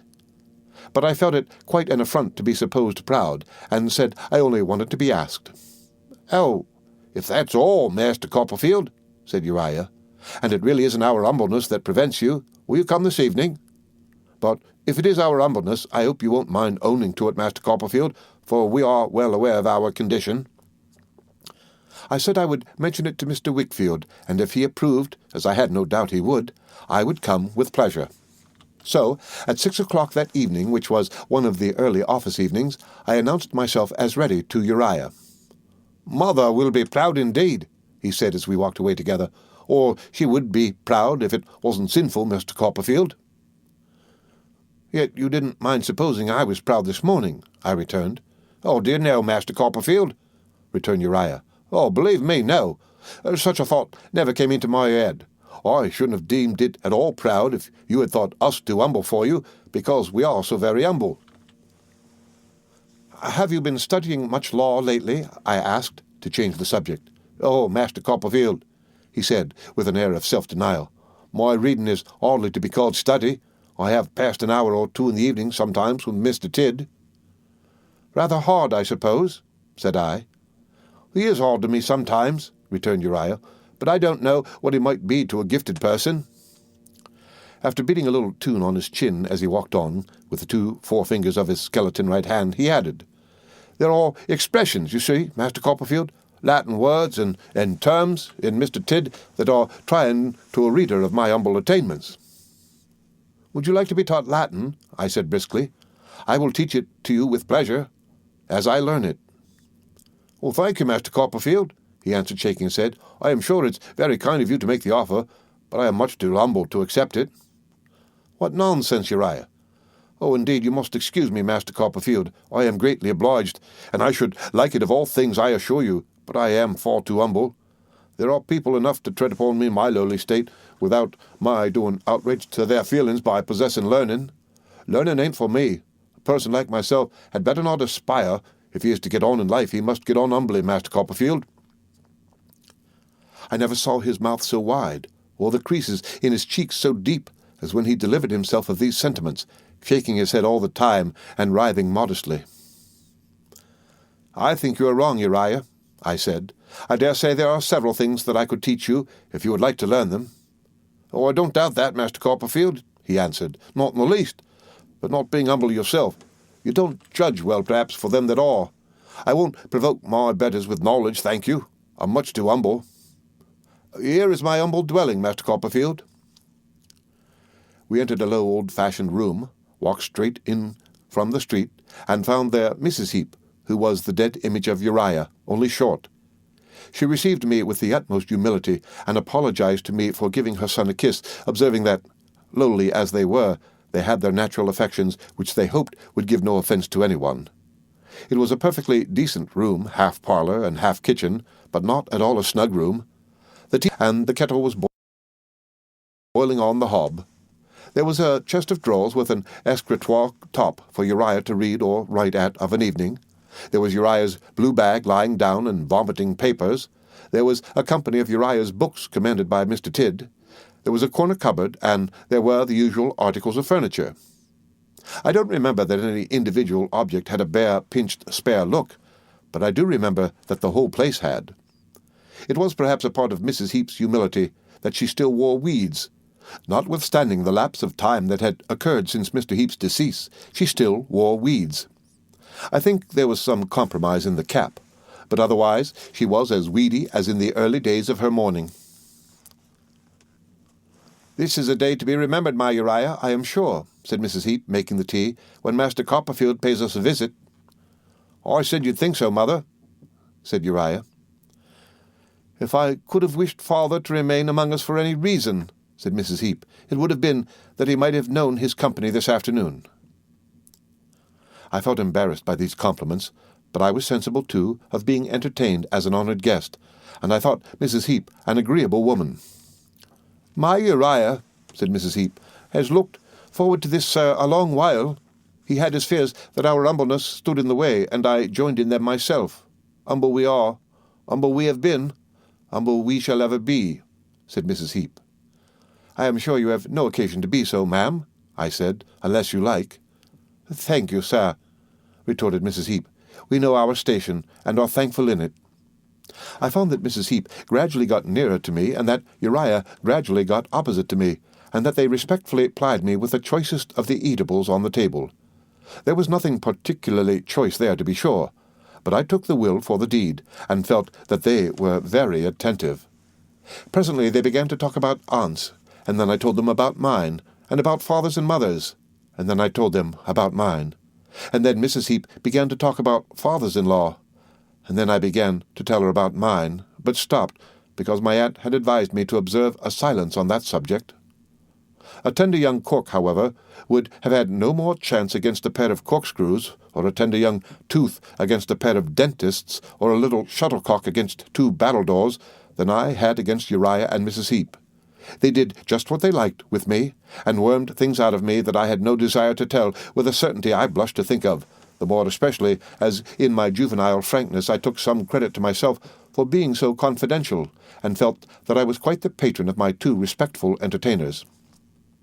They were very fond of one another, that was certain. I take it that had its effect upon me as a touch of nature, but the skill with which the one followed up whatever the other said was a touch of art which I was still less proof against. When there was nothing more to be got out of me about myself, for on the Murdstone and Grinby life, and on my journey I was dumb, they began about Mr. Wickfield and Agnes. Uriah threw the ball to Mrs. Heep. Mrs. Heep caught it and threw it back to Uriah. Uriah kept it up a little while, then sent it back to Mrs. Heep, and so they went on, tossing it about, until I had no idea who had got it, and was quite bewildered. The ball itself was always changing too. Now it was Mr. Wickfield, now Agnes, now the excellence of Mr. Wickfield, now my admiration of Agnes, now the extent of Mr. Wickfield's business and resources, now our domestic life after dinner, now the wine that Mr. Wickfield took, the reason why he took it, and the pity that it was he took so much. Now one thing, now another, then everything at once, and all the time, without appearing to speak very often, or to do anything but sometimes encourage them a little, for fear they should be overcome by their humility and the honour of my company. I found myself perpetually letting out something or other that I had no business to let out, and seeing the effect of it in the twinkling of Uriah's dinted nostrils. I began to be a little uncomfortable, and to wish myself well out of the visit, when a figure coming down the street passed the door. It stood open to air the room, which was warm, the weather being close for the time of year, came back again, looked in, and walked in, exclaiming loudly, "Copperfield! Is it possible?" It was Mr. Micawber. It was Mr. Micawber, with his eyeglass and his walking stick and his shirt collar and his genteel air and the condescending roll in his voice all complete. "My dear Copperfield," said Mr. Micawber, putting out his hand, "this is indeed a meeting which is calculated to impress the mind with a sense of the instability and uncertainty of all human. In short, it is a most extraordinary meeting. Walking along the street, reflecting upon the probability of something turning up, of which I am at present rather sanguine, I find a young but valued friend turn up, who is connected with the most eventful period of my life, I may say, with the turning point of my existence. Copperfield, my dear fellow, how do you do?" I really cannot say that I was glad to see Mr. Micawber there, but I was glad to see him too, and shook hands with him heartily, inquiring how Mrs. Micawber was. "Thank you," said Mr. Micawber, waving his hand as of old, and settling his chin in his shirt-collar. "She is tolerably convalescent. The twins no longer derive their sustenance from nature's founts. In short," said Mr. Micawber, in one of his bursts of confidence, "they are weaned, and Mrs. Micawber is at present my travelling companion. She will be rejoiced, Copperfield, to renew her acquaintance with one who has proven himself in all respects a worthy minister at the sacred altar of friendship." I said I should be delighted to see her. "You are very good," said Mr. Micawber. Mr. Micawber then smiled, settled his chin again, and looked about him. "I have discovered my friend, Copperfield," said Mr. Micawber genteelly, and without addressing himself particularly to anyone, "not in solitude, but partaking of a social meal in company with a widow lady, and one who is apparently her offspring. In short," said Mr. Micawber, in another of his bursts of confidence, "her son. I shall esteem it an honour to be presented." I could do no less, under these circumstances, than make Mr. Micawber known to Uriah Heep and his mother, which I accordingly did. As they abased themselves before him, Mr. Micawber took a seat and waved his hand in his most courtly manner. "Any friend of my friend Copperfield's," said Mr. Micawber, "has a personal claim upon myself." "Oh, we are too humble, sir," said Mrs. Heep, "my son and me, to be the friends of Master Copperfield. He has been so kind as to take his tea with us, and we are thankful to him for his company. Also to you, sir, for your notice." "Ma'am," returned Mr. Micawber, with a bow, "you are very obliging. And what are you doing, Copperfield? Still in the wine trade?" I was excessively anxious to get Mr. Micawber away, and replied, with my hat in my hand and a very red face, I have no doubt, that I was a pupil at Dr. Strong's. "A pupil!" said Mr. Micawber, raising his eyebrows. "I am extremely happy to hear it. Although a mind like my friend Copperfield's, to Uriah and Mrs. Heep, does not require that cultivation which without his knowledge of men and things it would require, still, it is a rich soil teeming with latent vegetation.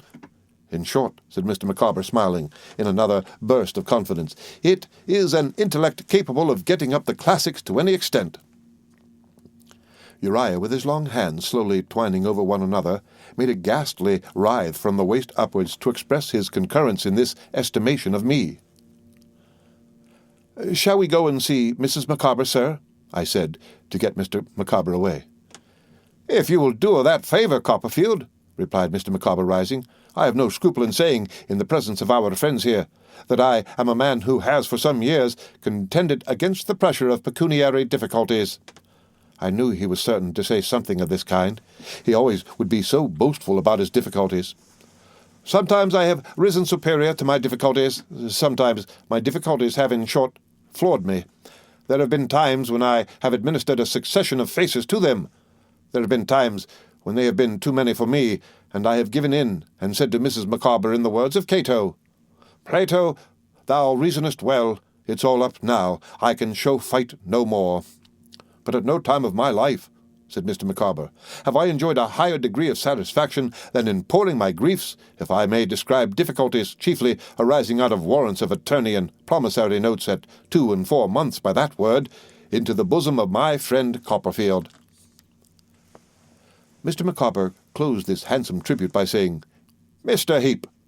Good evening, Mrs. Heep, your servant," and then walking out with me in his most fashionable manner, making a good deal of noise on the pavement with his shoes, and humming a tune as we went. It was a little inn where Mr. Micawber put up, and he occupied a little room in it, partitioned off from the commercial room, and strongly flavoured with tobacco smoke. I think it was over the kitchen, because a warm, greasy smell appeared to come up through the chinks in the floor, and there was a flabby perspiration on the walls. I know it was near the bar on account of the smell of spirits and a jingling of glasses. Here, recumbent on a small sofa underneath a picture of a racehorse, with her head close to the fire, and her feet pushing the mustard off the dumbwaiter at the other end of the room, was Mrs. Micawber, to whom Mr. Micawber entered first, saying, "My dear, allow me to introduce you to a pupil of Dr. Strong's." I noticed by the by that although Mr. Micawber was ever about my age and standing, he always remembered as a genteel thing that I was a pupil of Dr. Strong's. Mrs. Micawber was amazed, but very glad to see me. I was very glad to see her too, and after an affectionate greeting on both sides, sat down on the small sofa near her. "My dear," said Mr. Micawber, "if you will mention to Copperfield what our present position is, which I have no doubt he will like to know, I will go and look at the paper the while, and see whether anything turns up among the advertisements." "I thought you were at Plymouth, ma'am," I said to Mrs. Micawber as he went out. "My dear Master Copperfield," she replied, "we went to Plymouth." "To be on the spot?" I hinted. "Just so," said Mrs. Micawber, "to be on the spot. But the truth is, talent is not wanted in the custom-house. The local influence of my family was quite unavailing to obtain any employment in that department for a man of Mr. Micawber's abilities. They would rather not have a man of Mr. Micawber's abilities. He would only show the deficiency of the others, apart from which," said Mrs. Micawber, "I will not disguise from you, my dear Master Copperfield, that when that branch of my family which is settled in Plymouth became aware that Mr. Micawber was accompanied by myself, and by little Wilkins and his sister, and by the twins, they did not receive him with that ardour which he might have expected, being so newly released from captivity. In fact," said Mrs. Micawber, lowering her voice, "this is between ourselves. Our reception was cool." "Dear me," I said. "Yes," said Mrs. Micawber. "It is truly painful to contemplate mankind in such an aspect, Master Copperfield. But our reception was decidedly cool. There is no doubt about it. In fact, that branch of my family which is settled in Plymouth became quite personal to Mr. Micawber before we had been there a week." I said, and thought that they ought to be ashamed of themselves. "Still so it was," continued Mrs. Micawber. "Under such circumstances, what could a man of Mr. Micawber's spirit do? But one obvious course was left: to borrow of that branch of my family the money to return to London, and to return at any sacrifice." "Then you all came back again, ma'am?" I said. "We all came back again," replied Mrs. Micawber. "Since then I have consulted other branches of my family on the course which it is most expedient for Mr. Micawber to take, for I maintain that he must take some course, Master Copperfield," said Mrs. Micawber argumentatively. "It is clear that a family of 6, not including a domestic, cannot live upon air." "Certainly, ma'am," said I. "The opinion of those other branches of my family," pursued Mrs. Micawber, "is that Mr. Micawber should immediately turn his attention to coals." "To what, ma'am?" "To coals," said Mrs. Micawber. "To the coal trade. Mr. Micawber was induced to think on inquiry that there might be an opening for a man of his talent in the Medway coal trade. Then, as Mr. Micawber very properly said, the first step to be taken clearly was to come and see the Medway, which we came and saw. I say we, Master Copperfield, for I never will, said Mrs. Micawber, with emotion, I never will desert Mr. Micawber. I murmured my admiration and approbation. We came, repeated Mrs. Micawber, and saw the Medway. My opinion of the coal trade on that river is that it may require talent, but that it certainly requires capital. Talent Mr. Micawber has. Capital Mr. Micawber has not. We saw, I think, the greater part of the Medway, and that is my individual conclusion. Being so near here, Mr. Micawber was of opinion that it would be rash not to come on and see the cathedral.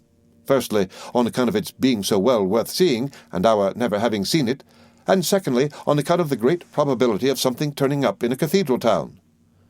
We have been here, said Mrs. Micawber, 3 days. Nothing has as yet turned up, and it may not surprise you, my dear Master Copperfield, so much as it would a stranger to know that we are at present waiting for a remittance from London to discharge our pecuniary obligations at this arrival of that remittance, said Mrs. Micawber, with much feeling. I am cut off from my home. I allude to lodgings in Pentonville, from my boy and girl, and from my twins. I felt the utmost sympathy for Mr. and Mrs. Micawber in this anxious extremity, and said as much to Mr. Micawber, who now returned, adding that I only wished I had money enough to lend them the amount they needed. Mr. Micawber's answer expressed the disturbance of his mind. He said, shaking hands with me, Copperfield, you are a true friend, but when the worst comes to the worst, no man is without a friend who is possessed of shaving materials. At this dreadful hint, Mrs. Micawber threw her arms round Mr. Micawber's neck and entreated him to be calm. He wept, but so far recovered almost immediately as to ring the bell for the waiter and bespeak a hot kidney pudding and a plate of shrimps for breakfast in the morning. When I took my leave of them, they both pressed me so much to come and dine before they went away that I could not refuse. But, as I knew I could not come next day when I should have a good deal to prepare in the evening, Mr. Micawber arranged that he would call at Dr. Strong's in the course of the morning, having a presentiment that the remittance would arrive by that post, and propose the day after if it would suit me better. Accordingly, I was called out of school next afternoon, and found Mr. Micawber in the parlour, who had called to say that the dinner would take place as proposed. When I asked him if the remittance had come, he pressed my hand and departed.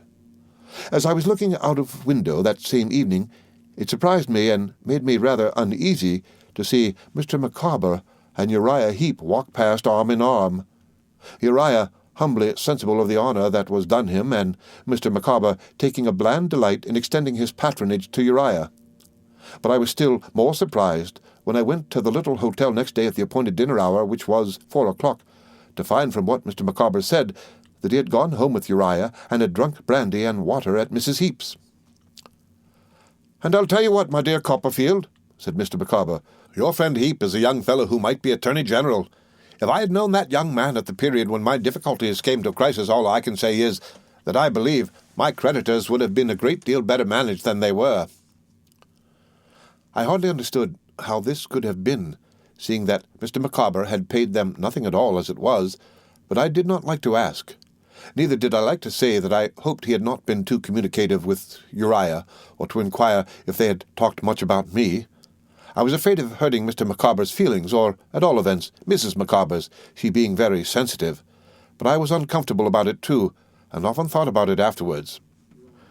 We had a beautiful little dinner, quite an elegant dish of fish, the kidney end of a loin of veal, roasted, fried sausage meat, a partridge, and a pudding.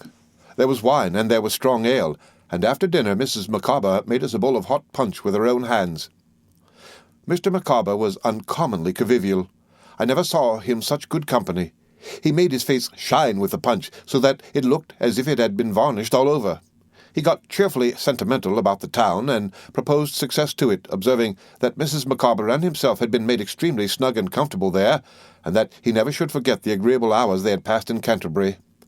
He proposed me afterwards, and he and Mrs. Micawber and I took a review of our past acquaintance, in the course of which we sold the property all over again.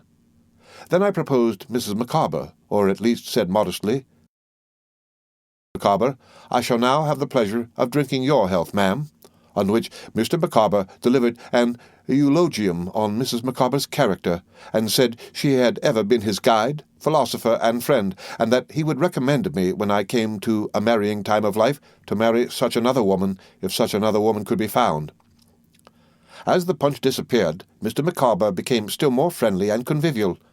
Mrs. Micawber's spirits becoming elevated, too, we sang Auld Lang Syne. When we came to Here's a Hand, My Trusty Frere, we all joined hands round the table, and when we declared we would take a right good Willie Walt, and hadn't the least idea what it meant, we were really affected. In a word, I never saw anybody so thoroughly jovial as Mr. Micawber was, down to the very last moment of the evening, when I took a hearty farewell of himself and his amiable wife. Consequently, I was not prepared at 7 o'clock next morning to receive the following communication, dated 9:30 in the evening, a quarter of an hour after I had left him. My dear young friend, the die is cast, all is over. Hiding the ravages of care with a sickly mask of mirth, I have not informed you this evening that there is no hope of the remittance. Under these circumstances, alike humiliating to endure, humiliating to contemplate, and humiliating to relate, I have discharged the pecuniary liability contracted at this establishment by giving a note of hand made payable 14 days after date at my residence, Pentonville, London. When it becomes due, it will not be taken up. The result is destruction. The bolt is impending, and the tree must fall. Let the wretched man who now addresses you, my dear Copperfield, be a beacon to you through life. He writes with that intention and in that hope. If he could think himself so much use, one gleam of day might, by possibility, penetrate into the chillest dungeon of his remaining existence, though his longevity is, at present, to say the least of it, extremely problematical. This is the last communication, my dear Copperfield, you will ever receive from the beggared outcast, Wilkins Micawber. I was so shocked by the contents of this heart-rending letter that I ran off directly towards the little hotel with the intention of taking it on my way to Dr. Strong's and trying to soothe Mr. Micawber with a word of comfort. But halfway there I met the London coach, with Mr. and Mrs. Micawber up behind. Mr. Micawber, the very picture of tranquil enjoyment, smiling at Mrs. Micawber's conversation, eating walnuts out of a paper bag, with a bottle sticking out of his breast pocket. As they did not see me, I thought it best, all things considered, not to see them. So, with a great weight taken off my mind, I turned into a by-street that was the nearest way to school, and felt, upon the whole, relieved that they were gone, though I still liked them very much, nevertheless. The end of Chapter 17 of David Copperfield, by Charles Dickens. Read by Rick Kishner, for Lit to Go on the web at fcit.usf.edu.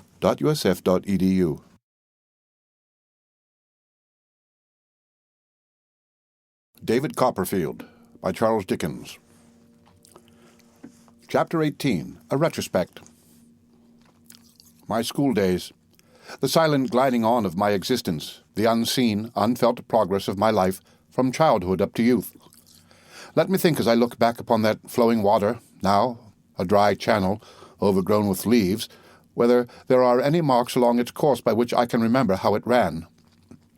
A moment, and I occupy my place in the cathedral where we all went together every Sunday morning, assembling first at school for that purpose. The earthy smell, the sunless air, the sensation of the world being shut out, the resounding of the organ through the black and white arched galleries and aisles are wings that take me back and hold me hovering above those days in a half-sleeping and half-waking dream. I am not the last boy in the school. I have risen in a few months over several heads. But the first boy seems to me a mighty creature dwelling afar off, whose giddy height is unattainable. Agnes says, "No," but I say, "Yes," and tell her that she little thinks what stores of knowledge have been mastered by the wonderful being at whose place she thinks I, even I, weak aspirant, may arrive in time. He is not my private friend and public patron as Steerforth was, but I hold him in a reverential respect. I chiefly wonder what he'll be when he leaves Dr. Strong's, and what mankind will do to maintain any place against him. But who is this that breaks upon me? This is Miss Shepherd, whom I love. Miss Shepherd is a boarder at the Mrs. Nightingale's establishment. I adore Miss Shepherd. She is a little girl in a spencer, with a round face and curly flaxen hair. The Mrs. Nightingale's young ladies come to the cathedral too. I cannot look upon my book, for I must look upon Miss Shepherd. When the choristers chant, I hear Miss Shepherd in the service. I mentally insert Miss Shepherd's name. I put her in among the royal family. At home, in my own room, I am sometimes moved to cry out, "Oh, Miss Shepherd," in a transport of love. For some time I am doubtful of Miss Shepherd's feelings, but at length, fate being propitious, we meet at the dancing school. I have Miss Shepherd for my partner. I touch Miss Shepherd's glove, and feel a thrill go up the right arm of my jacket and come out at my hair.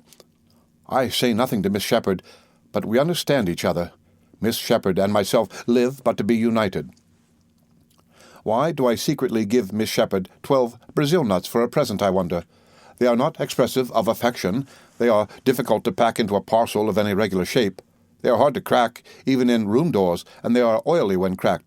Yet I feel that they are appropriate to Miss Shepherd. Soft, seedy biscuits also I bestow upon Miss Shepherd, and oranges innumerable.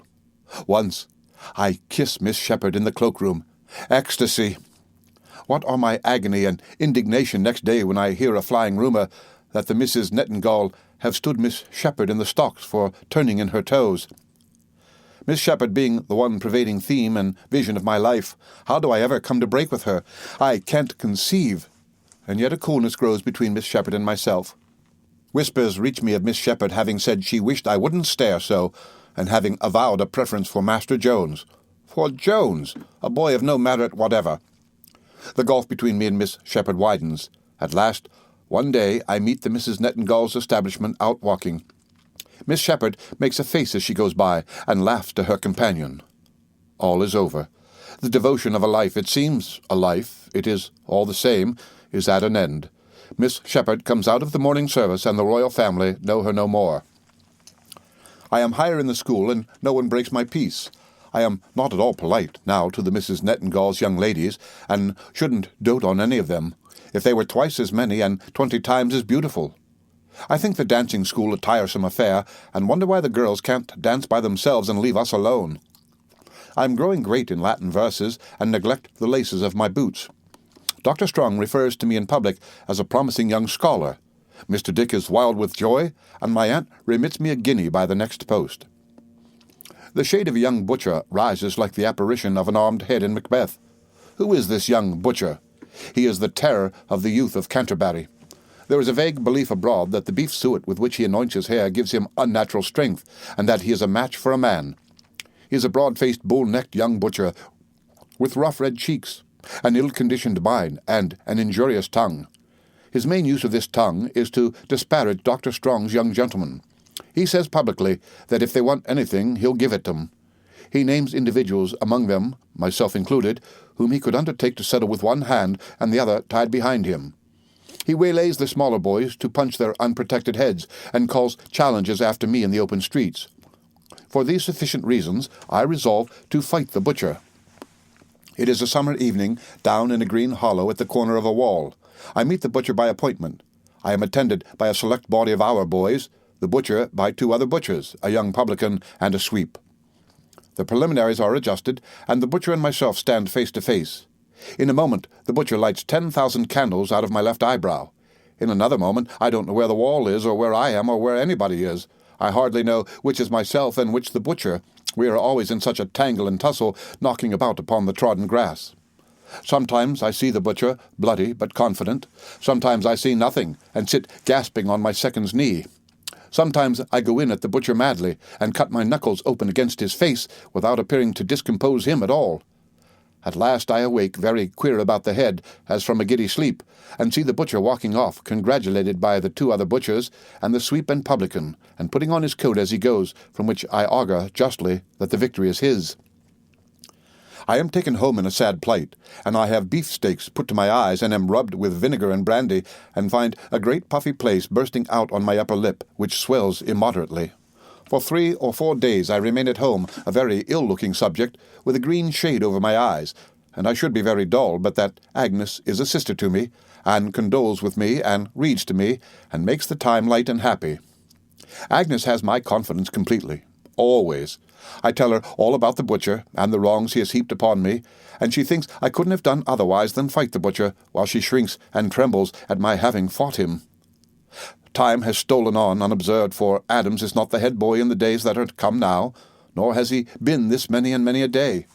Adams has left the school so long that when he comes back on a visit to Dr. Strong, there are not many there besides myself who know him. Adams is going to be called to the bar almost directly, and is to be an advocate and to wear a wig. I am surprised to find him a meeker man than I had thought, and less imposing in appearance. He has not staggered the world yet either, for it goes on, as well as I can make out, pretty much the same as if he had never joined it. A blank through which the warriors of poetry and history march on in stately hosts that seem to have no end. And what comes next? I am the head boy now. I look down on the line of boys below me with a condescending interest in such of them as bring to my mind the boy I was myself when I first came there.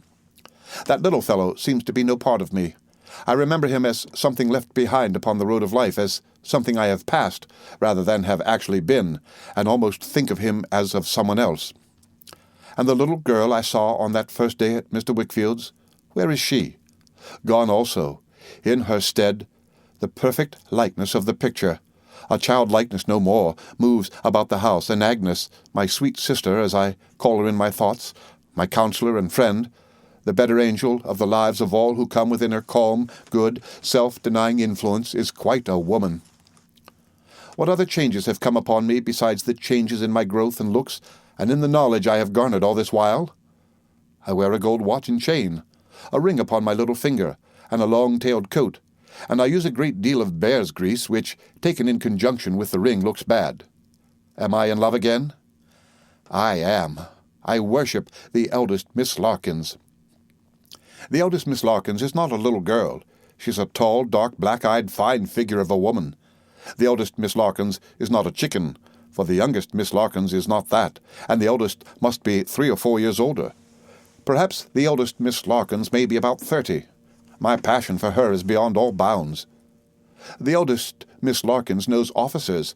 It is an awful thing to bear. I see them speaking to her in the street. I see them cross the way to meet her when her bonnet, she has a bright taste in bonnets, is seen coming down the pavement, accompanied by her sister's bonnet. She laughs and talks, and seems to like it. I spend a good deal of my own spare time in walking up and down to meet her. If I can bow to her once in the day, I know her to bow to, knowing Mr. Larkins, I am happier. I deserve a bow now and then. The raging agonies I suffer on the night of the race ball, where I know the eldest Miss Larkins will be dancing with the military, ought to have some compensation, if there be even-handed justice in the world. My passion takes away my appetite, and makes me wear my newest silk neckerchief continually. I have no relief but in putting on my best clothes, and having my boots cleaned over and over again. I seem then to be worthier of the eldest Miss Larkins. Everything that belongs to her, or is connected with her, is precious to me. Mr. Larkins, a gruff old gentleman with a double chin, and one of his eyes immovable in his head, is fraught with interest to me. When I can't meet his daughter, I go where I am likely to meet him, to say, "How do you do, Mr. Larkins? Are the young ladies and all the family quite well?" Seems so pointed that I blush. I think continually about my age. Say I am 17, and say that 17 is young for the eldest Miss Larkins. What of that? Besides, I shall be 21 in no time almost. I regularly take walks outside Mr. Larkins' house in the evening, though it cuts me to the heart to see the officers go in, or to hear them up in the drawing-room where the eldest Miss Larkins plays the harp.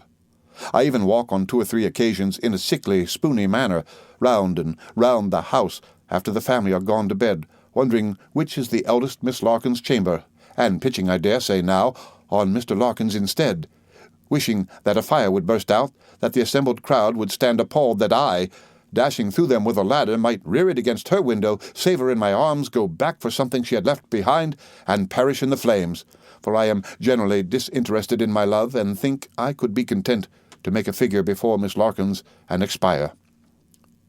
Generally, but not always. Sometimes brighter visions rise before me.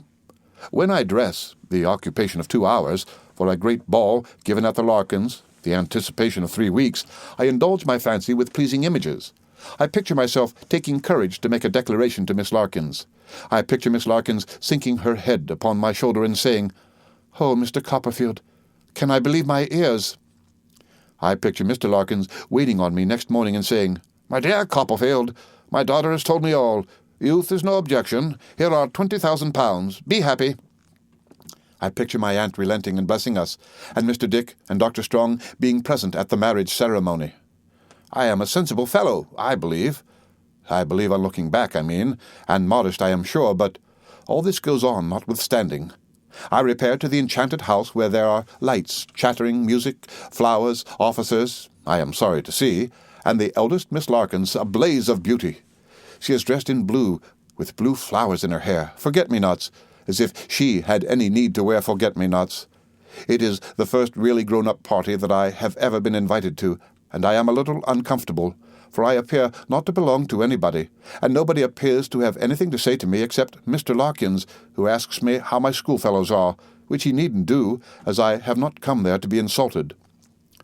But after I have stood in the doorway for some time, and feasted my eyes upon the goddess of my heart, she approaches me, she, the eldest Miss Larkins, and asks me pleasantly if I dance.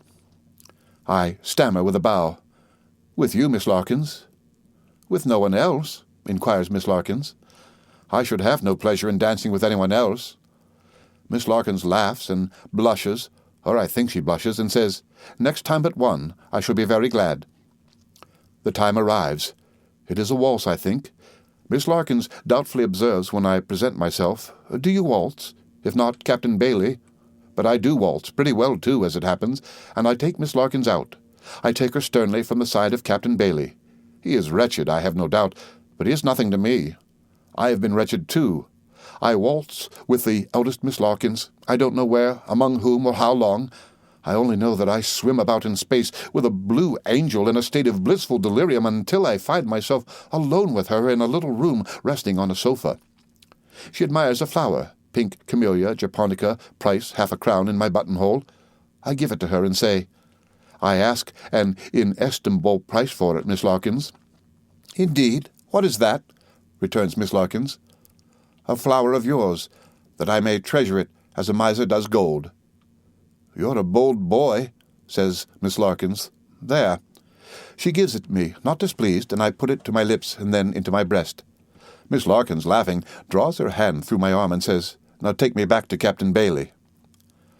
I am lost in the recollection of this delicious interview, and the waltz, when she comes to me again with a plain, elderly gentleman who has been playing whist all night upon her arm, and says, "Oh, here is my bold friend. Mr. Chessel wants to know you, Mr. Copperfield." I feel at once that he is a friend of the family, and am much gratified. "I admire your taste, sir," says Mr. Chessel. "It does you credit. I suppose you don't take much interest in hops, but I am a pretty large grower myself, and if you ever like to come over to our neighborhood of Ashford, and take a run about our place, we shall be glad for you to stop as long as you like." I thank Mr. Chessel warmly, and shake hands.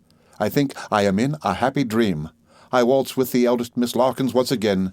She says I waltzed so well. I go home in a state of unspeakable bliss, and waltz in imagination all night long with my arm around the blue waist of my dear divinity. For some days afterwards I am lost in rapturous reflections, but I neither see her in the street nor when I call. I am imperfectly consoled for this disappointment by the sacred pledge, the perished flower. "Trotwood," says Agnes one day after dinner, "who do you think is going to be married tomorrow? Someone you admire." "Not you, I suppose, Agnes." "Not me," raising her cheerful face from the music she is copying. "Do you hear him, Papa?" "Oh." "The eldest Miss Larkins." To Captain Bailey?" I have just enough power to ask. "No, to no captain. To Mr. Chessel, a hop-grower." I am terribly dejected for about a week or two. I take off my ring, I wear my worst clothes, I use no bear's grease, and I frequently lament over the late Miss Larkins' faded flower. Being by that time rather tired of this kind of life, and having received new provocation from the butcher, I throw the flower away, go out with the butcher, and gloriously defeat him. This, and the resumption of my ring, as well as of the bear grease in moderation, are the last marks I can discern now in my progress to 17. The end of Chapter 18 of David Copperfield, by Charles Dickens. Read by Rick Kistner for Lit2Go on the web at fcit.usf.edu.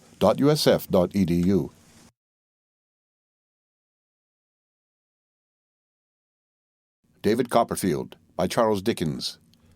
Chapter 19. I look about me and make a discovery. I am doubtful whether I was at heart glad or sorry when my school days drew to an end, and the time came for my leaving Dr. Strong's. I had been very happy there. I had a great attachment for the doctor, and I was eminent and distinguished in that little world. For these reasons I was sorry to go, but for other reasons, unsubstantial enough, I was glad. Misty ideas of being a young man at my own disposal, of the importance attaching to a young man at his own disposal, of the wonderful things to be seen and done by that magnificent animal, and the wonderful effects he could not fail to make upon society, lured me away. So powerful were these visionary considerations in my boyish mind that I seem, according to my present way of thinking, to have left school without natural regret. The separation has not made the impression on me that other separations have. I try in vain to recall how I felt about it, and what its circumstances were, but it is not momentous in my recollection. I suppose the opening prospect confused me. I know that my juvenile experiences went for little or nothing then, and that life was more like a great fairy story which I was just about to begin to read than anything else. My aunt and I had held many grave deliberations on the calling to which I should be devoted. For a year or more I had endeavored to find a satisfactory answer to her often repeated question, what I would like to be. But I had no particular liking that I could discover for anything. If I could have been inspired with a knowledge of the science of navigation, taken the command of a fast-sailing expedition, and gone round the world on a triumphant voyage of discovery, I think I might have considered myself completely suited. But, in the absence of any such miraculous provision, my desire was to apply myself to some pursuit that would not lie too heavily upon her purse, and to do my duty in it, whatever it might be. Mr. Dick had regularly assisted at our councils with a meditative and sage demeanour. He never made a suggestion but once, and on that occasion, I don't know what put it in his head, he suddenly proposed that I should be a brazier. My aunt received this proposal so very ungraciously that he never ventured on a second, but ever afterwards confined himself to looking watchfully at her for her suggestions and rattling his money. "Trot, I tell you what, my dear," said my aunt one morning in the Christmas season when I left school, "as this knotty point is still unsettled, and as we must not make a mistake in our decision if we can help it, I think we had better take a little breathing time. In the meanwhile you must try to look at it from a new point of view, and not as a schoolboy." "I will, aunt."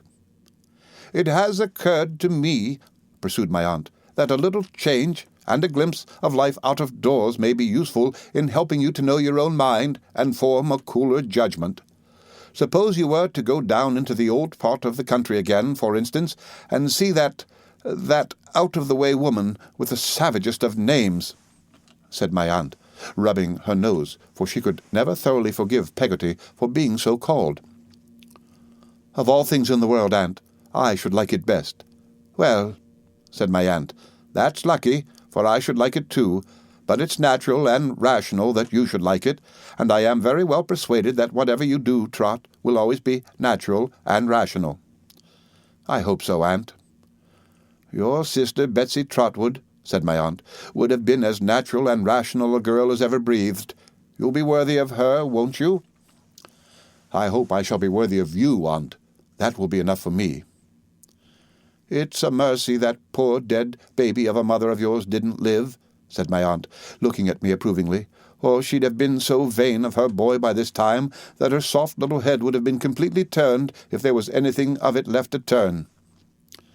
My aunt always excused any weakness of her own in my behalf by transferring it in this way to my poor mother. "Bless me, Trotwood, how you do remind me of her."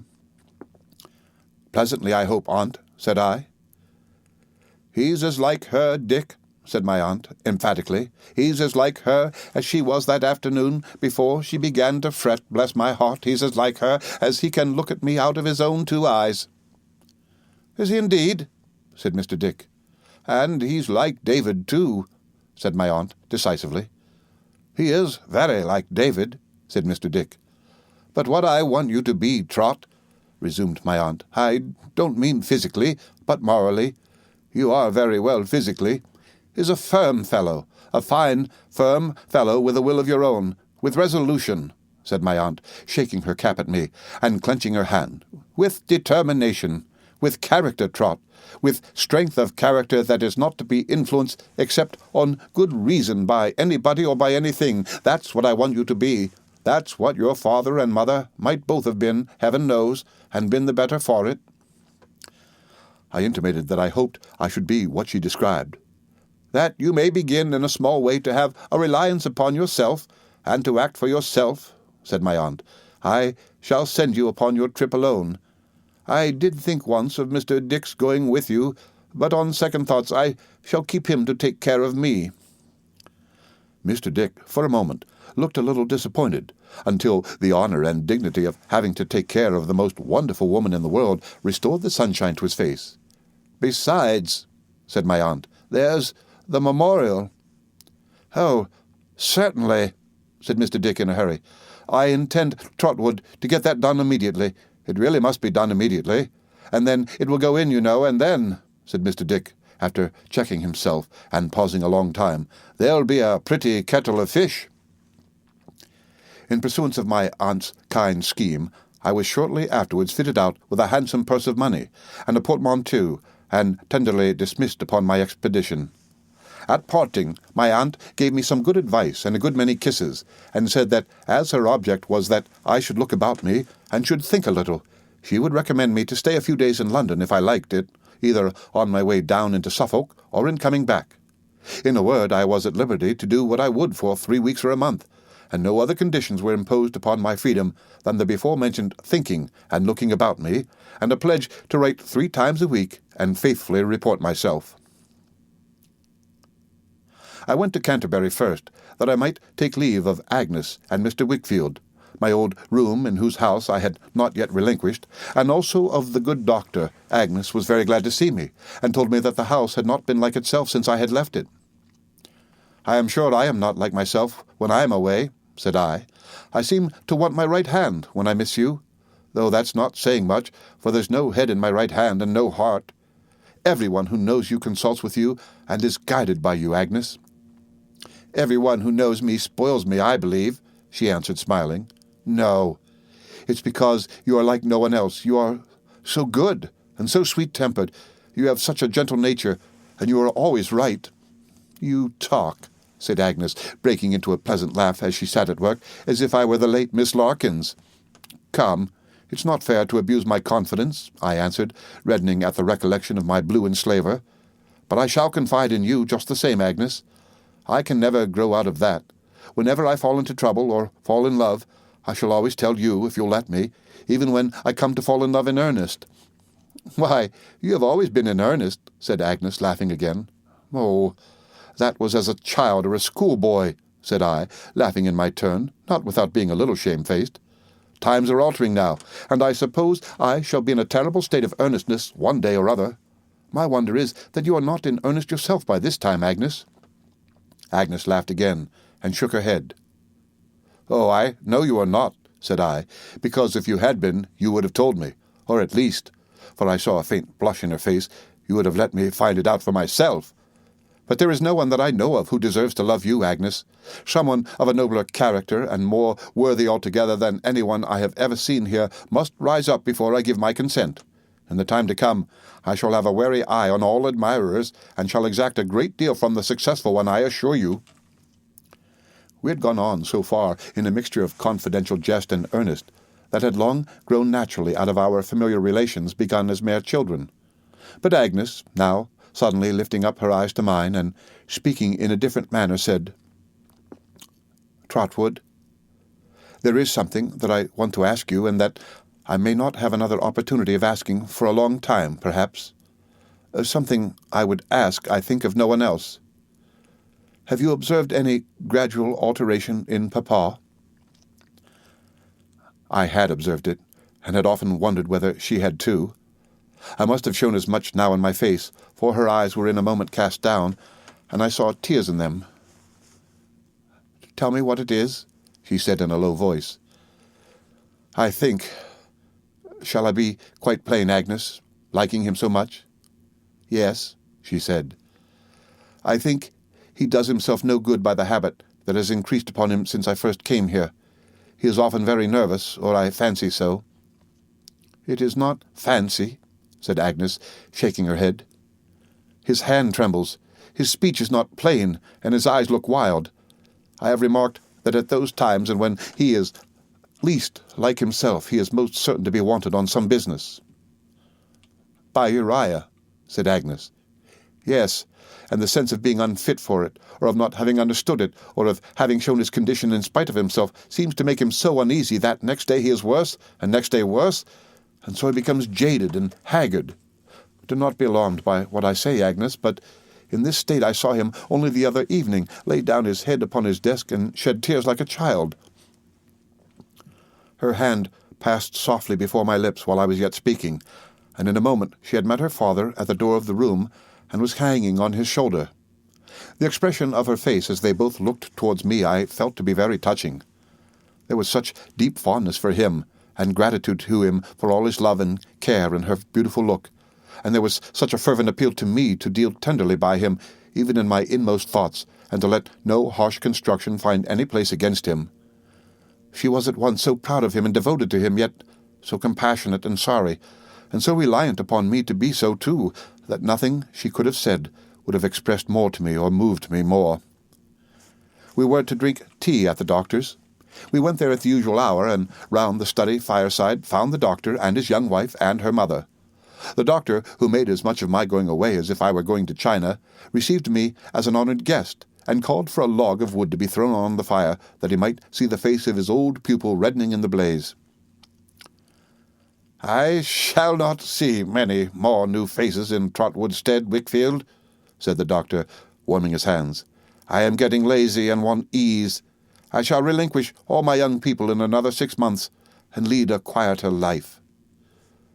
"You have said so any time these 10 years, doctor," Mr. Wickfield answered. "But now I mean to do it," returned the doctor. "My first master will succeed me. I am in earnest at last, so you'll soon have to arrange our contracts, and to bind us firmly to them like a couple of knaves." "And to take care," said Mr. Wickfield, "that you're not imposed on, eh? Heh, as you certainly would be in any contract you should make for yourself. Well, I am ready. There are worse tasks than that in my calling." "I shall have nothing to think of then," said the doctor with a smile, "but my dictionary, and this other contract bargain, Annie." As Mr. Wickfield glanced towards her, sitting at the tea-table by Agnes, she seemed to me to avoid his look with such unwonted hesitation and timidity that his attention became fixed upon her, as if something were suggested to his thoughts. "There is a post come in from India, I observe," he said after a short silence. "By the by, and letters from Mr. Jack Maldon," said the doctor. "Indeed, poor dear Jack," said Mrs. Markleham, shaking her head. "That trying climate, like living, they tell me, on a sand-heap underneath a burning glass." "He looked strong, but he wasn't. My dear doctor, it was his spirit, not his constitution, that he ventured on so boldly. Annie, my dear, I am sure you must perfectly recollect that your cousin never was strong. Not what can be called robust, you know," said Mrs. Markleham, with emphasis, and looking round upon us generally, "from the time when my daughter and himself were children together, and walking about arm in arm the livelong day." Annie, thus addressed, made no reply. "Do I gather from what you say, ma'am, that Mr. Maldon is ill?" asked Mr. Wickfield. "Ill?" replied the old soldier. "My dear sir, he's all sorts of things." "Except well?" said Mr. Wickfield. "Except well indeed," said the old soldier. "He has dreadful strokes of the sun, no doubt, and jungle fevers, and agues, and every kind of thing you can mention." "As to his liver," said the old soldier resignedly, "that, of course, he gave up altogether when he first went out." "Does he say all this?" asked Mr. Wickfield. "Say, my dear sir," returned Mrs. Markleham, shaking her head and her fan. "You little know my poor Jack Maldon when you ask that question. Say! Oh, not he! You might drag him at the heels of 4 wild horses first." "Mamma," said Mrs. Strong. "Annie, my dear," returned her mother, "once for all I must really beg that you will not interfere with me unless it is to confirm what I say. You know as well as I do that your cousin Maldon would be dragged at the heels of any number of wild horses. Why should I confine myself to 4? I won't confine myself to 4. 8, 16, 32, rather than say anything calculated to overturn the doctor's plans." "Wickfield's plans?" said the doctor, stroking his face and looking penitently at his adviser. "That is to say, our joint plans for him. I said myself, abroad or at home." "And I said," added Mr. Wickfield gravely, "abroad. I was the means of sending him abroad. It's my responsibility." "Oh, responsibility," said the old soldier. "Everything was done for the best, my dear Mr. Wickfield. Everything was done for the kindest and best, we know. But if the dear fellow can't live there, he can't live there. And if he can't live there, he'll die there, sooner than he'll overturn the doctor's plans. I know him," said the old soldier, fanning herself in a sort of calm, prophetic agony. "And I know he'll die there sooner than he'll overturn the doctor's plans." "Well, well, ma'am," said the doctor cheerfully, "I am not bigoted to my plans, and I can overturn them myself. I can substitute some other plans. If Mr. Jack Maldon comes home on account of ill health, he must not be allowed to go back, and we must endeavour to make some more suitable and fortunate provision for him in this country." Mrs. Markleham was so overcome by this generous speech, which I need not say she had not at all expected or led up to, that she could only tell the doctor it was like himself, and go several times through that operation of kissing the sticks of her fan, and then tapping his hand with it. After which she gently chid her daughter Annie for not being more demonstrative when such kindnesses were showered, for her sake, on her old playfellow, and entertained us with some particulars concerning other deserving members of her family, whom it was desirable to set on their deserving legs. All this time her daughter Annie never once spoke or lifted up her eyes. All this time Mr. Wickfield had his glance upon her as she sat by his own daughter's side. It appeared to me that he never thought of being observed by anyone, but was so intent upon her, and upon his own thoughts in connection with her, as to be quite absorbed. He now asked what Mr. Jack Maldon had actually written in reference to himself, and to whom he had written. "Why, here," said Mrs. Markleham, taking a letter from the chimney-piece above the doctor's head. "The dear fellow says to the doctor himself, where is it? I am sorry to inform you that my health is suffering severely, and that I fear I may be reduced to the necessity of returning home for a time as the only hope of restoration." That's pretty plain, poor fellow. His only hope of restoration. But Annie's letter is plainer still. Annie, show me that letter again. "Not now, mamma," she pleaded in a low voice. "My dear, you absolutely are on some subjects one of the most ridiculous persons in the world," returned her mother, "and perhaps the most unnatural to the claims of your own family. We never should have heard of the letter at all, I believe, unless I had asked for it myself. Do you call that confidence, my love, towards Dr. Strong? I am surprised. You ought to know better." The letter was reluctantly produced, and as I handed it to the old lady I saw how the unwilling hand from which I took it trembled. "Now, let us see," said Mrs. Markleham, putting her glass to her eye, "where the passage is. Ah, the remembrance of old times, my dearest Annie, and so forth. It's not there. The amiable old proctor, who's he? Oh, dear me, Annie, how illegibly your cousin Maldon writes, and how stupid I am. Doctor, of course. Ah, amiable indeed." Here she left off to kiss her fan again, and shake it at the doctor, who was looking at us in a state of placid satisfaction. "Now I have found it. You may not be surprised to hear, Annie, no, to be sure, knowing that he never was really strong, what did I say just now? That I have undergone so much in this distant place as to have decided to leave it at all hazards, on sick leave if I can, on total resignation if that is not to be obtained. What I have endured and do endure here is insupportable. And but for the promptitude of that best of creatures," said Mrs. Markleham, telegraphing the doctor as before, and refolding the letter, "it would be insupportable to me to think of." Mr. Wickfield said not one word, though the old lady looked to him as if for his commentary on this intelligence, but sat severely silent with his eyes fixed on the ground. Long after the subject was dismissed and other topics occupied us, he remained so, seldom raising his eyes, unless to rest them for a moment with a thoughtful frown upon the doctor, or his wife, or both. The doctor was very fond of music. Agnes sang with great sweetness and expression, and so did Mrs. Strong. They sang together and played duets together, and we had quite a little concert. But I remarked two things. First, that though Annie soon recovered her composure and was quite herself, there was a blank between her and Mr. Wickfield which separated them wholly from each other. Secondly, that Mr. Wickfield seemed to dislike the intimacy between her and Agnes, and to watch it with uneasiness. And now, I must confess, the recollection of what I had seen on that night when Mr. Malden went away first began to return upon me with a meaning it had never had, and to trouble me. The innocent beauty of her face was not as innocent to me as it had been. I mistrusted the natural grace and charm of her manner, and when I looked at Agnes by her side, and thought how good and true Agnes was, suspicions arose within me that it was an ill-assorted friendship. She was so happy in it herself, however, and the other was so happy too, that they made the evening fly away as if it were but an hour. It closed in an incident which I well remember. They were taking leave of each other, and Agnes was going to embrace her and kiss her, when Mr. Wickfield stepped between them as if by accident, and drew Agnes quickly away. Then I saw as though all the intervening time had been cancelled, and I was still standing in the doorway on the night of the departure, the expression of that night in the face of Mrs. Strong as it confronted his. I cannot say what an impression this made upon me, or how impossible I found it when I thought of her afterwards, to separate her from this look, and remember her face in its innocent loveliness again. It haunted me when I got home. I seemed to have left the doctor's roof with a dark cloud lowering on it. The reverence that I had for his grey head was mingled with commiseration for his faith in those who were treacherous to him, and with resentment against those who injured him.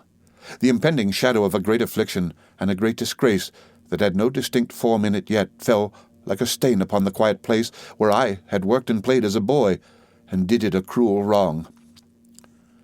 I had no pleasure in thinking any more of the grave old broad-leaved aloe trees, which remained shut up in themselves 100 years together, and of the trim smooth grass plot and the stone urns and the doctor's walk, and the congenial sound of the cathedral bell hovering above them all. It was as if the tranquil sanctuary of my boyhood had been sacked before my face, and its peace and honour given to the winds. But morning brought with it my parting from the old house, which Agnes had filled with her influence, and that occupied my mind sufficiently. I should be there again soon, no doubt. I might sleep again, perhaps often, in my old room, but the days of my inhabiting there were gone, and the old time was past. I was heavier at heart when I packed up such of my books and clothes as still remained there to be sent to Dover, than I cared to show to Uriah Heep, who was so officious to help me that I uncharitably thought him mighty glad that I was going. I got away from Agnes and her father somehow, with an indifferent show of being very manly, and took my seat upon the box of the London coach. I was so softened and forgiving, going through the town, that I had half a mind to nod to my old enemy the butcher, and throw him 5 shillings to drink. But he looked such a very obdurate butcher as he stood scraping the great block in the shop, and moreover his appearance was so little improved by the loss of a front tooth, which I had knocked out, that I thought it best to make no advances. The main object on my mind, I remember, when we got fairly on the road, was to appear as old as possible to the coachman, and to speak extremely gruff. The latter point I achieved at great personal inconvenience, but I stuck to it because I felt it was a grown-up sort of thing. "You're going through, sir?" said the coachman. "Yes, William," I said, condescendingly. I knew him. "I am going to London. I shall go down into Suffolk afterwards." "Shooting, sir?" said the coachman. He knew as well as I did that it was just as likely at that time of year I was going down there whaling, but I felt complimented too. "I don't know," I said, pretending to be undecided, "whether I shall take a shot or not. Birds has got very shy, I'm told," said William. "So I understand," said I. "Is Suffolk your county, sir?" asked William. "Yes," I said, with some importance. "Suffolk's my county." "I'm told the dumplings is uncommon fine down there," said William. I was not aware of it myself, but I felt it necessary to uphold the institutions of my county, and to evince a familiarity with them. So I shook my head, as much as to say, "I believe you." "And the punches?" said William. "There's cattle. A Suffolk punch, when he's a good 'un, is worth his weight in gold. Did you ever breed any Suffolk punches yourself, sir?" "No," I said, "not exactly." "Here's a gentleman behind me, I'll pound it," said William, "as has bred 'em by wholesale." The gentleman spoken of was a gentleman with a very unpromising squint, and a prominent chin, who had a tall white hat on with a narrow flat brim, and whose close-fitting drab trousers seemed to button all the way up outside his legs from his boots to his hips. His chin was cocked over the coachman's shoulder so near to me that his breath quite tickled the back of my head, and as I looked at him, he leered at the leaders with the eye with which he didn't squint in a very knowing manner. "Ain't you?" asked William. "Ain't I what?" said the gentleman behind. "Bred them Suffolk punches by wholesale." "I should think so," said the gentleman. "There ain't no sort of horse that I ain't bred, and no sort of dog. Horses and dogs is some men's fancy. They're widows and drink to me, lodge and wife and children, reading, writing, and arithmetic, snuff, tobacco, and sleep." "That ain't a sort of man to see sitting behind a coach-box, is it, though?" said William in my ear as he handled the reins. I construed this remark into an indication of a wish that he should have my place, so I blushingly offered to resign it. "Well, if you don't mind, sir," said William, "I think it would be more correct." I have always considered this as the first fall I had in life. When I booked my place at the coach office, I had written "box seat" written against the entry, and had given the bookkeeper half a crown. I was got up in a special greatcoat and shawl expressly to do honour to that distinguished eminence, had glorified myself upon it a good deal, and had felt that I was a credit to the coach. And here, in the very first stage, I was supplanted by a shabby man with a squint, who had no other merit than smelling like a livery stables, and being able to walk across me more like a fly than a human being, while the horses were at a canter. A distrust of myself, which has often beset me in life on small occasions, when it would have been better away, was assuredly not stopped in its growth by this little incident outside the Canterbury coach. It was in vain to take refuge in gruffness of speech. I spoke from the pit of my stomach for the rest of the journey, but I felt completely extinguished and dreadfully young. It was curious and interesting, nevertheless, to be sitting up there behind 4 horses, well-educated, well-dressed, and with plenty of money in my pocket, and to look out for the places where I had slept on my weary journey. I had abundant occupation for my thoughts in every conspicuous landmark on the road. When I looked down at the trampers whom we passed, and saw that well-remembered style of face turned up, I felt as if the tinker's blackened hand were in the bosom of my shirt again.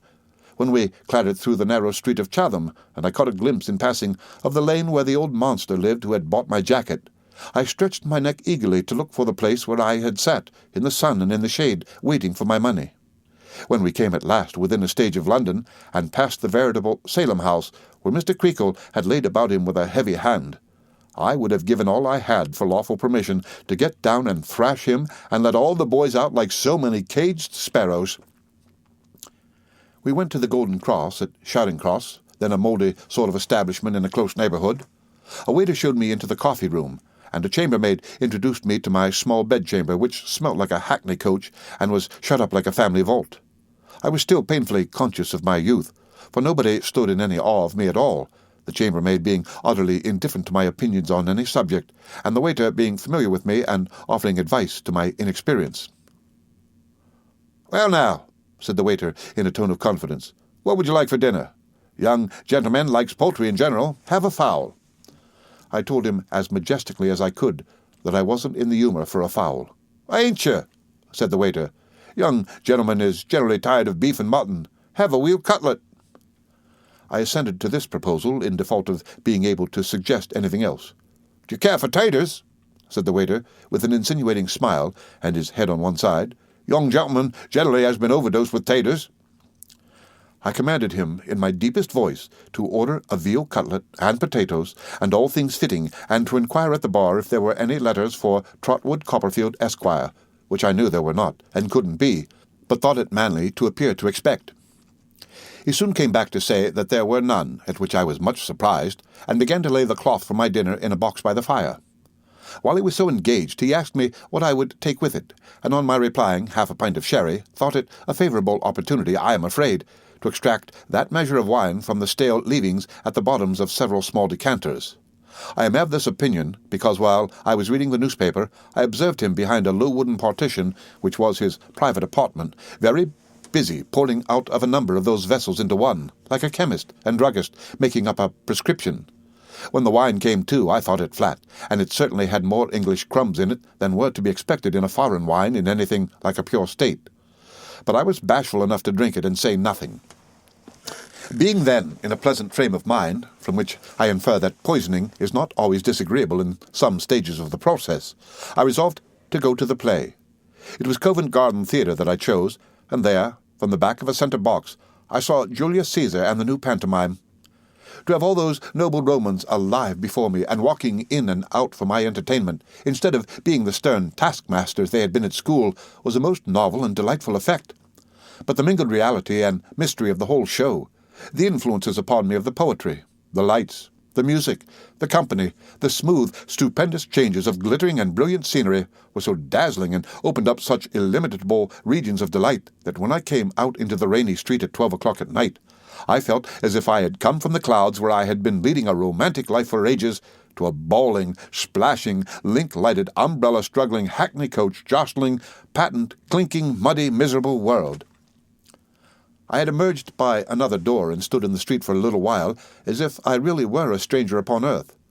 But the unceremonious pushing and hustling that I received soon recalled me to myself and put me in the road back to the hotel, whither I went, revolving the glorious vision all the way, and where, after some porter and oysters, I sat revolving it still at past 1 o'clock with my eyes on the coffee-room fire. I was so filled with the play, and with the past, for it was in a manner like a shining transparency, through which I saw my earlier life moving along, that I don't know when the figure of a handsome, well-formed young man, dressed with a tasteful, easy negligence which I have reason to remember very well, became a very real presence to me. But I recollect being conscious of his company without having noticed his coming in, and my still sitting, musing over the coffee-room fire. At last I rose to go to bed, much to the relief of the sleepy waiter, who had got the fidgets in his legs, and was twisting them and hitting them and putting them through all kinds of contortions in his small pantry. In going towards the door, I passed the person who had come in, and saw him plainly. I turned directly, came back, and looked again. He did not know me, but I knew him in a moment. At another time I might have wanted the confidence or the decision to speak to him, and might have put it off until next day, and might have lost him. But in the then condition of my mind, where the play was still running high, his former protection of me appeared so deserving of my gratitude, and my old love for him overflowed my breast so freshly and spontaneously, that I went up to him at once with a fast-beating heart and said, "Steerforth, won't you speak to me?" He looked at me, just as he used to look, sometimes, but I saw no recognition in his face. "You don't remember me, I'm afraid," said I. "My God!" he suddenly exclaimed. "It's little Copperfield!" I grasped him by both hands, and could not let them go. But for very shame and the fear that it might displease him, I could have held him round the neck and cried. "I never was so glad, my dear Steerforth. I am so overjoyed to see you." "And I am rejoiced to see you too," he said, shaking my hands heartily. "Why, Copperfield, old boy, don't be overpowered." And yet he was glad, too, I thought, to see how the delight I had in meeting him affected me. I brushed away the tears that my utmost resolution had not been able to keep back, and I made a clumsy laugh of it, and we sat down together side by side. "Why, how do you come to be here?" said Steerforth, clapping me on the shoulder. "I came here by the Canterbury coach today. I have been adopted by an aunt down in that part of the country, and have just finished my education there. How do you come to be here, Steerforth?" "Well, I am what they call an Oxford man," he returned. "That is to say, I get bored to death down there periodically, and I am on my way now to my mother's. You're a devilish amiable-looking fellow, Copperfield. Just what you used to be, now I look at you, not altered in the least." "I knew you immediately," I said, "but you are more easily remembered." He laughed as he ran his hand through the clustering curls of his hair, and said gaily, "Yes, I am on an expedition of duty. My mother lives a little way out of town, and the roads being in a beastly condition, and our house tedious enough, I remained here tonight instead of going on. I have not been in town half a dozen hours, and those I have been dozing and grumbling away at the play." "I have been at the play too," said I, "at Covent Garden. What a delightful and magnificent entertainment, Steerforth." Steerforth laughed heartily. "My dear young Davy," he said, clapping me on the shoulder again, "you are a very daisy. The daisy of the field at sunrise is not fresher than you are. I have been at Covent Garden too, and there never was a more miserable business. Hello, you, sir!" This was addressed to the waiter, who had been very attentive to our recognition at a distance, and now came forward deferentially. "Where have you put my friend, Mr. Copperfield?" said Steerforth. "Beg your pardon, sir." "Where does he sleep? What's his number? You know what I mean," said Steerforth. "Well, sir," said the waiter with an apologetic air, "Mr. Copperfield is at present in 44, sir." "And what the devil do you mean," retorted Steerforth, "by putting Mr. Copperfield into a little loft over a stable?" You see, we wasn't aware, sir," returned the waiter still apologetically, "as Mr. Copperfield was anyways particular. We can give Mr. Copperfield 72, sir, if it would be preferred. Next you, sir." "Of course it would be preferred," said Steerforth, "and do it at once." The waiter immediately withdrew to make the exchange. Steerforth, very much amused at my having been put into 44, laughed again, and clapped me on the shoulder again, and invited me to breakfast with him next morning at 10 o'clock, an invitation I was only too proud and happy to accept. It being now pretty late, we took our candles and went upstairs, where we parted with friendly heartiness at his door, and where I found my new room a great improvement on my old one, it not being at all musty, and having an immense 4-post bedstead in it, which was quite a little landed estate. Here, among pillows enough for 6, I soon fell asleep in a blissful condition, and dreamed of ancient Rome, Steerforth, and friendship, until the early morning coaches, rumbling out of the archway underneath, made me dream of thunder and the gods. The end of Chapter 19 of David Copperfield, by Charles Dickens. Read by Rick Kishner for Lit to Go on the web at fcit.usf.edu.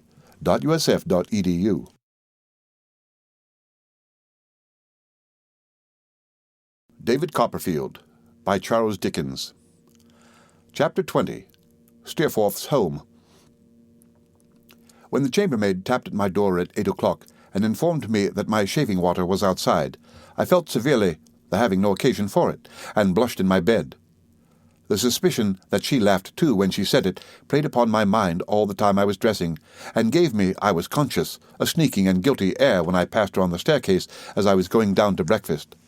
I was so sensitively aware, indeed, of being younger than I could have wished, that for some time I could not make up my mind to pass her at all, under the ignoble circumstances of the case. But hearing her there with a broom, stood peeping out of a window at King Charles on horseback, surrounded by a maze of hackney coaches, and looking anything but regal in a drizzling rain and a dark brown fog, until I was admonished by the waiter that the gentleman was waiting for me. It was not in the coffee-room that I found Steerforth expecting me, but in a snug private apartment, red-curtained and turkey-carpeted, where the fire burnt bright, and a fine hot breakfast was set forth on a table covered with a clean cloth, and a cheerful miniature of the room. The fire, the breakfast, Steerforth and all, was shining in the little round mirror over the sideboard. I was rather bashful at first, Steerforth being so self-possessed and elegant, and superior to me in all respects, age included. But his easy patronage soon put that to rights, and made me quite at home. I could not enough admire the change he had wrought in the Golden Cross, or compare the dull forlorn state I had held yesterday with this morning's comfort and this morning's entertainment. As to the waiter's familiarity, it was quenched as if it had never been. He attended on us, as I may say, in sackcloth and ashes. "Now, Copperfield," said Steerforth when we were alone, "I should like to hear what you are doing, and where you are going, and all about you. I feel as if you were my property." Glowing with pleasure to find that he had still this interest in me, I told him how my aunt had proposed the little expedition that I had before me, and whither it tended. "As you are in no hurry, then," said Steerforth, "come home with me to Highgate and stay a day or two. You will be pleased with my mother. She is a little vain and prosy about me, but that you can forgive her, and she will be pleased with you." "I should like to be as sure of that as you are kind enough to say you are," I answered, smiling. "Oh," said Steerforth, "everyone who likes me has a claim on her that is sure to be acknowledged." "Then I think I shall be a favourite," said I. "Good," said Steerforth. "Come and prove it. We will go and see the lions for an hour or two. It's something to have a fresh fellow like you to show them to, Copperfield, and then we'll journey out to Highgate by the coach." I could hardly believe but that I was in a dream, and that I should wake presently in number 44 to the solitary box in the coffee-room and the familiar waiter again. After I had written to my aunt and told her of my fortunate meeting with my admired old schoolfellow, and my acceptance of his invitation, we went out in a hackney chariot and saw a panorama and some other sights, and took a walk through the museum, where I could not help observing how much Steerforth knew on an infinite variety of subjects, and of how little account he seemed to make his knowledge. "You'll take a high degree at college, Steerforth," said I, "if you have not done so already, and they will have good reason to be proud of you." "Hi! Take a degree," cried Steerforth. "Not I. My dear Daisy. Will you mind my calling you Daisy?" "Not at all," said I. "That's a good fellow. My dear Daisy," said Steerforth, laughing, "I have not the least desire or intention to distinguish myself in that way. I have done quite sufficient for my purpose. I find that I am heavy company enough for myself as I am." "But the fame—" I was beginning. "You romantic Daisy," said Steerforth, laughing still more heartily. "Why should I trouble myself that a parcel of heavy-headed fellows may gape and hold up their hands? Let them do it at some other man. There's fame for him, and he's welcome to it." I was abashed at having made so great a mistake, and was glad to change the subject. Fortunately, it was not difficult to do, for Steerforth could always pass from one subject to another with a carelessness and lightness that were his own. Lunch succeeded to our sightseeing, and the short winter day wore away so fast that it was dusk when the stagecoach stopped with us at an old brick house at Highgate on the summit of the hill. An elderly lady, though not very far advanced in years, with a proud carriage and a handsome face, was in the doorway as we alighted, and, greeting Steerforth as "my dearest James," folded him into her arms. To this lady he presented me as his mother, and she gave me a stately welcome. It was a genteel old-fashioned house, very quiet and orderly.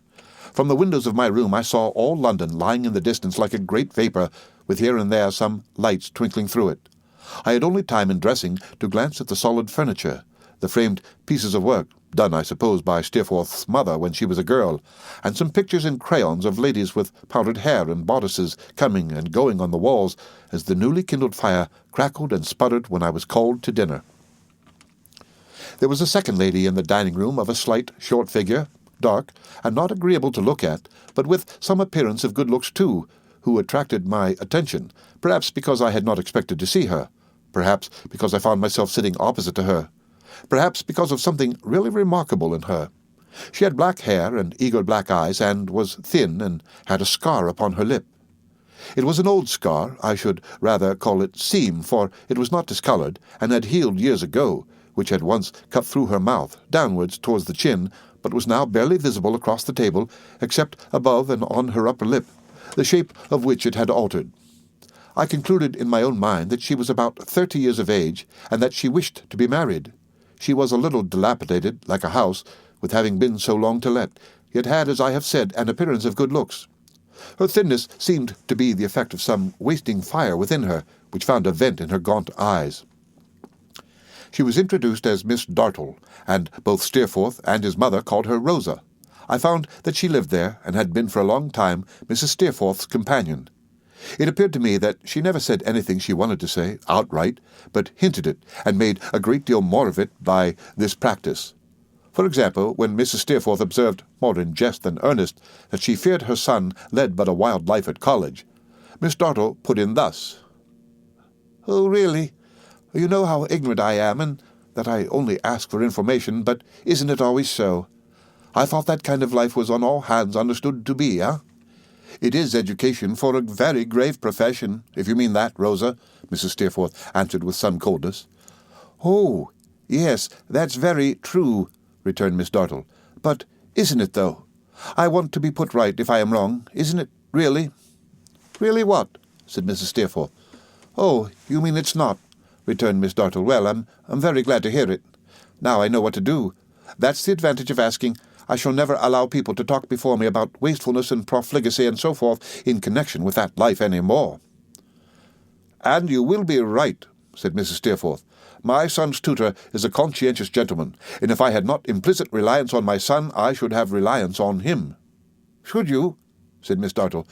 "Dear me. Conscientious, is he, really? Conscientious now?" "Yes, I am convinced of it," said Mrs. Steerforth. "How very nice!" exclaimed Miss Dartle. "What a comfort! Really conscientious, then? Oh, he's not, but of course he can't be, if he's really conscientious. Well, I should be quite happy in my opinion of him from this time. You can't think how it elevates him in my opinion to know for certain that he's really conscientious." Her own views of every question, and her correction of everything that was said to which she was opposed, Miss Dartle insinuated in the same way. Sometimes I could not conceal from myself, with great power, though in contradiction even of Steerforth. An instance happened before dinner was done. Mrs. Steerforth, speaking to me about my intention of going down into Suffolk, and I said at hazard how glad I should be if Steerforth would only go there with me, and explaining to him that I was going to see my old nurse, and Mr. Peggotty's family, I reminded him of the boatman whom he had seen at school. "Oh, that bluff fellow," said Steerforth. "He had a son with him, hadn't he?" No, that was his nephew," I replied, "whom he adopted, though, as a son. He has a very pretty little niece, too, whom he adopted as a daughter. In short, his house, or rather his boat, for he lives in one on dry land, is full of people who are objects of his generosity and kindness. You would be delighted to see that household." "Should I?" said Steerforth. "Well, I think I should. I must see what can be done. It would be worth a journey, not to mention the pleasure of a journey with you, Daisy, to see that sort of people together and to make one of 'em." My heart leaped with a new hope of pleasure, but it was in reference to the tone in which he had spoken of that sort of people that Miss Dartle, whose sparkling eyes had been watchful of us, now broke in again. "Oh, but really, do tell me, are they, though?" she said. "Are they what?" "No, who what?" said Steerforth. "That sort of people. Are they really animals and clods and beings of another order? I want to know so much." "Why, there's a pretty wide separation between them and us," said Steerforth with indifference. "They are not to be expected to be as sensitive as we are. Their delicacy is not to be shocked or hurt easily. They are wonderfully virtuous, I dare say. Some people contend for that, at least, and I am sure I don't want to contradict them. But they have not very fine natures, and they may be thankful that, like their coarse, rough skins, they are not easily wounded." "Really?" said Miss Dartle. "Well, I don't know now, when I have been better pleased than to hear that. It's so consoling. It's such a delight to know that when they suffer they don't feel. Sometimes I have been quite uneasy for that sort of people, but now I shall just dismiss the idea of them altogether. Live and learn. I had my doubts, I confess, but now they are cleared up. I didn't know, and now I do know, and that shows the advantage of asking, don't it?"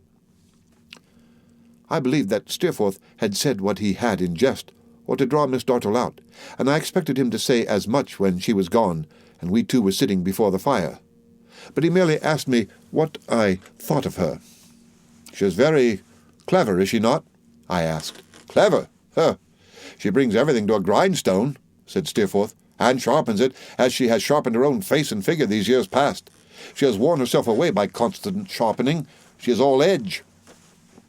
"What a remarkable scar that is upon her lip," I said. Steerforth's face fell, and he paused a moment.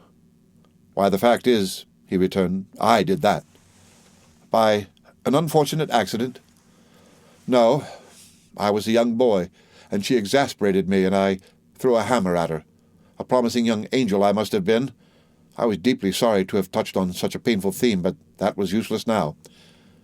"She has borne the mark ever since, as you see," said Steerforth, "and she'll bear it to her grave, if she ever rests in one, though I can hardly believe she will ever rest anywhere. She was the motherless child of a sort of cousin of my father's. He died one day. My mother, who was then a widow, brought her here to be company to her.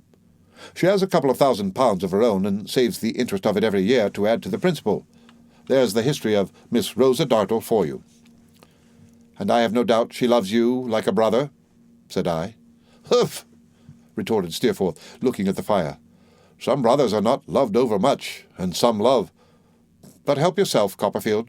We'll drink the daisies of the field in compliment to you, and the lilies of the valley that toil not, neither do they spin, in compliment to me. The more shame for me." A moody smile that had overspread his features cleared off as he said this merrily, and he was his own frank, winning self again. I could not help glancing at the scar with a painful interest when we went to tea. It was not long before I observed that it was the most susceptible part of her face, and that, when she turned pale, that mark altered first, and became a dull, lead-coloured streak, lengthening out to its full extent like a mark in invisible ink brought to the fire. There was a little altercation between her and Steerforth about a cast of the dice at backgammon, when I thought her, for one moment, in a storm of rage, and then I saw it start forth like the old writing on the wall. It was no matter of wonder to me to find Mrs. Steerforth devoted to her son. She seemed to be able to speak or think about nothing else. She showed me his picture as an infant, in a locket, with some of his baby hair in it. She showed me his picture as he had been when I first knew him, and she wore at her breast his picture as he was now. All the letters he had ever written to her she kept in a cabinet near her own chair by the fire, and she would have read me some of them, and I should have been very glad to hear them too, if he had not interposed and coaxed her out of the design. "It was at Mr. Creakle's, my son tells me, that you first became acquainted," said Mrs. Steerforth, as she and I were talking at one table, while they played backgammon at another. "Indeed, I recollect his speaking at that time of a pupil younger than himself who had taken his fancy there, but your name, as you may suppose, has not lived in my memory." "He was very generous and noble to me in those days, I assure you, ma'am," said I, "and I stood in need of such a friend. I should have been quite crushed without him." "He is always generous and noble," said Mrs. Steerforth proudly. I subscribed to this with all my heart, God knows. She knew I did, for the stateliness of her manner already abated towards me, except when she spoke in praise of him, and then her air was always lofty. "It was not a fit school generally for my son," said she, "far from it, but there were particular circumstances to be considered at the time, of more importance even than that selection. My son's high spirit made it desirable that he should be placed with some man who felt its superiority, and would be content to bow himself before it, and we found such a man there." I knew that, knowing the fellow, and yet I did not despise him the more for it, but thought it a redeeming quality in him, if he could be allowed any grace for not resisting one so irresistible as Steerforth. My son's great capacity was tempted on there by a feeling of voluntary emulation and conscious pride, the fond lady went on to say. He would have risen against all constraint, but he found himself the monarch of the place, and he heartily determined to be worthy of his station. It was like himself. I echoed with all my heart and soul that it was like himself. So my son took of his own will, and on no compulsion, to the course in which he can always, when it is his pleasure, outstrip every competitor, she pursued. My son informs me, Mr. Copperfield, that you were quite devoted to him, and that when you met yesterday, you made yourself known to him with tears of joy. I should be an affected woman if I made any pretence of being surprised by my son's inspiring such emotions, but I cannot be indifferent to anyone who is so sensible of his merit, and I am very glad to see you here, and can assure you that he feels an unusual friendship for you, and that you may rely on his protection. Miss Dartle played backgammon as eagerly as she did everything else. If I had seen her first at the board, I should have fancied that her figure had got thin, and her eyes had got large over that pursuit and no other in the world. But I am very much mistaken if she missed a word of this, or lost a look of mine as I received it with the utmost pleasure, and, honoured by Mrs. Steerforth's confidence, felt older than I had done since I left Canterbury. When the evening was pretty far spent, and a tray of glasses and decanters came in, Steerforth promised over the fire that he would seriously think of going down into the country with me. There was no hurry, he said. A week hence would do, and his mother hospitably said the same. While we were talking, he more than once called me Daisy, which brought Miss Dartle out again. "But really, Mr. Copperfield," she asked, "is it a nickname? And why does he give it to you? Is it, because he thinks you young and innocent? Oh, I am stupid in these things." I coloured in replying that I believed it was. "Oh," said Miss Dartle. "Now, I am glad to know that. I ask for information, and I am glad to know it. He thinks you young and innocent, and so you are his friend. Well, that's quite delightful." She went to bed soon after this, and Mrs. Steerforth retired too. Steerforth and I, after lingering for half an hour over the fire, talking about Traddles and all the rest of them at Old Salem House, went upstairs together. Steerforth's room was next to mine, and I went in to look at it. It was a picture of comfort, full of easy chairs, cushions, and footstools, worked by his mother's hand, and with no sort of thing omitted that could help to render it complete. Finally, her handsome features looked down on her darling from a portrait on the wall, as if it were even something to her that her likeness should watch him while he slept. I found the fire burning clear enough in my room by this time, and the curtains drawn before the windows and round the bed, giving it a very snug appearance. I sat down in a great chair upon the hearth to meditate on my happiness, and had enjoyed the contemplation of it for some time, when I found a likeness of Miss Dartle looking eagerly at me from above the chimney-piece. It was a startling likeness, and necessarily had a startling look. The painter hadn't made the scar, but I made it, and there it was, coming and going, now confined to the upper lip as I had seen it at dinner, and now showing the whole extent of the wound inflicted by the hammer, as I had seen it when she was passionate. I wondered peevishly why they couldn't put her anywhere else instead of quartering her on me. To get rid of her, I undressed quickly, extinguished my light, and went to bed. But as I fell asleep, I could not forget that she was still there looking. Is it really, though? I want to know. And when I awoke in the night, I found that I was uneasily asking all sorts of people in my dreams whether it really was or not, without knowing what I meant. The end of Chapter 20 of David Copperfield by Charles Dickens. Read by Rick Kishner for Lit2Go on the web at fcit.usf.edu.